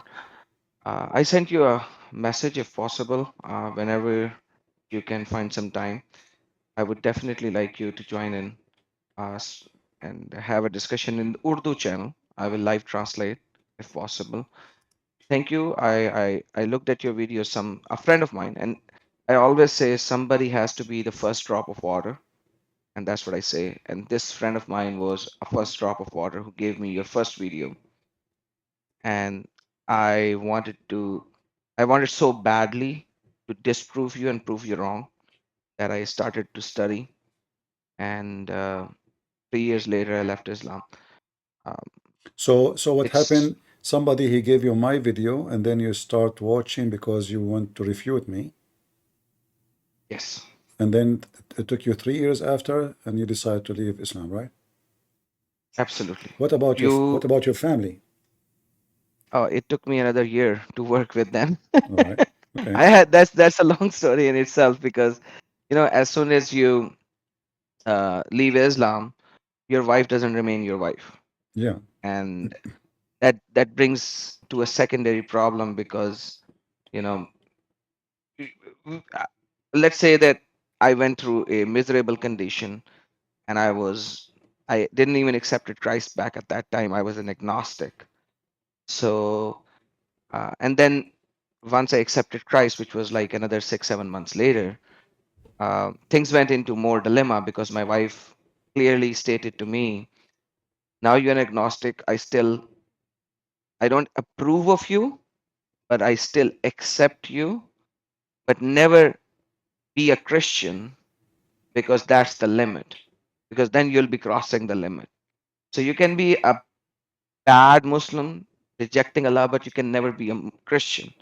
That's where things went absolutely south, where we became like literally brother and sister, in other words, who were always fighting, kind of a thing. So yeah, it was it's a story of a lifetime. I don't think I will ever have this story again in my life, but yes. How is your Urdu channel is doing? Urdu channel is pretty decent. Yeah, I have like over 250, 240 something subscribers, and I go live every Saturday. Usually the live viewership is around 4 to 5,000, and I do different discussions in Urdu and Hindi and Punjabi, 3 different languages over there in Yeah. my channel. And yes, God is good.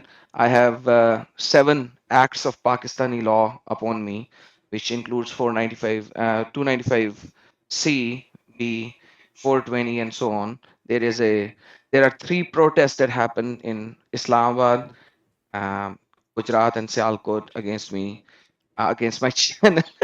But Adam, you should think about it in a positive way. If you go right now to Pakistan, you will find 1 million people waiting for you. Yeah. See? Kill me. Yeah, I mean, it doesn't matter whether you're famous or not. You go to Pakistan, you will find all the Abdul in Pakistan. They are having a big sign, Adam Seeker. Who's Adam Seeker? Come here, Adam Seeker. And the limousine, they have limousine and they have sharp knives and Yeah, they like in the news channel, they showed my monogram and my channel name. They had big banners when they were protesting against me. They had big banners on their hands. I'll send you the videos. I showed them on my Urdu channel as well. All right. And they like this blasphemer against Muhammad, like blasphemy. Yeah, there was a time when I used to call blasphemy against Muhammad as well. Yes, but like we claim blasphemy against a man, Muhammad, instead of Yeah, God. So he's their it's God. very He different. is God for them, yeah. Actually, the first time I receive a complaint from YouTube, it says a government entity report an legal issue to us, and therefore, after blah blah blah blah, we decide to ban your video from this location, Pakistan. Yeah. So imagine, 300, yeah, the government. 309 videos of mine are blocked in Pakistan. All my videos, my channel is blocked. You won the trophy, brother. God is good. But imagine a country, they have nukes, they are worried about a video, and it says it's a threat for safety and security, of the nation, of the country. So a guy in YouTube is making a threat, is a threat by speaking about Muhammad to a nation have nukes.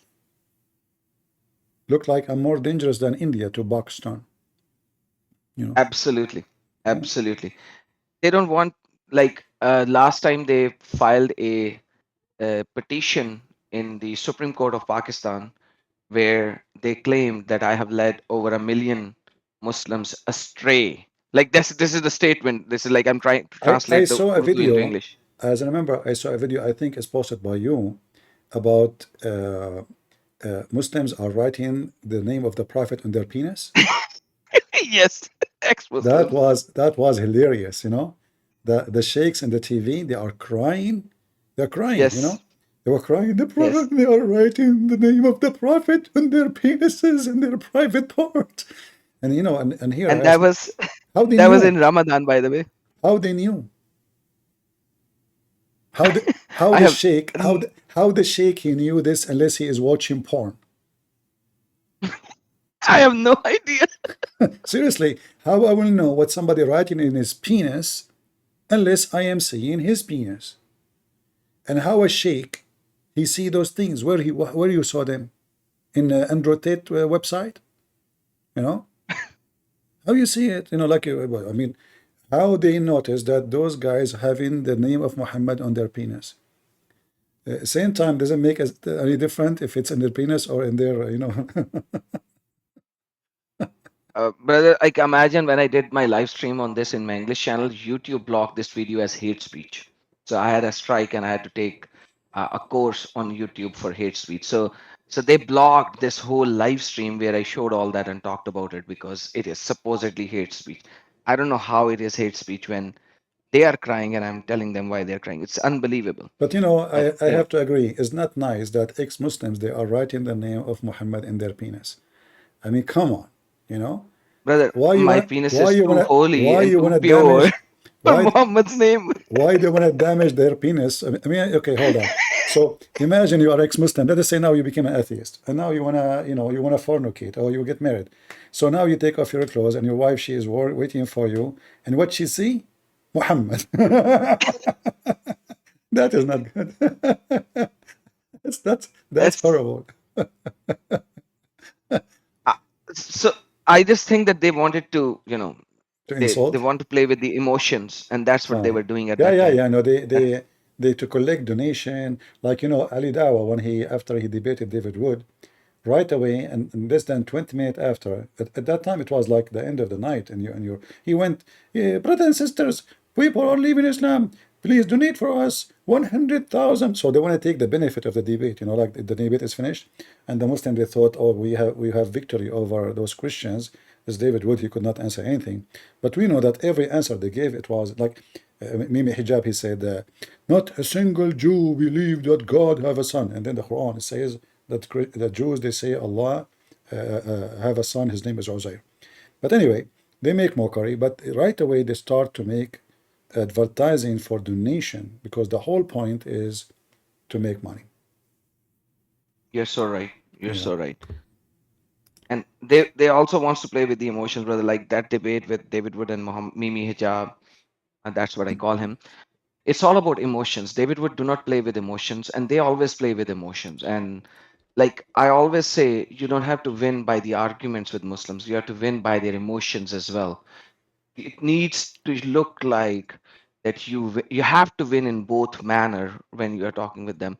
And by the way, you do a awesome job anyways. And sometimes some people come and say you are a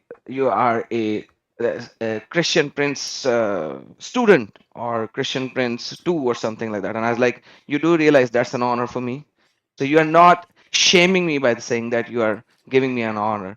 So, brother, thank you so very much once again. Thank you, Adam. And I Thank you. appreciate what you're doing. All of us, we learn, and we learn from each other. Like in life is a process of learning, and being a student is something never stop. Like me, I learn every day. And the one who he claimed, the Bible even make it clear that the one who think he is wise, he is a fool. The one who claim knowledge, he is a fool. So we learn every day. The process of learning should not be in the computer, not in the internet. It take a couple of hours, and then after that to load it in the internet, even if it's 5 minutes, it take a day or two. So I remember I used to go to work, I come back, still the video is not loaded. Can you believe it?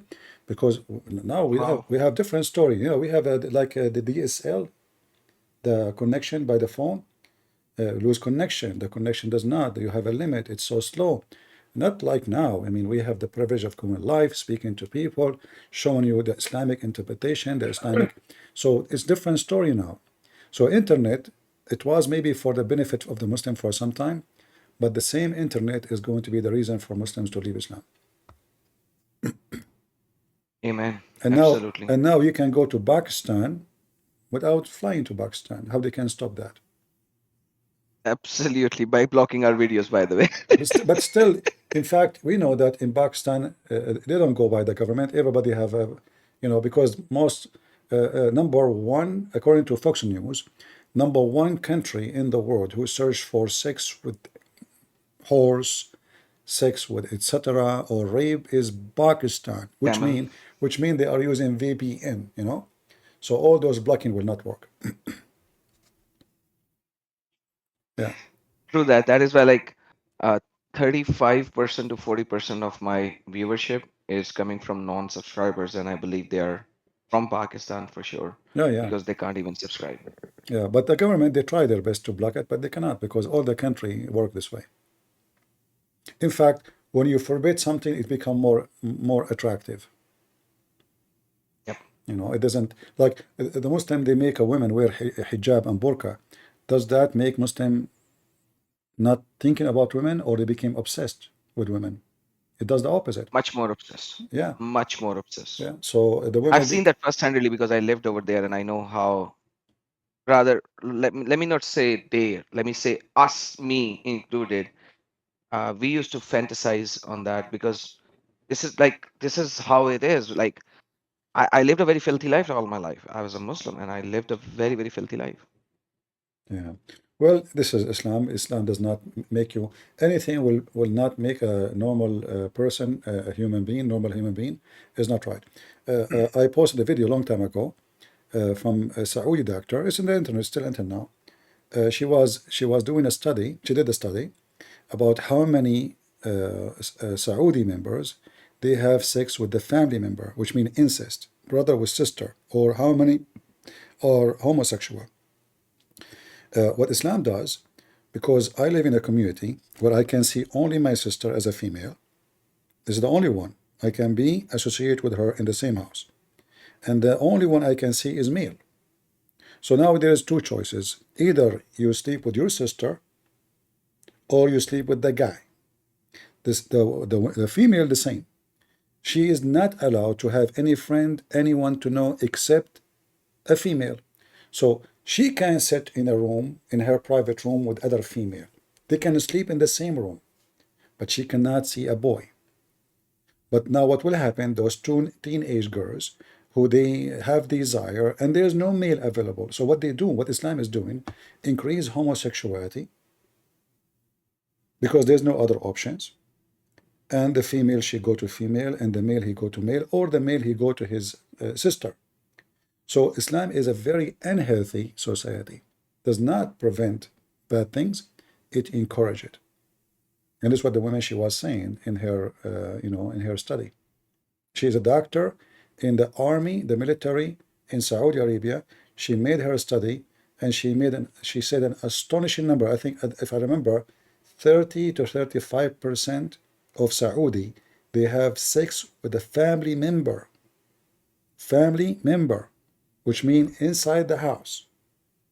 Brother with sister, or even father with daughter. So hijab and burqa did not make the society better. Make it pervert.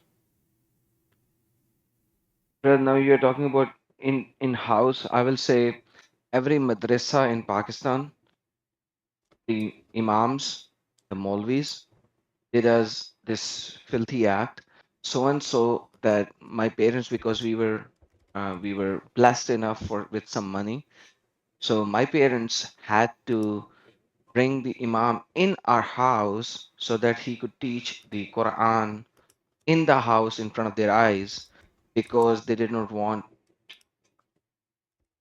Yeah. Somebody's saying, can you show us the link? Every single madrasa. I need to search it because this is a long time ago. Let us see, Saudi study gaze. I need to search it. I posted this video, if I say maybe 12, 13, 14 years ago, I forgot. But maybe here we go. I found it. Here we go. I'm lucky actually to find it. Unbelievable how you can find something. Oh boy. Yeah, you can tell from the bad quality of the video how old it is. So this guy, he posted this video when? I'm not sure. Let me show it to you. المجتمع السعودي تعرضوا للاغتصاب الجنسي. اوكي. حوالي ربع أطفال السعودية حوالي The host of the TV, she says almost the quarter of the population being raped. The quarter of the children of the population in Saudi Arabia. ربع الأطفال السعودية متعرضين للاغتصاب الجنسي. 62% من هذول الأشخاص يعني لا عفوا هم الظاهر إنه هذه الدراسة. Anyway, I will post the link, guys, for you. You can watch it. But this is a video I posted long time ago, and this guy, he posted like, his name in the top of it. But this is my work, and this is why the quality is so bad, because at that time the internet was so bad to post anything, to load any video. This is taken from TV, not from YouTube, which means record from the TV itself. Let me post it in Rumble for people on Rumble. All right, you can save it. But this is telling you how corrupt the society, and this is the most religious society between Muslims in the world, Saudi Arabia. I remember at that time when this is mentioned, this is when women, they cannot walk in the street alone. There is Saudi Islamic police.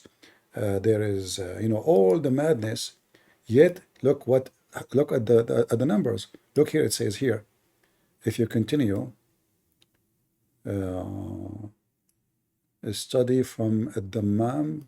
وهي كانت دراسة مسويتها الدكتورة إنعام الربوعي. أوكي، هذه الدكتورة هي رئيسة قسم جراحة الأطفال في مستشفى القوات المسلحة في And this is a studies made by official government in the armed forces of Jeddah. She mentioned our in the coming years suffer society from extreme widespread cases of homosexuality. We continue. The reason for this, the increase of the case of sexual assault in children brought to hospital. You can watch it yourself. And again, anyone who speaks Arabic, he is a Muslim, he will say we are lying about what he's saying. Let us know. If you are a Muslim, you would like to get us busted that this is not what it says. Let us know. All right, Adam, thank you, brother, for being here. Good to have you. And usually I don't go really to other channels, but I will be happy to join you one day.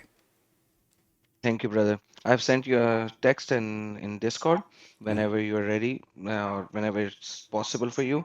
I do it every Saturday, so let me know, and I will be more than happy. Rather, it will be my honor to host you. Appreciate it, brother. Let us, God bless you. you know, maybe without setting up the time, I will try to surprise you and join. Awesome. All right. That'll be awesome, brother. God bless you. God bless you. All right. Bye-bye. BJ? Are you there, BJ? Hi, brother. Can you hear me? I hear. Brother, can you hear me? I hear. Yeah, I am there. Can you hear me? I do. Thank God. Thank God.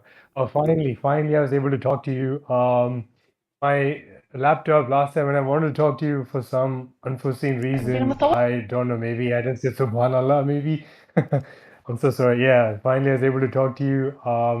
Yeah, and I totally agree with you that we should not say I'm a Catholic or Orthodox or and all that, because when Christ came to the world, he only spread his message, and we are just the followers of Jesus, so that's the way we should be saying.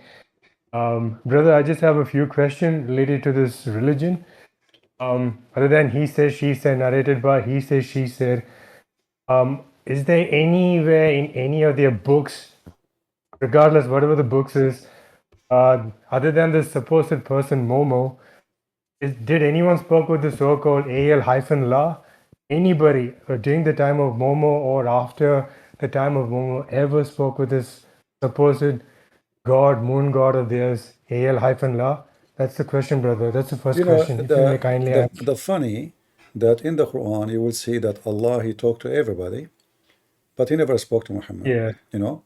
And brother, ironically, I speak Arabic. I don't say I'm a Shakespeare of Arabic, so it's not they can make a fool out of me, because I actually was born in the Middle East, a tiny country between Saudi and Iraq. So you know what I'm talking about. So I understand Arabic. I learned Arabic. I was fluent just when I moved down under. So g'day to all my brothers and sisters there. So yeah, so I lost my fluency, but I still can read and write Arabic. So yeah, by the grace of God. Yeah, you know, the God of the Quran, he speak even to Shaitan. Even Shaitan, he speak to him. He speak to Isa. He speak to Moses. He speak to Abraham. He speak to everybody. He speak to everybody. But when it's come to Muhammad, he don't speak to him. Why? And always sent through Jibreel. No, the reason for that, because Muhammad, if Allah is speaking to him, this is a big deal. And Muhammad, he is not convincing. He will not be convincing at all if he claims so.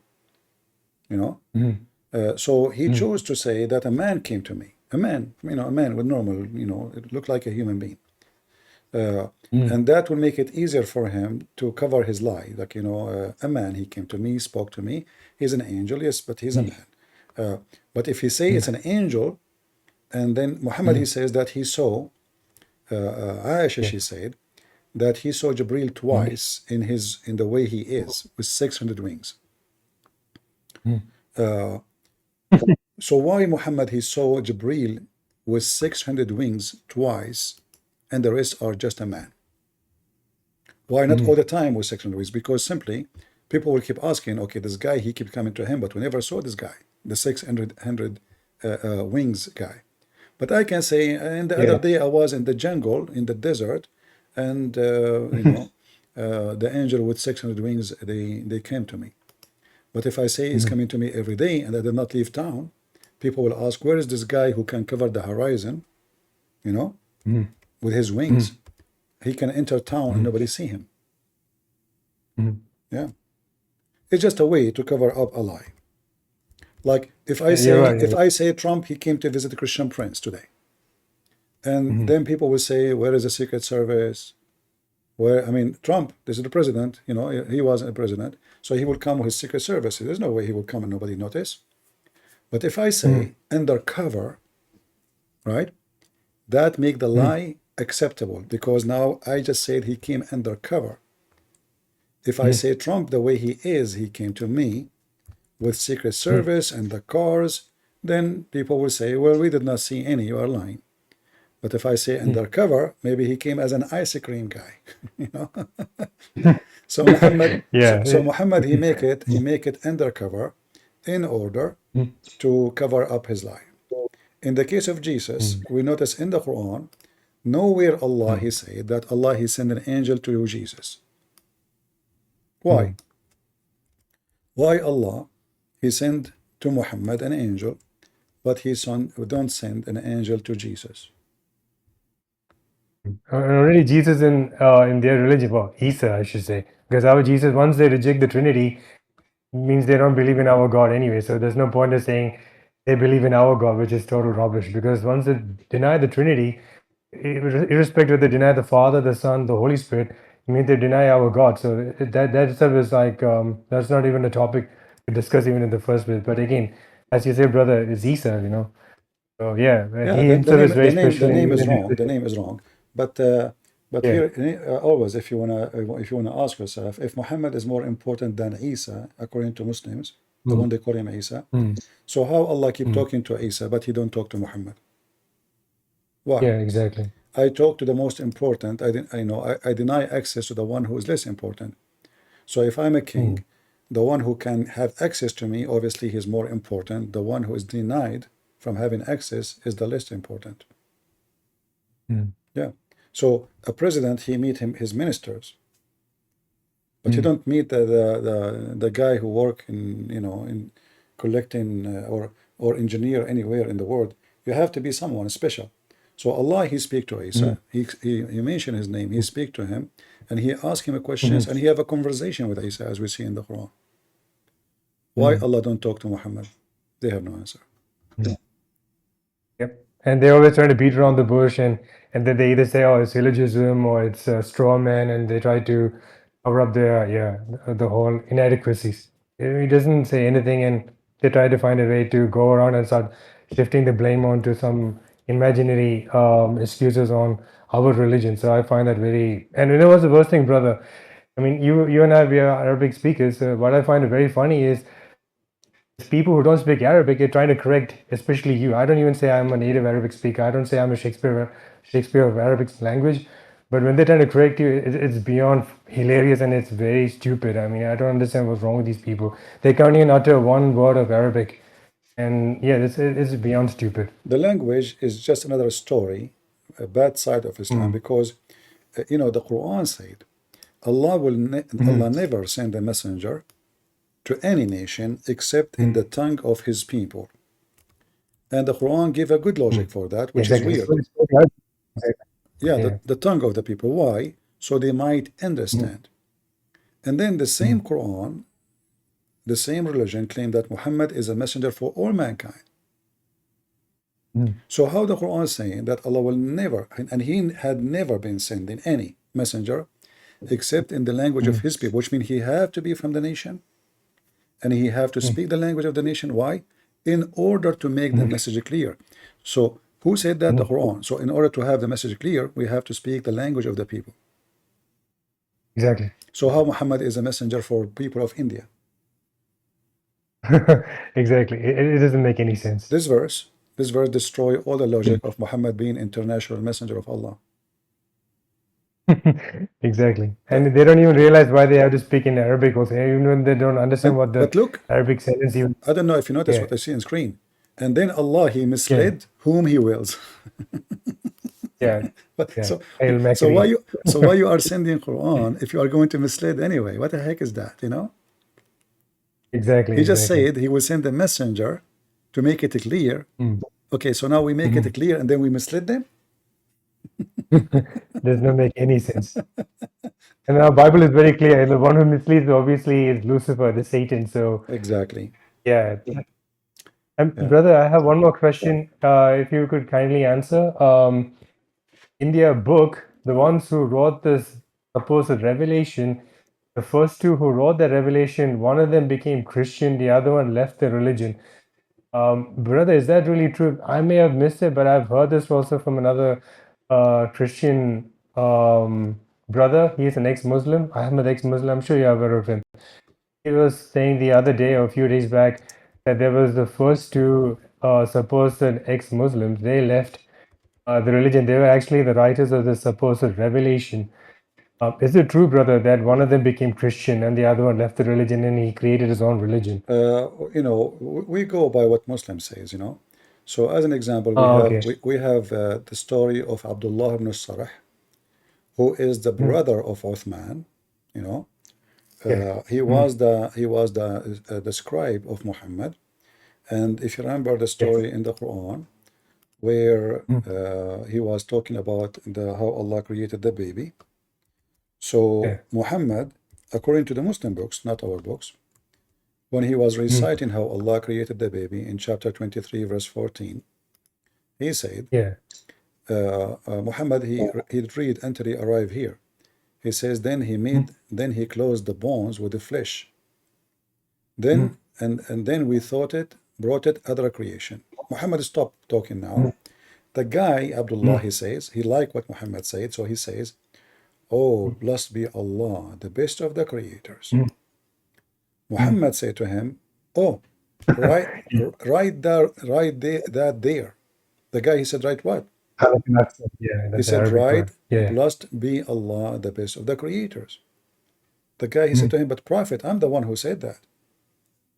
He said, well, this is how it came to me. So at this moment, the man, he noticed that Muhammad is a fraud. He just copied what he said, you know. He liked it. He found that it fit good in the Quran. He put it in the Quran. And that's why he left Islam. Yeah. And here, by adding this, by the way, Muhammad, he destroyed himself, because we every day we make fun of Islam, saying that Allah the best of the creators. How he is the only creator, but he is the best. The Arabic right there. Ahsana Khaliqin. It says very clearly in Arabic. Yeah. I mean, those who can read it. And this is a present. The pagans believe that there's many gods. So now the guy here, he's supposed he's a Muslim, but now he is admiring this God who is the best of other gods. So he converted to Islam, but he still is a pagan because Islam is pagan. And Muhammad, he took it, for he did not find something wrong in it, because still he believed in many gods, obviously. Otherwise, you cannot say Allah is the best of the creators unless there is other creators. Exactly, brother. You're And right. I mean, it doesn't make any sense. There is the story, not only like writers of the Quran, they left Muhammad, even his wife. His wife, Qatila, you know, she left Islam, and she in some story they say she married Ikrama ibn Abi Jahl, which means the one Muhammad he speak against in the Quran, the father, you know, his uncle. Yeah. And then it says even that Abu Bakr, when he heard that she married this guy, he wanted to burn them alive. You know? Yeah. So Muhammad wife herself, she left Islam, and she knew Muhammad is a fraud. Yeah. Actually, I can share some reference for them. Let me show some reference for that. This is the website here. As long as you know Arabic, you can open it. Yeah, sure. And maybe the admin can shorten the link and post it. And here we show it here. This is Qatila, the wife of Muhammad. And this is the book, Al-Mustadrak ala Sahihain. It's authentic. Yeah, I can see that there. Right. Very clearly it says. And this is chapter 5, verse number 14, page number 49. And hadith number 2828. And here it says again, number 6899. So here it says, this is Qatila, that the Prophet, he married her. She is, she is the sister of Qais. She is the sister of Al-Ash'ath ibn Qais. He married her in the year number 10. And then he married her before, and then he died after, supposedly. But it says here, let us see.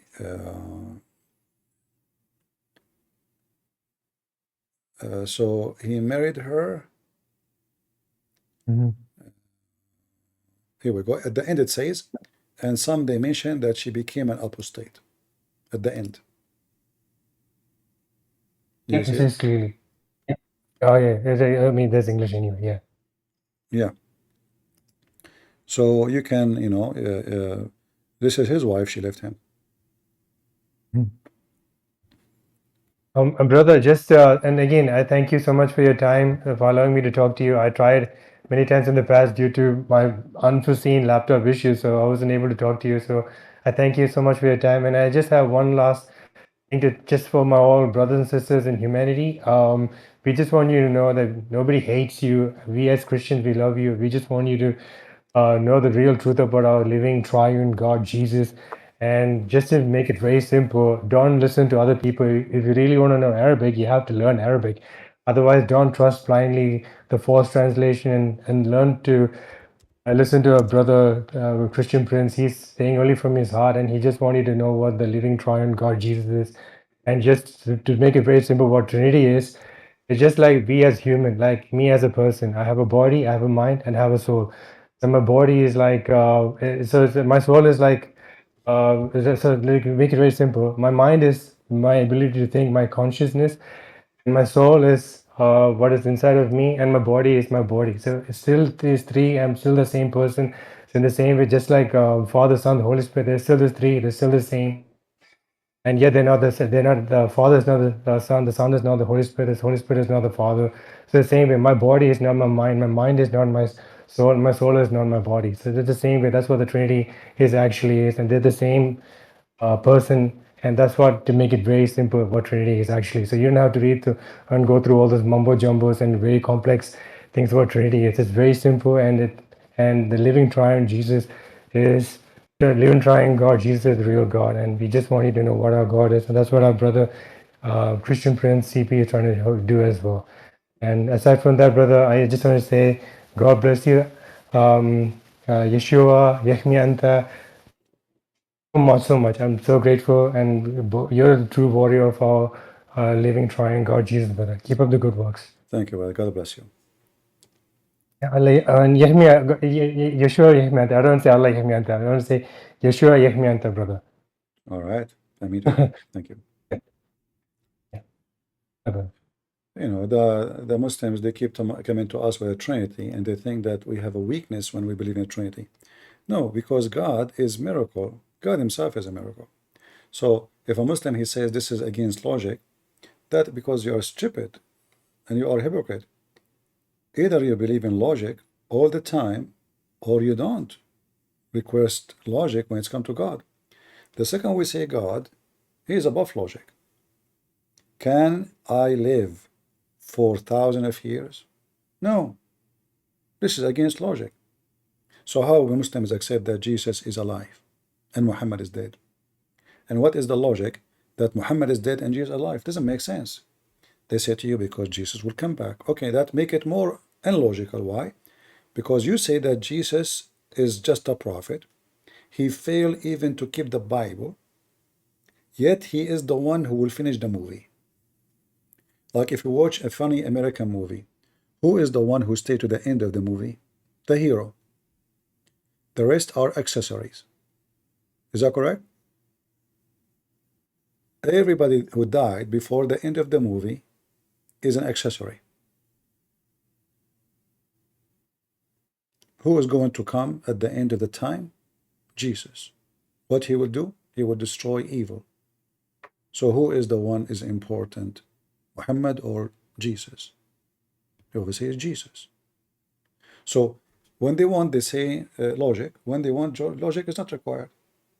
What is the logic that Muhammad is so good in sex, but he is not the one who will finish the evil? What happened to the power of his penis? You know what I mean? What is the logic of saying to me that Muhammad, he can have sex with all his wives in 20 minutes? Is that to prove that he is godly, or to prove that he is pervert? I want to know.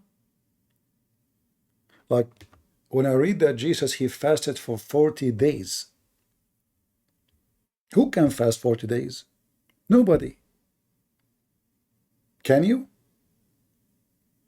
That prove to us that Jesus have ability, even though he have the flesh of a human being. Nobody can have. Muhammad, he cannot fast, even when he is fasting. According to Aisha, when he is fasting, he is sucking her tongue. Okay, hold on. In Islam, if you suck any liquid into your mouth, you broke your fast. So how a man is sucking the tongue of his wife is fasting?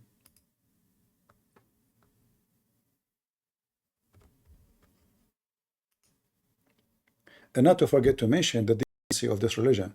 So imagine I'm married, and I was sucking the tongue of my wife 5 minutes ago, and then my wife, she go in Discord or in Facebook, and she say, listen, my husband, he was sucking my tongue. What?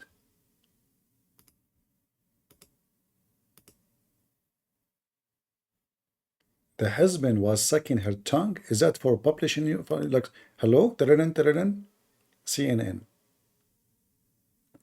My husband was sucking my tongue. Why you are publishing this?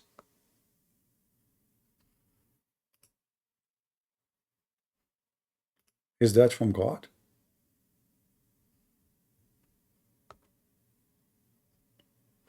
Am I heard, guys? Do you hear me still? Or you lost me? We are going to change our internet provider soon. Is acting bad.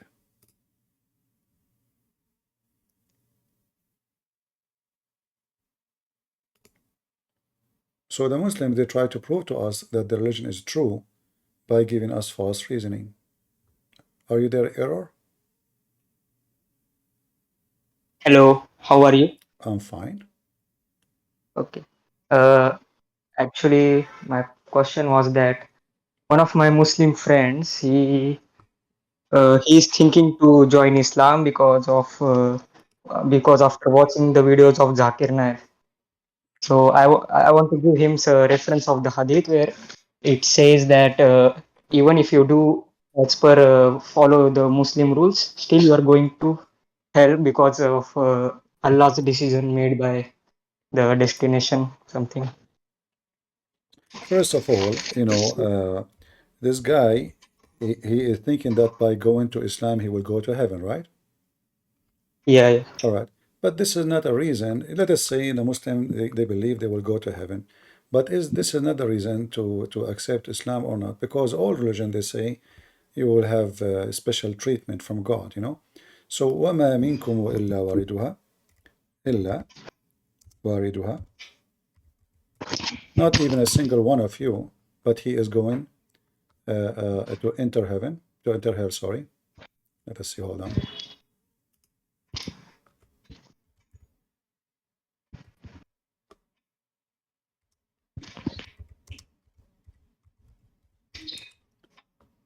All right. Not a single one of you, but he is going to enter hell. This website.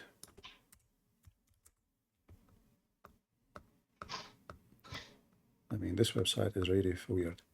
In chapter 19, verse number 71, it says, not but a single one of you, and the Muslim here, they translate, it says, will pass over hell. No. Wariduha mean he will enter it. If you change the translation or translator, actually, let us go and see the interpretation just to show you. 1971.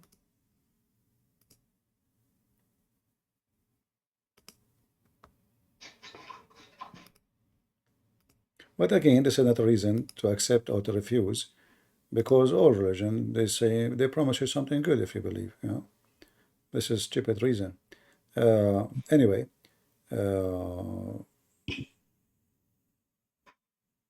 Can you give the reference of that one hadith where it says that Allah has already made a destination of you, even if you do good, you will go to hell. Yeah. But here it says, as an example, in chapter 19, verse number 71. Let us see the interpretation for it. I will give you this one, and you can save it. Do you see the screen? It says, there's not one of you, but he shall come to it, that he shall enter hell. Right? Yeah. And this is the tafsir of the Muslims. And this is the link, I just gave it to you. This is Tafsir al-Jalalain, chapter 19, verse number 71. Now, going to the hadith, this is about destiny, because the Muslims believe in a predestiny. Muhammad, he make it clear that 40 years before Allah, he created his Adam, or even any human being, he wrote their destiny about what they will be. Bad, good, believer, disbelievers. So here, let us see the hadith you are asking for. Here we go. This is the hadith, and this is exists in Sahih Muslim and Al-Bukhari, which means it's very authentic. And let me give you the hadith. So, a man who behave as if he is a believer, all his life praying to Allah and doing Hajj, joining jihad, killing Christians and Jews and atheists and Hindus, this person, because Allah, he wrote for him his destiny, what he wrote for him is going to take over, and then he go to hell. So he said, by the one beside whom there is no true God, which means Allah, beside Allah, verily one of you will perform the action of dwellers of Jannah, which means heaven, until there's only one cubit between him, and heaven. He entered almost there. Then what Allah foreordained for him, the destiny, would come to pass, take action, and he to perform the action of inmate of people of hell, and he entered. So it's not your choice. And he said the opposite again. He says, in the same, one he was doing the act of people of hell, until there's only one cubit between him and hell. Then what Allah, he wrote for him, he come to action, and he performed the act of people of heaven, and he entered heaven. So at the end of the day, it's not you convert or not, it's what Allah wrote for you as a destiny. And that makes Islam as the most stupid cult ever. Because it doesn't matter really, the deeds does not exist. It's what Allah wrote for you. Okay. And why does the Google translations agree with the Muslim translations? Why what? Why does the Google translations agree with the Muslim translations of English? Which translation? I'm not understanding. Like, for example, the verse of, in Arabic it was something like, Inna Allah wa malaikatahu yusalluna ala nabi. Okay. Means, well, no, this is just to cover up the stupidity, because how you can explain Allah is praying? Yeah, but even the Google, why does the Google have agreed with translation? Google is using AI. So if the same sentence is posted everywhere with the same translation, Google select that translation. But if you translate the word one by one using Google, the translation will be different. So yeah, I actually see. Yeah. If I cut few Arabic letters, the whole meaning of the English translation changes in the Google too. Yeah, like now I can do it in front of you. Like now, Inna Allaha wa malaikatahu yusalluna ala nabi. So if I highlight it all, sometime Google choose the most popular translation is in the internet. This is AI translation. Or if I do one word by word. So if I say yusallun by itself, then we use translation. You see, it says pray, worship. Do you see it? Yeah. All right. But if I copy it all, Google, it's possible, is going to use the translation which is the most popular, which Muslims use. So here, if I copy it all, it might be say blessing. See? So the word pray suddenly become plus, because this is blessing, which mean different translation totally. But we know that the word salah mean prayer, not a blessing. Yeah. I see.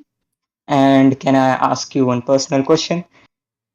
All right. Like, I've seen one of your videos where a Muslim guy was threatening you to come your house and all. So let's say suppose your address got leaked somehow, and Muslims, the 7-6 Muslim, they're out of your house. You will fight them alone, or you have some Christian friends or some like. That is not important, because simply let them come and then we can discuss with them what I will do.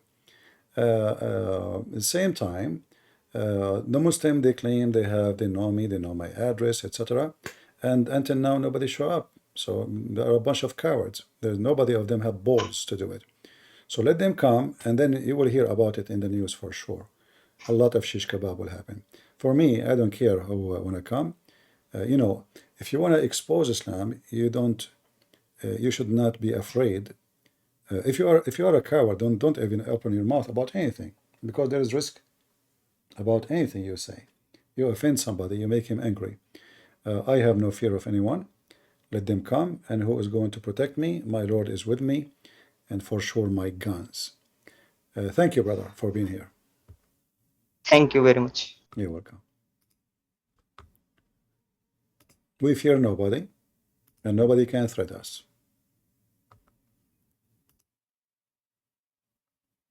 Now, it doesn't mean that we are going to be fooled. Always we are armed and we are ready, and the one who will come, he will have a lot of fun. Yes, VVN. I'm Christian, but I just had a question. I know you've been debating Muslims for a long time. When did they start denying their hadiths and stuff? Has this always been a thing? No, since we start showing them the embarrassment ones, they start denying them.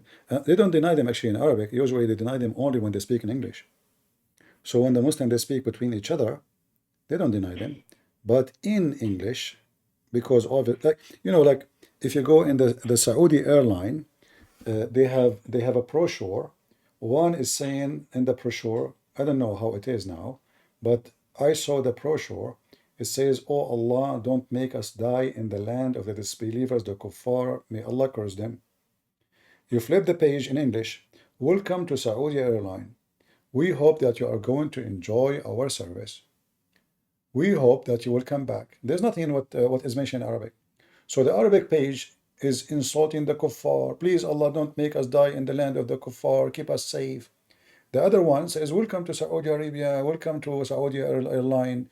Please let us know if you have any complaint. It's totally different page. But when you read them, when you read the English one and you see Arabic one, you think the Arabic one will be translation for what? For the English one, right? It's going to be the same. It's so different.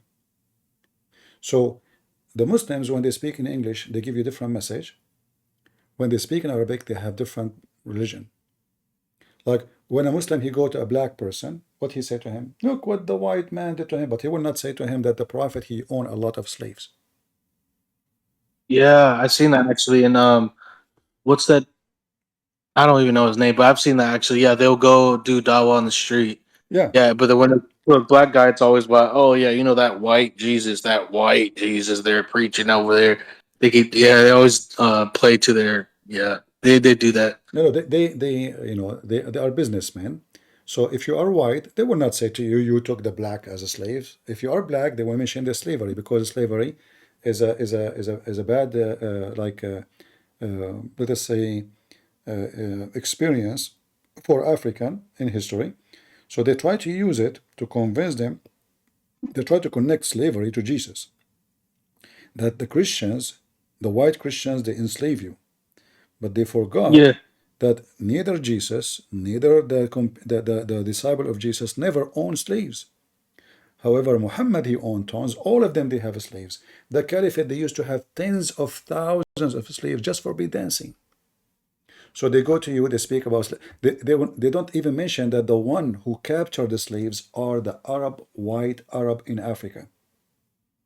The European was buying slaves from the Arab, Morocco, Tunisia, Libya. This is the land of marketing. They go inside Africa, they kidnap them, and then the European businessmen, they come and they buy the slaves, and then they sell them in Europe or in America. But they mention only the European. They will not mention to you that the one who owns slaves is always the Muslims. In fact, Until now, no Muslim nation can oppose slavery because this is against the Quran. Yeah, they cannot. Yeah, because we see it out there in Saudi Arabia. I mean, they sell kids, daily. They used to go, like, I don't know if you saw the complaint made by Human Rights. The Emirati, they go to Thailand, they go to Nepal, they bring little kids in the age of 5 years old just to use them for camel race. After they made many organizations, they made a complaint about human trafficking for kids. Now they are using remote control, like a machine. They put it in the top of the camel to make the camel. It's just to keep the camel like running. It push it with the stick. So slavery is part of their religion. Muhammad, he owned thousands of slaves. And then they say to you, if they are speaking to a black person, they say to you, do you know what they did? They sold you as a slave here. Yeah. So they try to connect slavery into Jesus. When Jesus, and the Bible says it clearly, there's no Greek, there's no Hebrew, there's no free, there's no slave, for all is one in Jesus' name. So the Bible is so clear that all of us, we are equal. And Jesus never owned a slave and never says go and buy one. And none of the disciples, they own slaves. Who is going to prevent Jesus? He's short of money. They cannot buy slaves. Why they don't buy slaves? Because simply this is not what Christianity teaches. But I mean, I've seen old debates with Sam Shamoun when he, like in the early 2000s or late 90s, where he would debate like high, sheikhs and imams, and they would never shift the burden onto him to say, "Oh, is it authentic?" Like they keep doing with you. They keep saying, "Oh, who wrote that? Who narrated it?" They try to make you decide what is authentic, and we're not here trying to be scholars for your religion. Their religion is saying it's sahih, it is authentic, and that's it. We're holding the religion accountable for what they say is authentic, and they don't see that. They keep trying to dance and deny their own books, and it's crazy. I cannot believe. I don't know how they feel. You see, when you debate a Muslim, you are not debating a Muslim. You are going to play with them. Because simply a debate have to happen only between two honest people, not between liars. So if he is lying, you cannot debate a liar. There's nobody can debate a liar. If we go in the Quran, we will find tons of verses speaking about your right hand possess. Who are they? The slaves captured from war. You can rape them, and then they go and they school people about slavery. Muhammad owned slaves. Muhammad beat slaves. Muhammad raped slaves. Muhammad received gifts like shipping in Amazon, slaves from Egypt. So even married women in the Quran, chapter 4, verse 24 says, it is forbidden for you to marry women, according to Muslim translation, marry, except captive slaves. So if they are, slaves, and not to marry them, by the way, you can rape them here. There's no marry. The word marry is false. وَالْمُحْصَنَاتُ مِنَ النِّسَاءِ إِلَّا مَا مَلَكَتْ أَيْمَانُكُمْ. It's forbidden for you women who they are married, muhsanat, except forbidden for you what? To do sex with them, except slave girls who you are capturing. Yeah, so the law only applies to everything else except slaves. So slaves are just open season then. Yeah, yes, that's crazy. In fact, there is a story of Umar al-Khattab when a slave girl, she wear a burqa. Umar, he did beat the women. She wear hijab and burqa. He beat her and he said to her, are you trying to make yourself look like a free woman? So slaves are not even allowed to cover herself. So the reason many people do not know the reason for the burqa. The burqa was a symbolic of who is a free and who is a slave. All right. So when a Muslim man, he see a woman in the street not wearing burqa, it means he can jump on her. She's nobody. She is just a slave. But if she is wearing burqa, that means she is a free woman, regardless if she is married or not. And this is sahih. Like, let me show you the reference. I don't know if I can find it in English, but this is the reference. And here, those all are Sahih Hadith. All are Sahih Hadith. But if we read here, it says here that he entered upon Umar, a slave, she entered upon Umar. She is serving him. She's a slave. And all of them, they knew her. And she was wearing like a veil. And then Umar, he said to her, did you become free? She said no. Like, did your owner free you? She said no. He said, so what this is about cover? Why you are wearing cover? Don't you know that the cover is only for the free women? And he hit her with the kitchen stuff, like, you know, whatever you have in his hand, depending on what translation they will say. He hit her with it just because she is wearing hijab. Because this is only for free. Don't you know that the jilbab is only for freed women? So women, they have even to show their breast when they are serving Muslims. They are topless, they are naked. The women she decide to dress, that is not allowed. All right? And this is the hadith. Yeah. This is sahih. No Muslim can say. Let me post it for everybody in the chat. Yeah, I mean, I always wondered why would they even have these women covered in the first place? Shouldn't God's a commandment of women should help you not look No, but upon this them? is not an issue now. The issue is, if cover for everybody, okay. But as you see, they are using cover as a symbolic of slavery or freedom. So a woman, she is covered, that means she have protection. The woman, she is not, she is to be raped. You know? So the law doesn't apply to so why you are slaves, yeah. why you are wearing burqa? Are you free now? She said no. Said okay, so he did hit her. You know? He said, don't you know that this is only the clothes of a free woman? Don't you know? So the burqa was additional way to oppress women who they are slaves. So when you go in the street, this is why you see in the hadith that Aisha, she used to decorate a slave girl. She sent her in the street so she can hunt young youth from Quraysh. Why she want to do that? How she do that? Well, a slave, she is not. Obviously, she is not wearing burqa. She is showing her makeup. Let me see the hadith. And men, they will follow her because she is a slave for sex. You know, we can jump on her, we can touch her, we can molest her. You know, we can take her. And this is what Aisha was doing. When Aisha, she want to have sex with young youth after Muhammad's death, she sent a slave girl who is pretty, and for sure she is not wearing burqa. And she said, let us decorate a slave girl. I'm trying to find the hadith, but it's not showing. But let me see.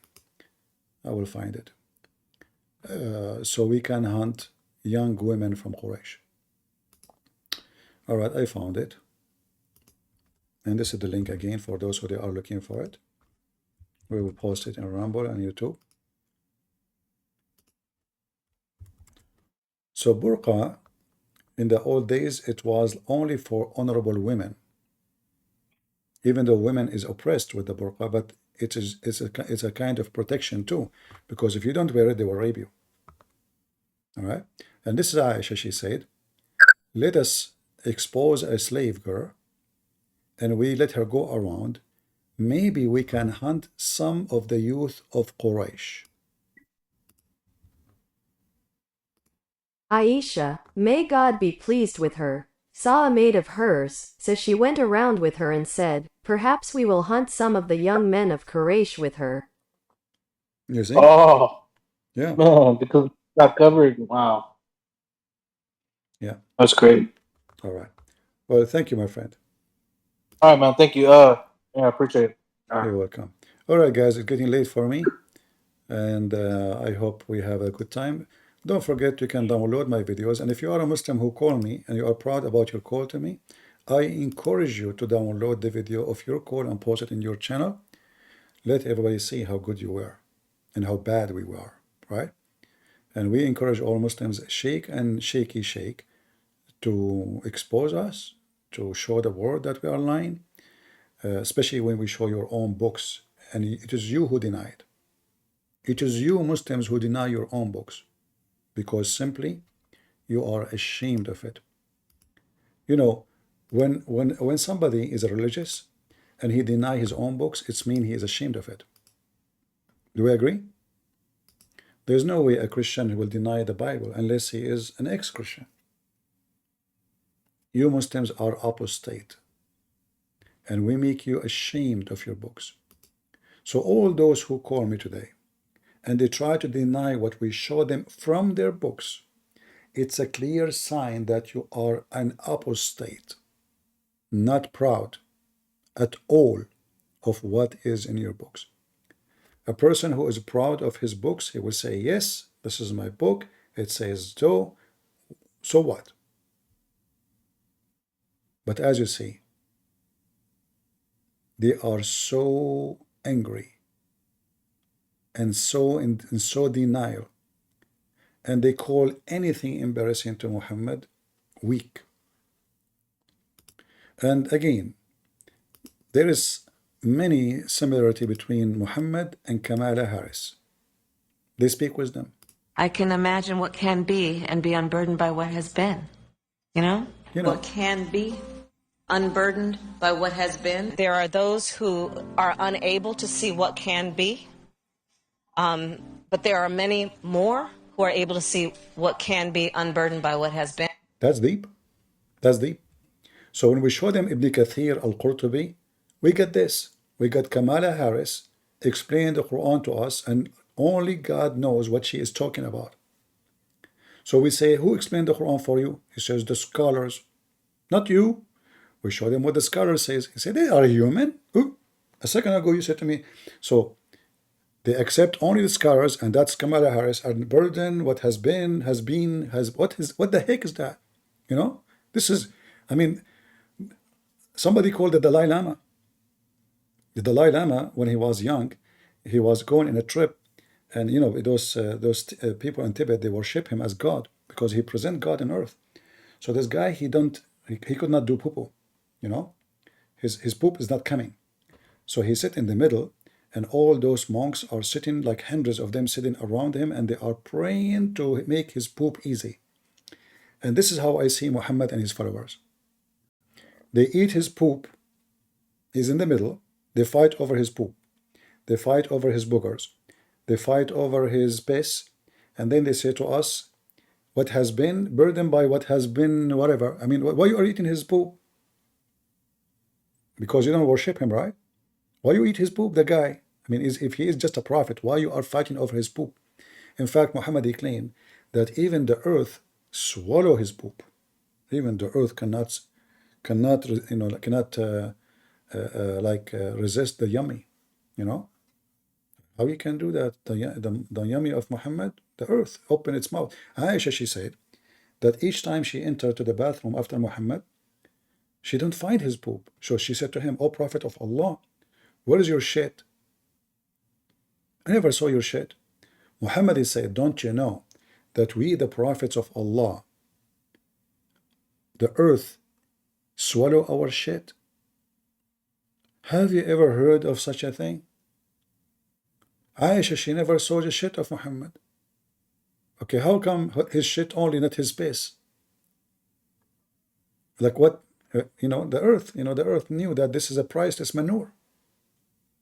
The shit of Muhammad, the earth is like, wow, the Muhammad is squeezing it, and the earth is opening its mouth. Come on, push it. Yes, you just did it. Thank you, O Prophet of Allah. She cannot find his shit. And the funny is, Aisha, she said that she never saw the private part of the Prophet. What? So what you saw when he have sex with you? She never saw his, what? Obviously, Muhammad, he never used it. Icon, are you a Muslim? Because we are almost done. But if you are a Muslim, I can take you for a snack. I never get enough. Are you a Muslim? Oh, okay. No, well, next time then. I thought you are a Muslim, even though I need to go. But you know, Muslims come first always. Anyway, I hope all of you guys, you will get your own. You will get a lot of versions. Me myself, I like versions like Kamala Harris because she is virgin. She have nothing to do with the borders. She have nothing to do with the inflation. She have nothing to do with anything wrong in the country because she's a virgin. She was in the White House just watching Mickey Mouse. You know,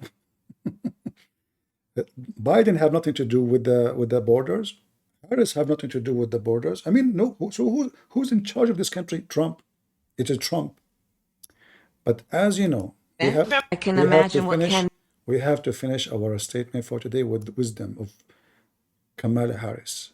Peace be upon her, sponsored by a Democrat. I can imagine what can be and be unburdened by what has been. You know? What can be unburdened by what has been. There are those who are unable to see. You know, I imagine this girl, she do that, practice this in the front of the mirror. I mean, what a fake act. She repeat the same thing and she move her hand and her eyes go up. I mean, she's serious. Anyway, I hope that one day we will have her wisdom to be join us. Can you cook Newsom? I don't know who is guy. Invite him here so we can have him for fun. Invite anyone you want so to join us. All right, guys, I want to say thank you for being here. May the Lord bless you. And I hope the wisdom of Kamala Harris will not stay with us for the coming 4 years. Otherwise, we are not going to have fun. I will never watch news. Is a free woman is a Muslim woman? No, not necessarily. Muhammad, you see what happened in the history of Islam. In the beginning, many slaves, they joined Islam because they thought if they join Islam, they can be freed.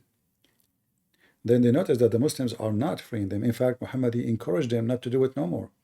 So if you kiss the black stone or touch it, is better than freeing a slave. So why he will free a slave? The Arab, before Islam, they used to free slaves. When something wrong happened to him, let us say you're an Arab, your son died. Then in your mind, oh God, he punished me because I did something wrong. So what he do? He repent. How? He knew that slavery is wrong. This is before Islam. So he say, I'm going to free slave. Please Allah, forgive me. So he's a pagan, he worship Allah still. So they used to free slaves. Muhammad, he come with an idea that you do not need to free slaves.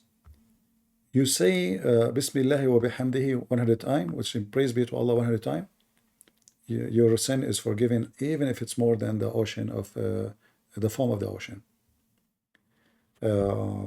And etc. like those things, or touching the black stone, or going around the Kaaba 7 times.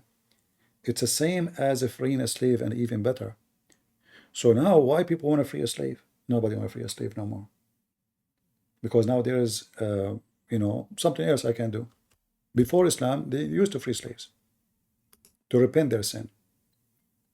And we can talk about it maybe in different time, where Muhammad, he did even enslave people who've been freed by their owner. He forced them to slavery again. Like there's a story of a Coptic guy, his owner, he freed him, and Muhammad, he made him a slave again. And the poor Coptic guy,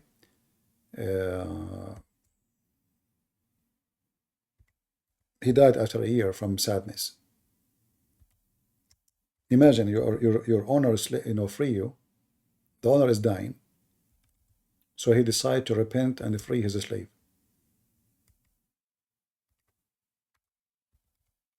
The owner, he died.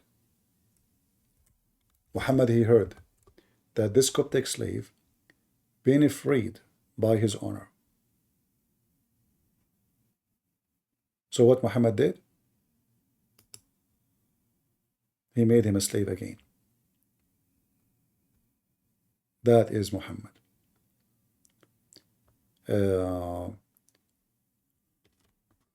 Let me see if I can find the reference before I go.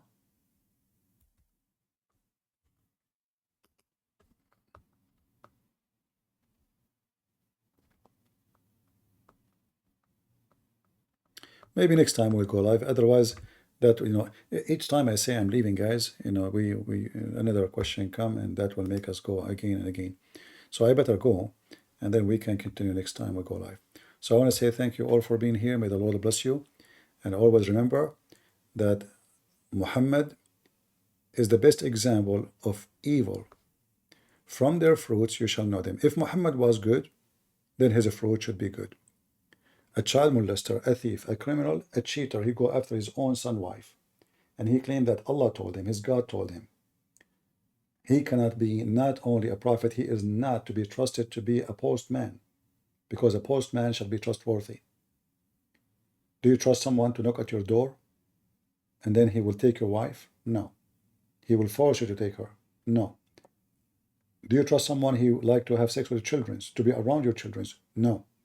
Do you trust someone he encourages men to lie to their wives? No. Do you trust someone he says lying is halal, is kosher? No. Do you trust someone says taking false oath is okay in the eye and the sight of Allah? No.